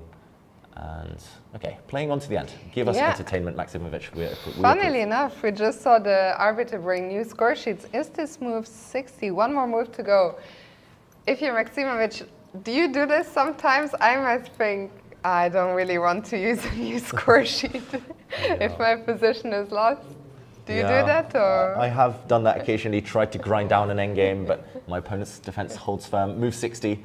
Save the trees, save the environment, save the paper, and offer a draw. But I think this will be a case of it being the appropriate time to resign. Black's a-pawn is just going to march. Both players, so Magnus looks like he's ready to accept the hand, but another move was made here, bishop d5, maybe a last attempt, but Magnus just goes for the exchange, and the new score sheets will come out. Oh, not respecting the environment here, the players. One black pawn will paralyze the white knight. I'm expecting Magnus to push the pawn to a3 now, and while the white knight is distracted, black's king will happily guide down its g-pawn. Yeah, this one is quite straightforward. Actually, you could pretty much just imagine that these three pieces aren't on the board, and black is simply winning this king and pawn endgame. The queenside irrelevant, it's all about the g-pawn now. Yeah, and when and if this game ends, Magnus will actually be the one to bring the winning point for his team Offerspiel, who are currently in the lead 2.5, and there he goes. The a-pawn is running down the board, and this game now really in its very final instance. Yeah, two moves here for white if you want to prolong this endgame. Knight back to b4 would have been one. We showed that was winning, and okay, we see a handshake. Magnus Carlsen. On move 61. Oh, on move 61, Magnus Carlsen takes the victory. Congratulations, what a game by the world champion. He opened today meeting 1e4 with 1a6, but then turned it back into a French, and with his win, Team Offerspiel continue with their winning ways. The last two boards are now irrelevant, although both players, I think Calderson on board 6 pressing. We can come back there a bit later. I think we're going to focus now on the match Super Chess against Gashimov that is currently tied 1.5, 1.5. So 3 games remain there. And the one game that has ended, let's start there. Yeah, this game has finished, as you mentioned, Fiona, and we actually saw a repetition of moves in the position that we left this one at. We saw a really clever defense here just 2 moves ago from black, moving this rook out the way, getting out of the way of its counterpart, creating this really nasty threat of rook f6 and taking this pawn.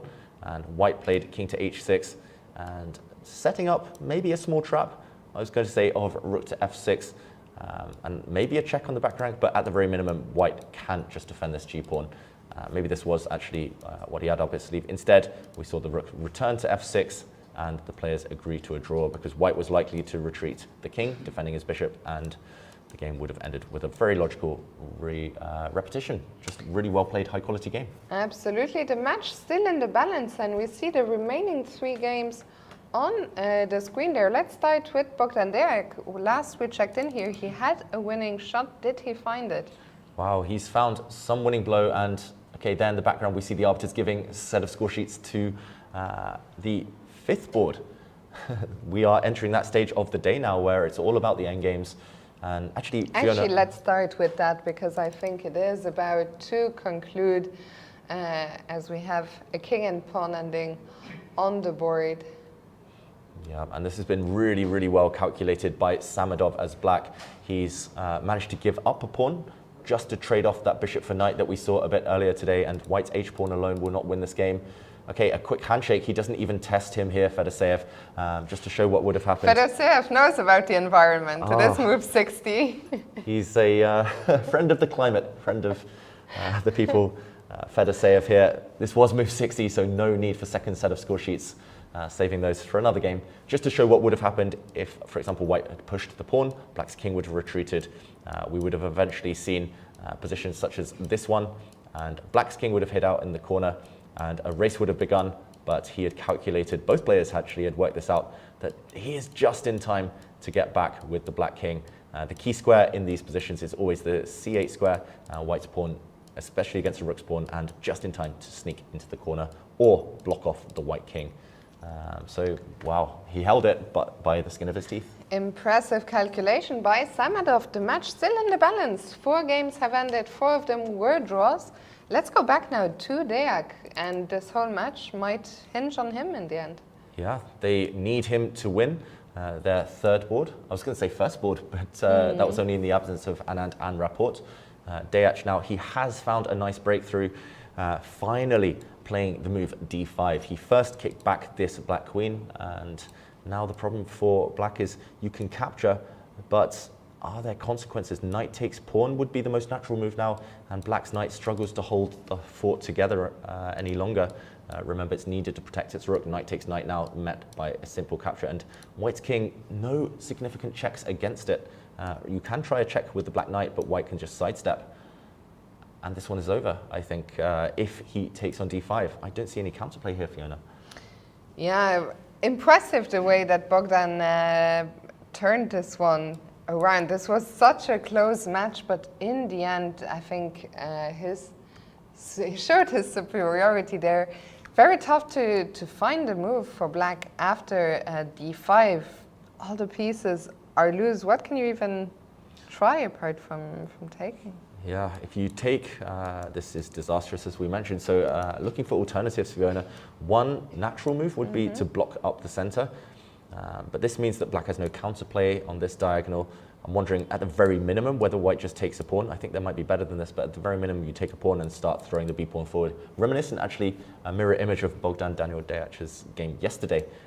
So maybe actually it's going to go on for a while, and I think the only way to keep the game going, rather than allow the bishop dropping back and taking a knight, rather than allowing a wreckage of the black pawn structure, is to lock things up, pawn to e5, maybe put that pawn on e4 and pray.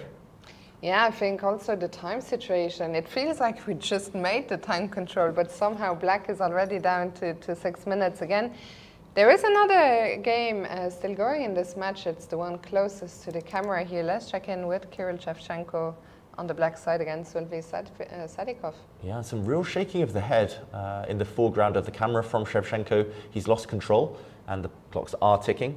Right now, this position is a bit wild. We said that these pawns in the center should decide the game in black's favor, but the evaluation bar suddenly back in the middle. I am shocked. A, that white managed to keep it in the balance, and B, that this position is still in the balance.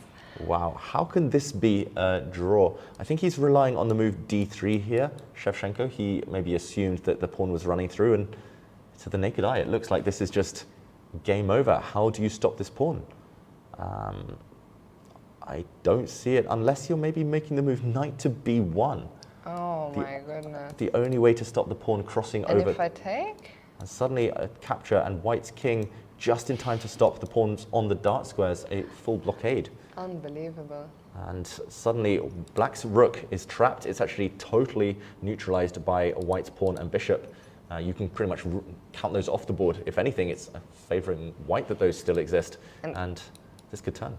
Kirill calculated this, so he did not push the pawn. Instead, he's trying knight d5. Does Kirill even have to be careful, do you think, depending on what happens here? Yeah, I think his last move shows a bit of panic, but also him trying to pull the handbrake and trying to steer this game towards safety. White would love to, for example, go in and behind to eliminate the blockader, but this does fail to a knight fork, hitting the rook and hitting the bishop. Once black eliminates that bishop, simply 2 extra pawns up in the center. So I think he's just guarding against this threat, this plan of white's rook coming in and behind. But still, what to do next? I'm not sure, for example, if white's rook steps forward. Do you want to push pawns? If you do, it's either going to be very, very strong, or they might actually become weaker. I don't know Crazy if I position. want to... Okay, what happens if I push the e-pawn? Yeah, looks logical, looks strong. Or, to be honest, if I didn't see the bar, I would still think black is doing well. I would still think black is winning. Okay, let's say I don't really want to move my king closer while I allow a check. The problem is either way, you're going to allow a check, right? King f1, maybe the knight can come in. But maybe that's not a problem. Okay, king f1, the safer of the 2 moves. I mean, it still looks like great winning chances for black, but you are playing without a rook. Maybe that's why the head shaking started for Shevchenko. Looks like he's, okay, I was going to say he's leaning back or has left the board. Also, look at Sadikov's time situation. I think it's going to be very challenging to defend it with so little time. Yeah. On the clock, both players visibly nervous. Yeah, such a high stakes game for the top seeds, super chess. And okay, he's going to move his rook. Where's he going to bring it to? He retreats back to b2. And same question persists. What happens if black pushes the pawns? Fiona, would you say black's still a big favorite to win this? Not a big favorite, but a favorite, I would say. And that means the 2 remaining games, despite the scores being tied right now in the match, they are maybe going to head in Super Chess's favor. I think so too. I even think it's likely that both of them will win. Although, you know what, I revised that statement already, because I think if Deak wins, very likely he will make a draw to eliminate any risk. He'll be aware, and okay, he's trying to eliminate any risk. I think you might have called it. I think he has taken a peek over at his teammate and realized Bogdan. I mean, it would be impressive if he looked over and just understood that position is winning, because it's also not so clear. He's an impressive player, Shevchenko. Yeah, that is true. He will be aware, but the nerves of the situation, it feels like he's taking some safe decisions, maybe just some very strong decisions as well. He's threatening knight takes bishop right now. And actually, if this bishop moves, he'll go pawn hunting for b7. He will be so happy for that rook to rejoin the game after being stuck on b8 for a while. Yeah, actually, the more I think it, I think the more I'm convinced you will be right with your prediction. Both games, Super Chess should win now, especially with the clock situations. The question is, if Howell wins first, will Deak make a draw, or I guess it depends on the position. Maybe we can very quickly go back to Deak to update his position. What are your views on the role of the captain here, Fiona? If you were the captain, I do believe it's possible for them to tell their team to offer a draw. Do you think that rule should be allowed? That should. Sorry, what? The captains are allowed to. They are allowed, so it's different to the Olympiad. Yeah, I was told in this tournament, captains are allowed to communicate with their players to offer a draw. Well, in that case, I think Ivan will make use of that. Are you asking about this specific Yeah, I mean, in general, situation? what do you think of that rule? And do you think a captain should step in? Should they trust their players? It's very difficult to say, right? Because here the players are very strong. I do think in other situations, in other matches, when the captain is much stronger than the players, it can give a hint, absolutely. So it's, I think in terms of the regulations, it's tough. In this match situation, I think, yes, Ivan, if he's allowed to, should step in, because last year Super Chess fell short of winning the tournament. And even though they might want to win, if the position is not completely winning, I think it makes sense to just put the team first. Yeah, that's one rule that I have, I have a bit of an issue with, I must admit. Exactly what you described happened once. I was playing an opponent a few hundred points below me, and I literally just made a blunder, and the captain swooped in. He was about the same rating as myself. He swooped in, told his opponent, told his player, "You've got to offer a draw," and that was, I mean, basically a signal that I had blundered. And he, of course, realised at that very moment. It's basically having access to an evaluation bar.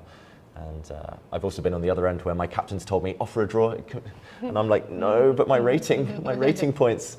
It secures it for the team, but it's a tough balance to strike. It cost me 15 rating points. My captain once did it 3 times in a row, and I was like, come on, man. Like, I know the team wants to win, but what about me? Anyway, team chess, it's a hard dynamic. It is a hard dynamic. It is a hard balance to strike. It also really depends on just how winning or how unclear is the position. How winning do you think this is for the egg?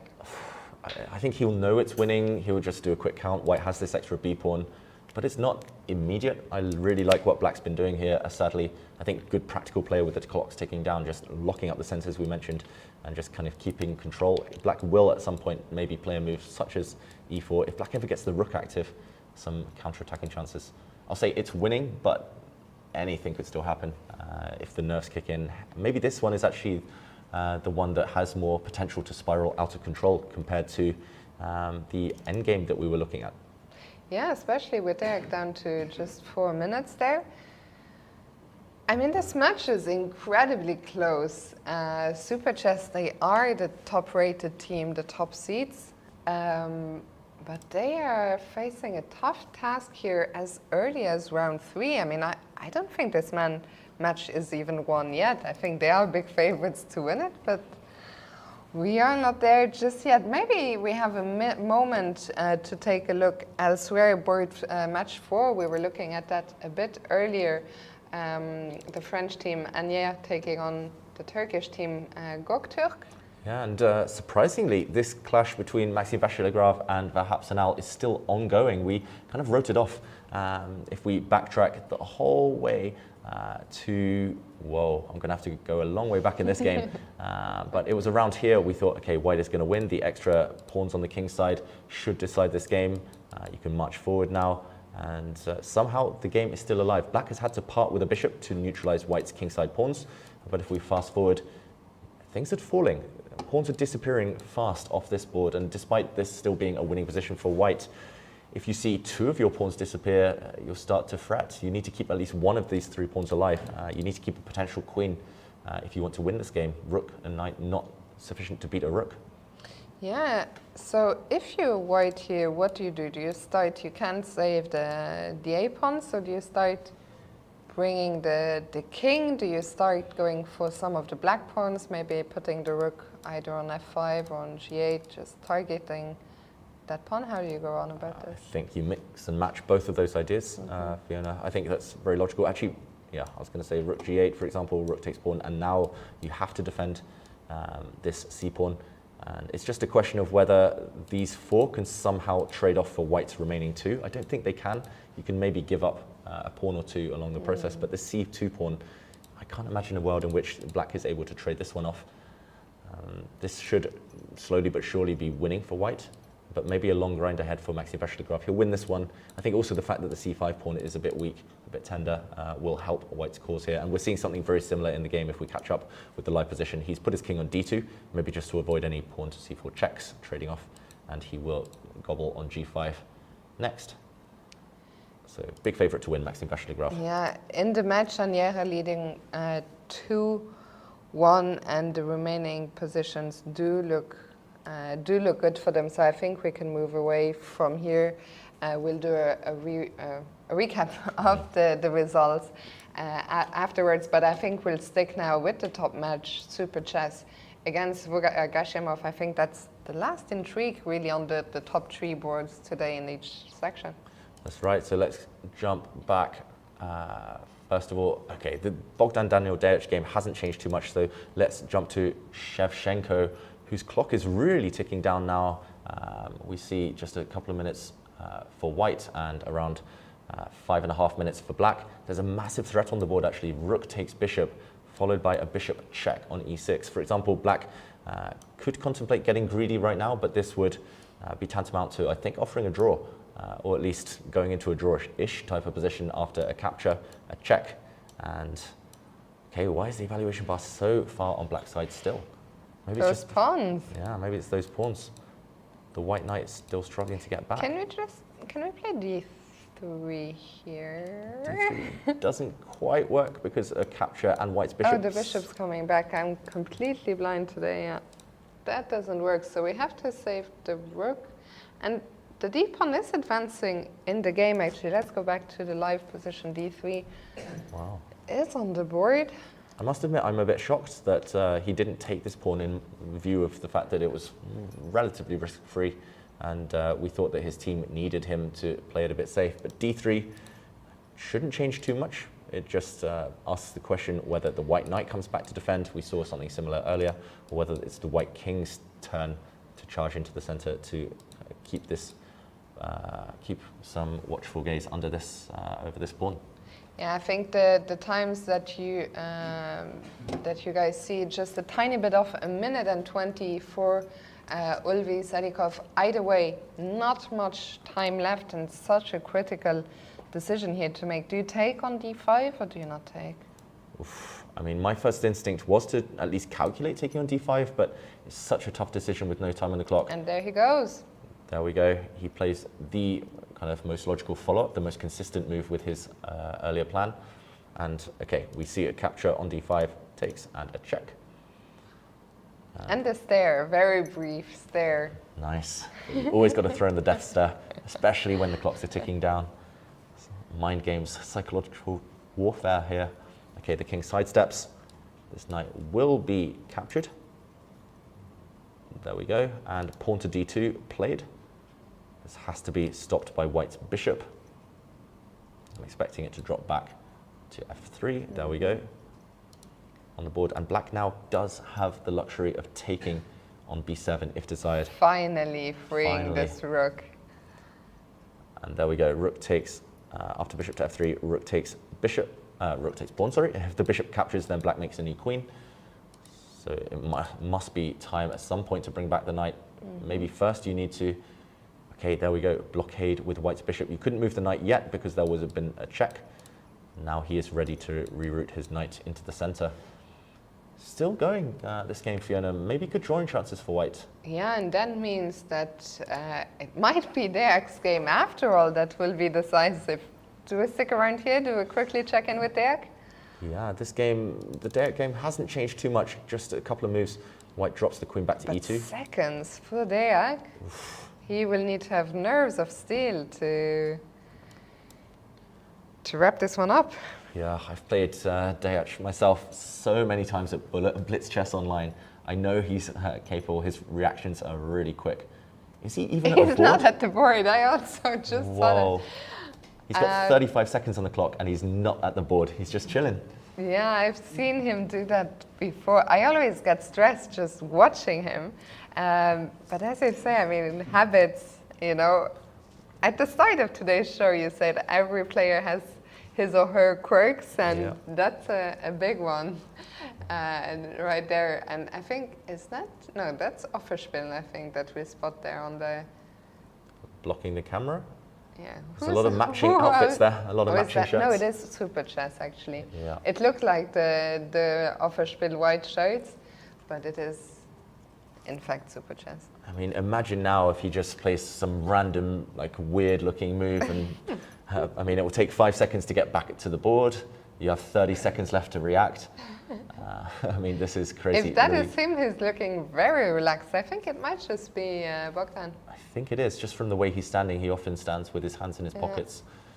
And okay, there we get it confirmed. He gets back to the board. 30 seconds and counting for white to react to black's last move, which was a bishop retreat.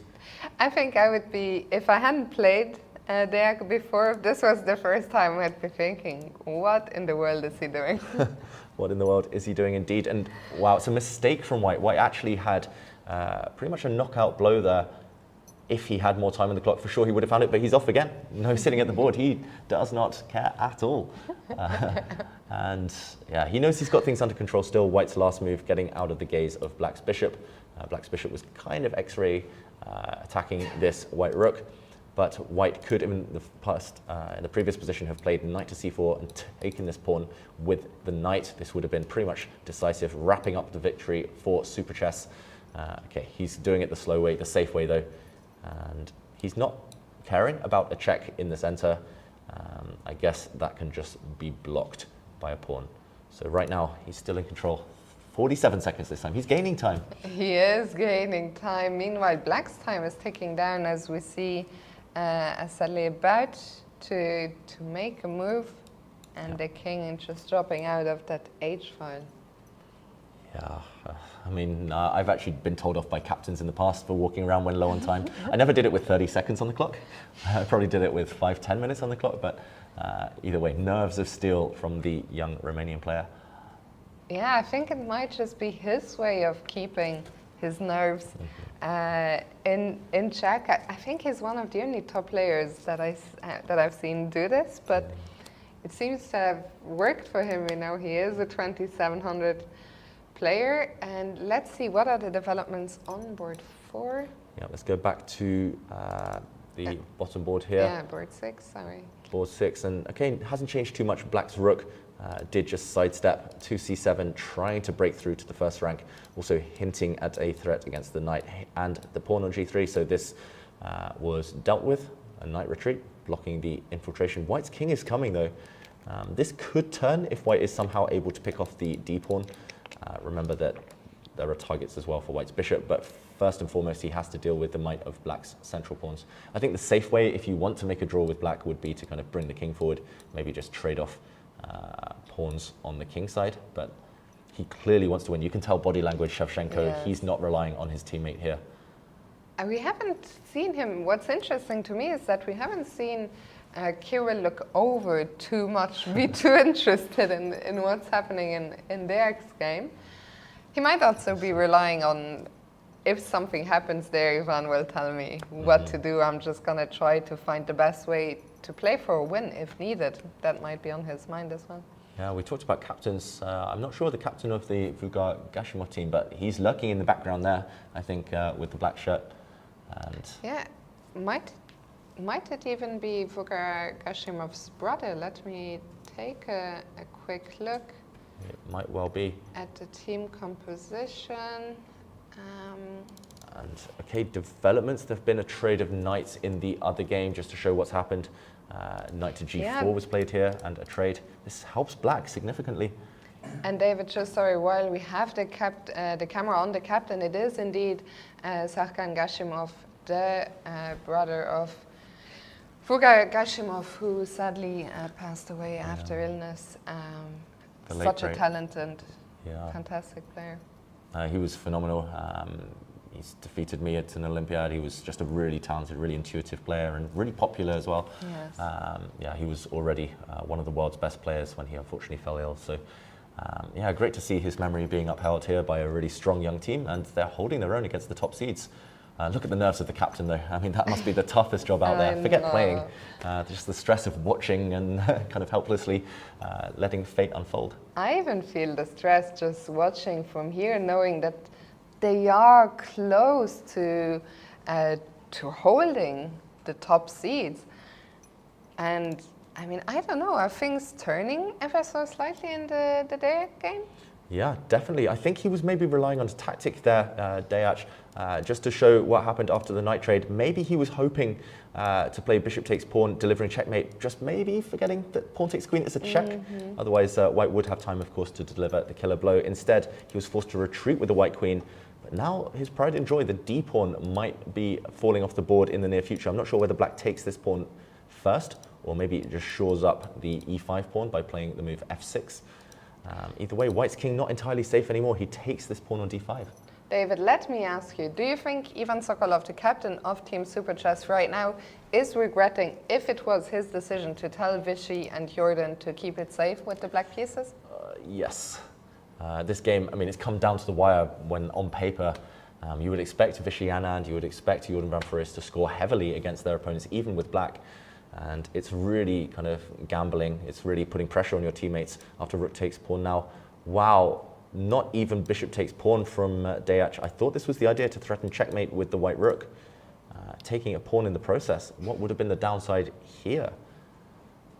Would there have been an immediate draw on the cards? Maybe rook takes bishop? Oh Wow. my goodness. He must have missed this, Bogdan Daniel Dejac here. Queen takes and perpetual check incoming. Look how the queen kind of, Such nice geometry. yeah, using literally a triangle here. If the king drops back, you check. If the king drops to h2, you check. If the king steps across, you check. And using this, That's beautiful. yeah, triangle, you just force the draw. Nowhere to hide for the white king. Beautiful there. But with the match situation, Bogdan Daniel Dejac had to take a risk. He had to play on. And I'm starting to think black's actually for choice here. Black has more control over the king side, and watch out for this king later becoming the weaker of the two. I'm starting to think Vugar Gashimov are going to hold this match. I think you might be right, Fiona. And let's check back in. This is the live position on this board. Let's check back in on the one at the forefront of your cameras. He's going to hold this, I think. Sadikov. He's done such a tremendous job. I mean, these pawns, 3 hours ago, we were talking about the mighty central black pawns, and black has done such a fantastic job, and he is inching so much closer because now the pawns have been stopped in their tracks. Yeah, stopped in their tracks and ready to be picked off the board.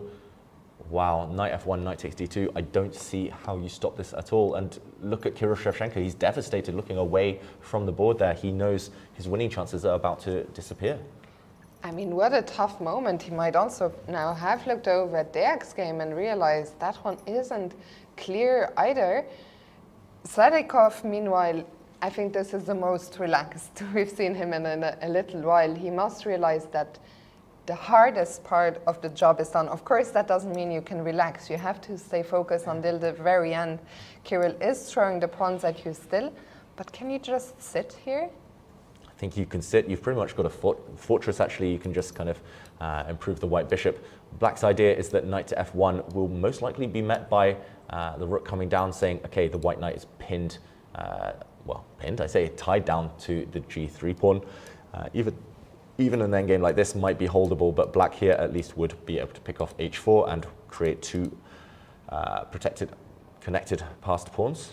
So maybe white will try to finesse this, maybe starting with the bishop move first.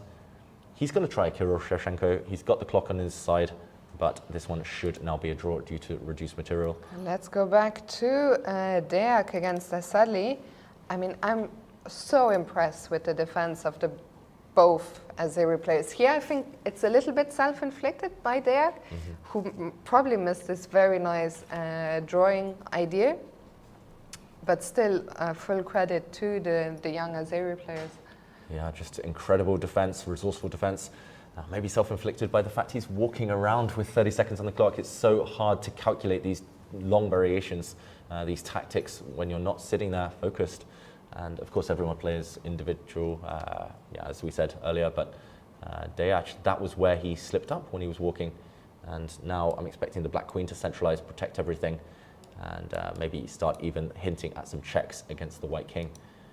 You've got to be careful of the white rook coming up to the 4th rank and grabbing a pawn on g4. You've got to be careful of some back rank checks, but this should still be under control now. This looks like a nice kind of centralization move. Yeah, I like queen e6. So we see now that actually Sadikov got up from the board and some... Oh, is that a draw for? Wow, we saw in the forefront of the cameras that hand movement, just offering a draw like that across. I learned in junior chess when you don't speak the same language as your opponent. That's the kind of universal chess mother tongue. The question is, was it directed at his opponent or was it directed at asking Ivan if he should make a draw? It was weird, no? What we saw. A bit weird. He was directing it into the crowd, maybe? Yeah, because saying, also you don't do that when your opponent is away from the board. I think what he was doing was asking Ivan, can I make a draw? Probably. Yeah. And Ivan clearly is saying no, because we have just seen a new move appear on the board. Wow, and white playing on, if he was aware of that draw offer, I think he would have taken it there. Not too many winning chances for Sadikov here. Yeah, I don't think it was a draw offer, probably. Because also it was Kirill's move. It was Kirill's move, yeah. So... I mean, it's strange though, because as far as I'm aware, even though the kind of coaches, the captains, are able to talk to their players, kind of give them advice to offer a draw. They have to talk in presence of the arbiter. Exactly. The arbiter should be called and should be there. So slightly surprising that... I think Kirill probably tremendously stressed. He doesn't have much time on the time on the clock. And the fact that he's even, if it was directed at his captain, must indicate he just doesn't see a way forward. Maybe hoping that Deak might be in a winning position if he hasn't had time to check. So I think tremendous stress here on the players. And one of the two pawns of black has dropped, and with that, black's winning chances are practically nil. Yeah, practically nil. And I'm expecting black now to defend the pawn in the center. Maybe black's king can go on a bit of a journey to try and win. Either way, they're not respecting the environment. He could have agreed a draw just before move 60 there, saving a set of score sheets. Kirill was trying. Kirill was trying, maybe just aware, saving the trees. But they are on the second set of score sheets. We've just passed move 60, and the game continues. Let's go back to Deak. This one seems very close now. Although, has the bar just... Sorry. Did the bird just shut up? No, sorry. Whoa, it's really shot up Fiona, g5 has just been played. Oh my goodness. I think this might be a glitch in the matrix. I think this should still be a draw. Maybe the evaluation bar. The bar doesn't understand the h-pawn. Yeah, just not realizing that knight takes pawn can actually be met by a sacrifice, and here white is a pawn up, a bishop up even, but black's king will just chill out in the corner, and there's no way to make progress here. Just to show the h-pawn will never be able to step past this black king without allowing stalemate. Oof, a silent draw offer. Yeah, there's nothing white can do, I guess, other than this endgame. No, now I think the bar has realized corrected itself. And we see this, I think we can stay here, we'll see a handshake in a second. As Kirill takes the knight, we see all of this come off, and with only the h-pawn left for white, but the bishop being of the wrong color, I expect to see a handshake here in a second. Yeah, that would have been dramatic. And that's why we don't always trust the computer, at least not within the first second or two. We'll keep the camera here, so we'll see the handshake. Let's pull up the X board as moves are coming in fast there. Yeah, the moves are coming in fast, and maybe another turn around in that game. Sorry, let's just catch up with the live position. Wow, we've seen a blunder of a pawn. I think Vuga, sadly, the tension is getting to him. Let's just backtrack to show what happened.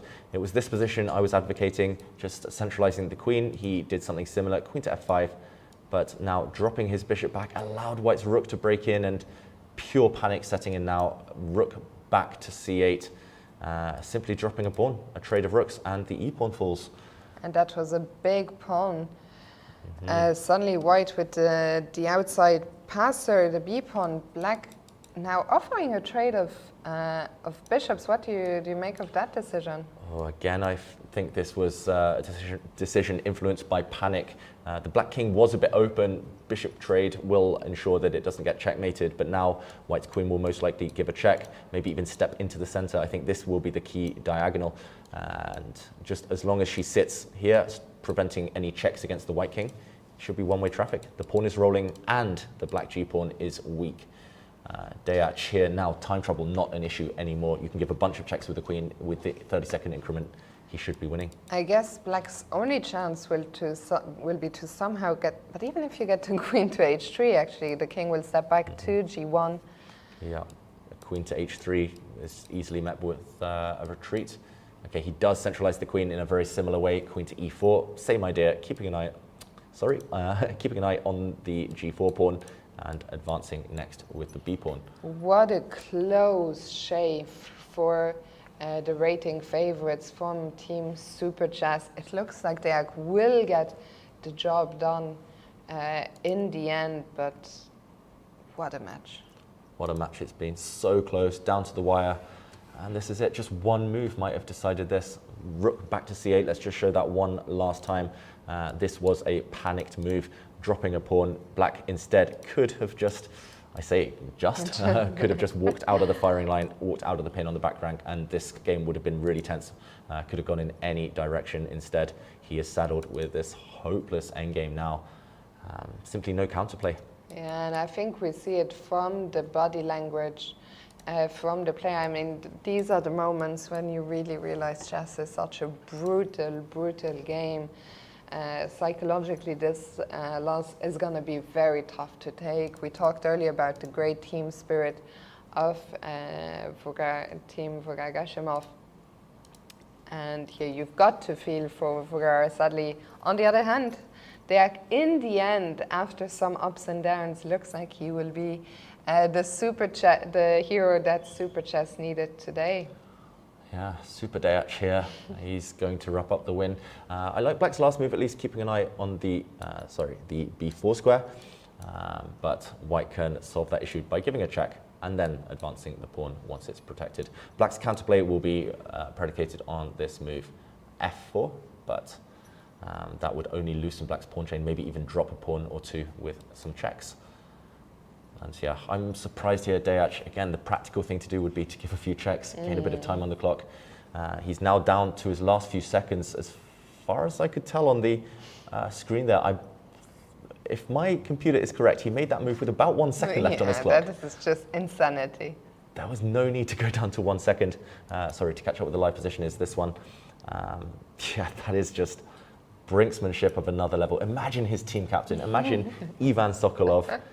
His face, it's stern at the best of times, but the expression there as his... It's a shame we don't have a camera on him. I would have loved to see it. And he keeps doing it over and over again. Another move made with 1 second left on the clock. I mean, I think Ivan will have a word with him tonight. And he gets up from the board. Wow.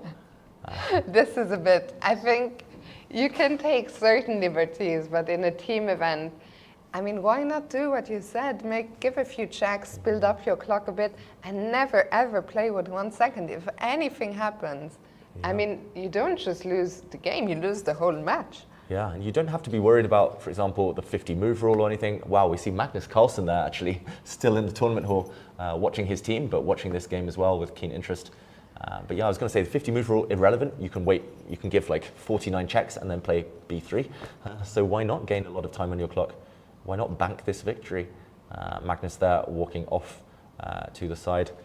Still 1 game ongoing in the match next to this board. I actually don't see Ivan Sokolov. I wonder. He's had enough. I wonder where he is. He can't be too far away, but today's match might have cost him in terms of nerves. Life expectancy. Yes. Yeah, poor Ivan. I think, yeah, team captain, hardest job for everyone in there. And okay, we're going on an adventure with our camera. We're hunting for Ivan Sokolov, the Super Chess team captain. Instead, we're going to see the Offerspiel team captain in the background there, Victor Hovik, also watching Super Chess, and Magnus Carlsen focusing on this remaining game, board 5 of the Offerspiel match. Yeah, and we see David Navarro also still trying to grind out a win against Nitzan Steinbeck. I'm loving this camera. For the people at home, we have of course seen the playing hall before. We see Sadikov there in the end. He probably ran to the bathroom after the end of his game, now returning to the match where unfortunately his valiant effort probably are going to be in vain. Yeah, we're just getting a nice view of the playing hall here, a nice view of the column, the wall as well. But yeah, there's a lot of chess that's been happening. Most games have been concluded by now, as we see. It's just the arbiters left. Just the arbiters. We see one of our main arbiters, Achel Drimstedt, keeping a close eye on the Novibor match. Then we see Johann Sebastian Christiansen still trying to grind out a win. We see Magnus Carlsen keeping a watchful eye on it, and let's return now to the Queen ending. Magnus turning away and laughing. Maybe he can hear us. Magnus, why aren't you in here commentating with us? Your expertise in Queen endgames is needed right now. But yeah, maybe it's just enjoying the fact that Offerspiel has already wrapped up the victory. And back to frowning. He must have, I mean, surely for them a draw by Super Chess would have, it's a result they would have been happy to see. Any concurrent for the title, of course, would be happy to see a rival drop some points. Yeah, you can't rely on favours, of course, but there we saw Ivan Sokolov in the background, making his way back towards his charge, Bogdan Daniel Deac. Wow, let's see if he walks away again. I don't think he wants to stick around for too long, as his heart is racing. It's still a winning position for White over there. Deac not at the board, still with 36 seconds on the clock, a luxury by his standards. Is there anything that he needs to watch out for? I do like the fact that the Black King has put itself in the corner in that game, in the Queen endgame. You see on the camera there, Black's King is all the way on h8 in the corner, because there's always stalemating ideas in Queen endgames, right? Actually, we'll delve into Queen endgame theory if and when it becomes appropriate, but right now it's just about the fact that this white pawn is marching and there are targets. I was going to say the only kind of hope in practical terms for Black here is maybe somehow to get the white b pawn, even if you drop your f and g pawns, because Queen endgames, even if White has 2 connected pass pawns, they're still tricky to win. I remember, I think it was an Anish Giri game against Rasmus Svana when he had King, Queen against King, Queen, and 2 pawns, and he actually won as Black thanks to a checkmate. I remember that one well. Yeah, from a World Rapid Championship. And actually, if white's f-pawn were on the h file, then that endgame with just 2 connected pass pawns, it's a theoretical draw. Which is unbelievable. I've always struggled to wrap my head around that. Here we see... A couple of moves, queen to a5, just been played. Again, it's preventing the advance of the white b-pawn for now, but you can push this pawn forward with a couple of checks. You can zigzag with a check, zigzag back with a check, and then push your pawn. Might be time to start pushing now. Yeah, a wide delay, but he's dropping down. Again. Again, we don't see the clock times on your screen at home, unfortunately, but I can see that he's down to 6 seconds now, 5 seconds, 4, 3, 2, 1. Oh my goodness, made Wow. his move with 2 seconds spare.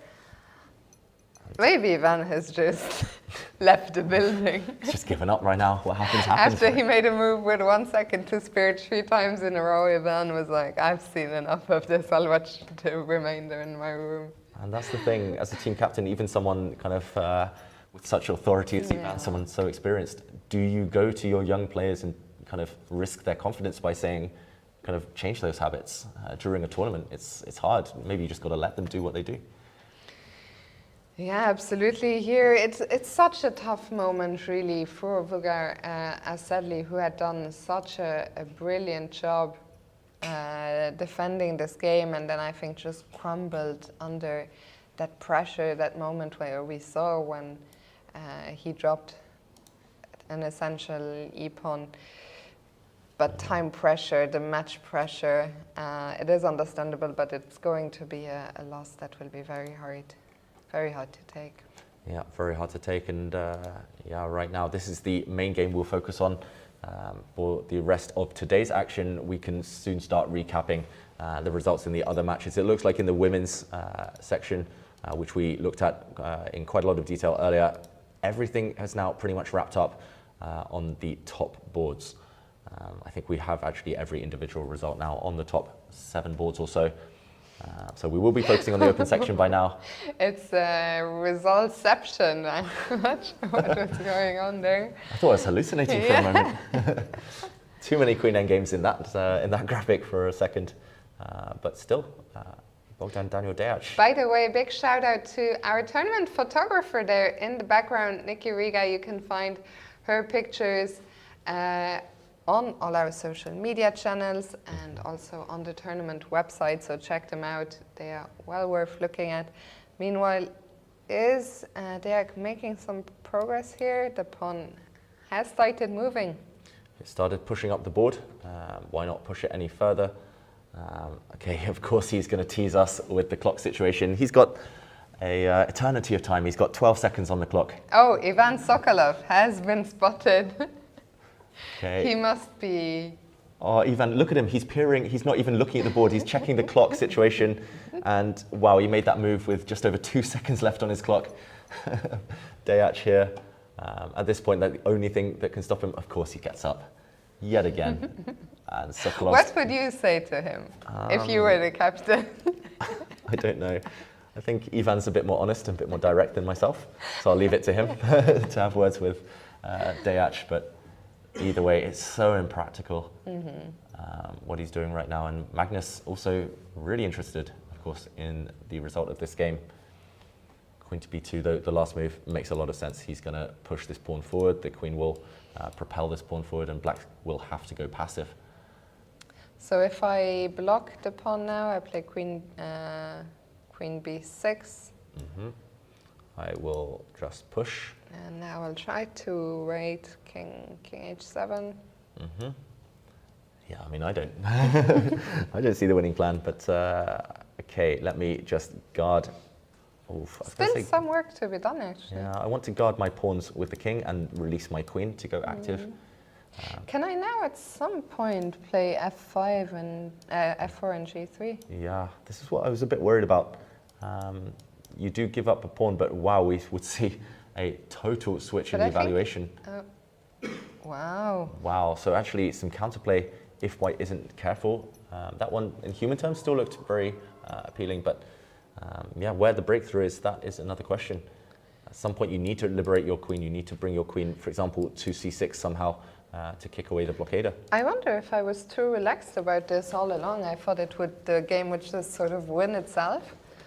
Queen endgames never win themselves, that's the problem. There's always counterplay, there's always going to be tricks like that kind of triangle checks we saw a bit earlier with queen h6, queen c1, and okay, black's king is coming. I'm not sure where it's coming to, but it might hint at later grabbing this pawn, it might support pawn to f4. It's definitely the type of position you could lose control with white, you could choose a faulty plan and suddenly the black king is in a really nice active square. This one, I still feel there's a few twists and turns ahead, not just because I can see that they're down to 6 seconds. 6 seconds, 5. Okay, 4 seconds left. Whoops, there we go. Queen e2 check. Now what do? Do you try and stay safe behind your pawns, or would you dare coming forward to d5? I dare. I would try. King to d5. The problem is you won't go much further. White can give a check on d3 and force you to go back towards defending your pawns. So I think at some point the black king will be forced back, but I don't like this right now because white's queen might come forward and offer a queen trade at the right moment. So let's get back to the live position. It's a check. Sadly, he doesn't have too much time. He has 2 minutes. Yeah, I think he's been doing the right thing, trying to play quickly. Yeah, and keeping that time pressure on there. There clearly, though, doesn't feel the pressure. I mean, we've talked about it plenty by now. It is his style. He doesn't just do it today. He always gets up, even just with 30 seconds on the clock. And king f6 is on the board. Magnus, as we can see, is still very interested in this endgame. And the question remains, if you're white, how do you make progress? Yeah, it's really not easy. You can so queen c4. Yeah, you can set up this idea of queen c6, and you do have to calculate if you ever offer a queen trade whether this endgame here we see it's not winning for white. Black just simply picks up the pawn. White's king is just too far away from the magical f4 square. So still a lot of work to do. He looks so calm, so confident, despite everything. Fiona, I'm going to put you on the spot with a prediction. When do you think this game is going to end? It's moved 78 right now. It will go over 100, I think. Yesterday we saw a 101 move game. Yeah. I think I won that that little. So it's your chance. Were you going to pick over or under? Over. I was going to pick over 150, but just because I'm a if it were you, maybe. Yeah. Play to e6. And now does white give a check? Oh, sorry, the live board. He does give a check here. And the question is whether to push again. I don't see any reason not to right now. Maybe the black queen will try to guard from behind. But it feels like he's making progress. Maybe it won't go to move 100 with the pawn now only three moves away from queening. Yeah, I have a feeling he's going to play a move like queen c3, just guarding any checks. Okay, no, he does push forward. And the black queen does deliver a check. The black queen's going to go behind, actually. And white's king not entirely safe yet. It will be maybe parked on the h file in the near future, but then less control over f2. And actually, Vogel has done a great job of keeping his clock time up, still 4.5 minutes.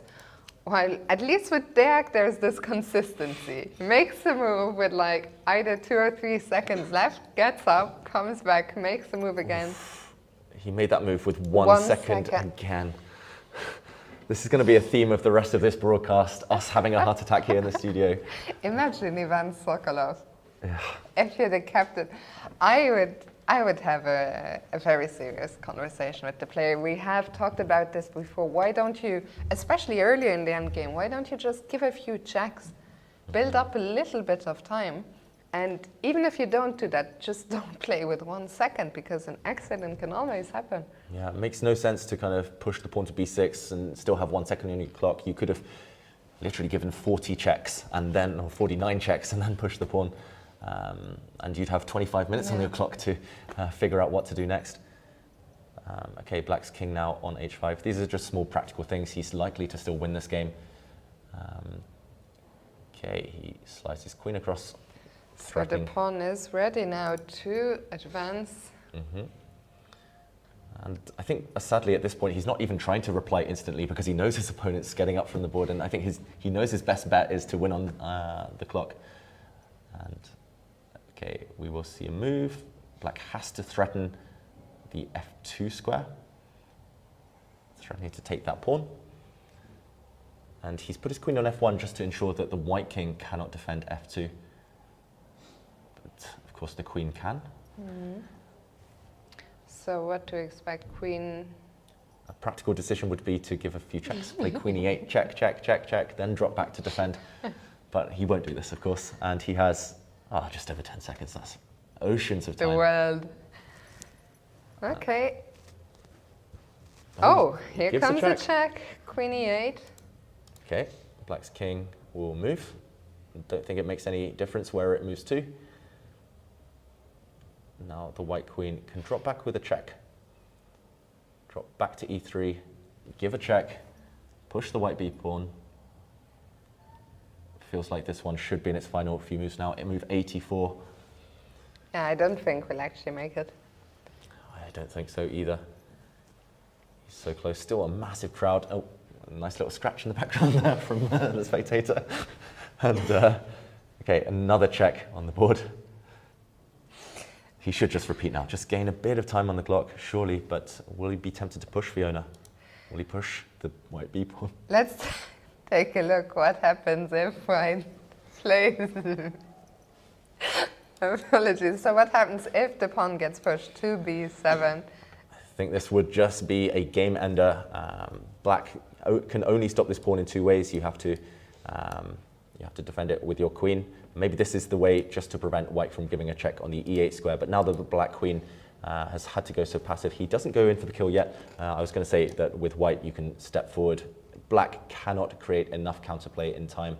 It feels like with a series of checks you will be able to get to the back rank with white and make a new queen, but let's catch up with the live board. I think even from the body language, Alvarez Ali was fighting so valiantly, but I feel over the last couple of moves it feels like we can almost see that the reality is now dawning on him that there is not much hope left here. Yeah, it would have made sense to get the pawn to b7 if you could have kept it intact. Maybe you just didn't have the time to calculate there.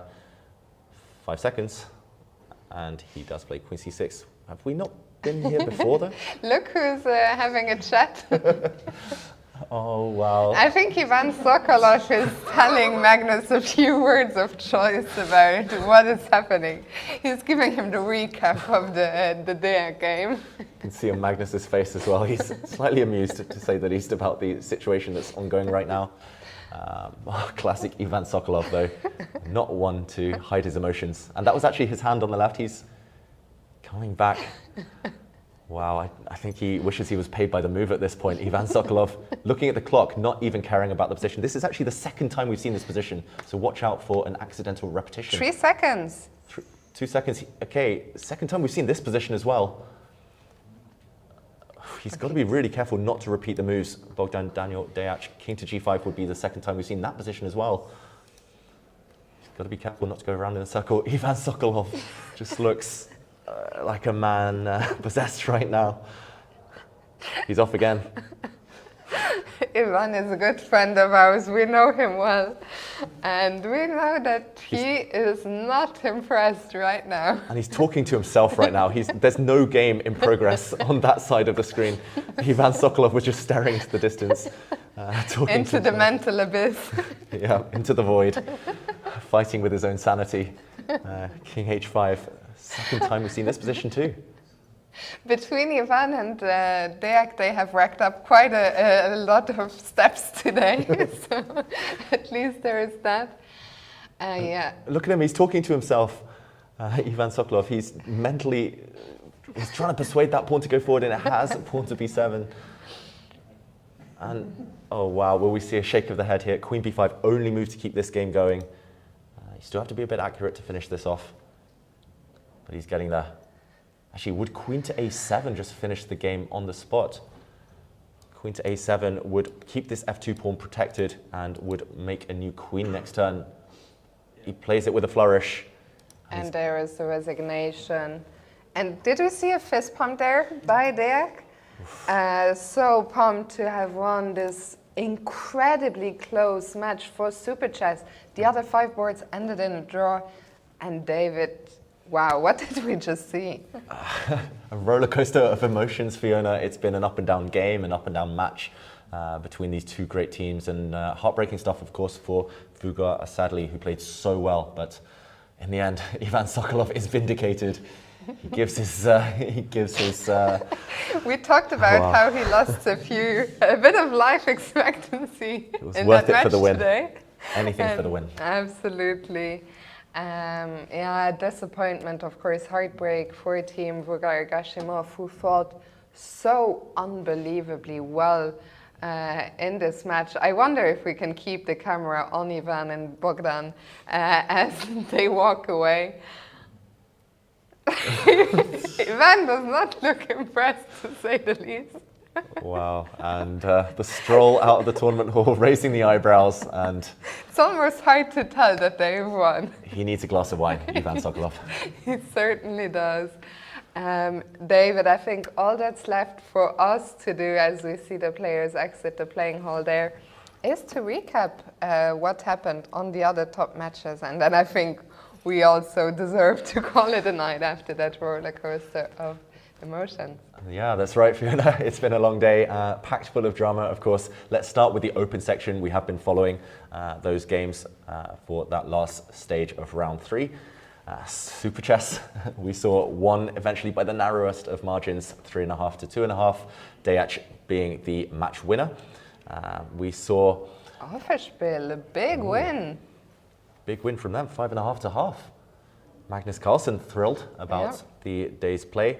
And Novi Bor, the reigning champions, winning 5-1 against Beersheva. That one looked really balanced early days, but in the end, the higher rated players triumphing. And Anier against Gokturk, Fiona. Yeah, Maxime Vachier-Lagrave, he worked his magic on board 1. I assume he won it in the end, slaying the Berlin yet again and helping his team on the way to a 4.5, 1.5 victory over Gokturk. Let's look at board 5 and then we'll move to the women's section. Board 5, Viernheim against Zurich. Yeah, and it was the German team Viernheim that ended up winning.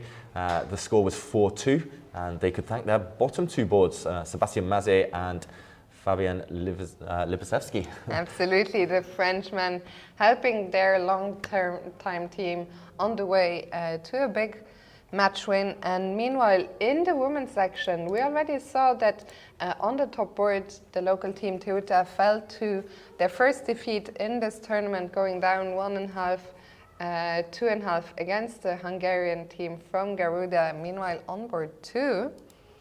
A bit of a shock. Super Chess, their open team, will be thrilled with today's action, but the Super Chess women's team crashing to defeat against Typhoon, 2.5, 1.5, really narrow. We saw some must-win situations there, but not working out. Which means that Nino didn't win her game, I guess. Yeah, Nino Batsiashvili ending in a draw against Yuxing Song. And then on board 3, Monte Carlo, the top seeds in the women's section, they won their match against Gokturk 3-1. We'll wrap this one up quickly. Team Ukraine winning their match against Schachgesellschaft Solingen 3-1 as well. And on board 5, a 2-2 draw between Centra Asseco and the Serbian team Slovenia. With that said, guys, we are signing off from here. Thank you so much for watching. We'll see you tomorrow, same place, same time.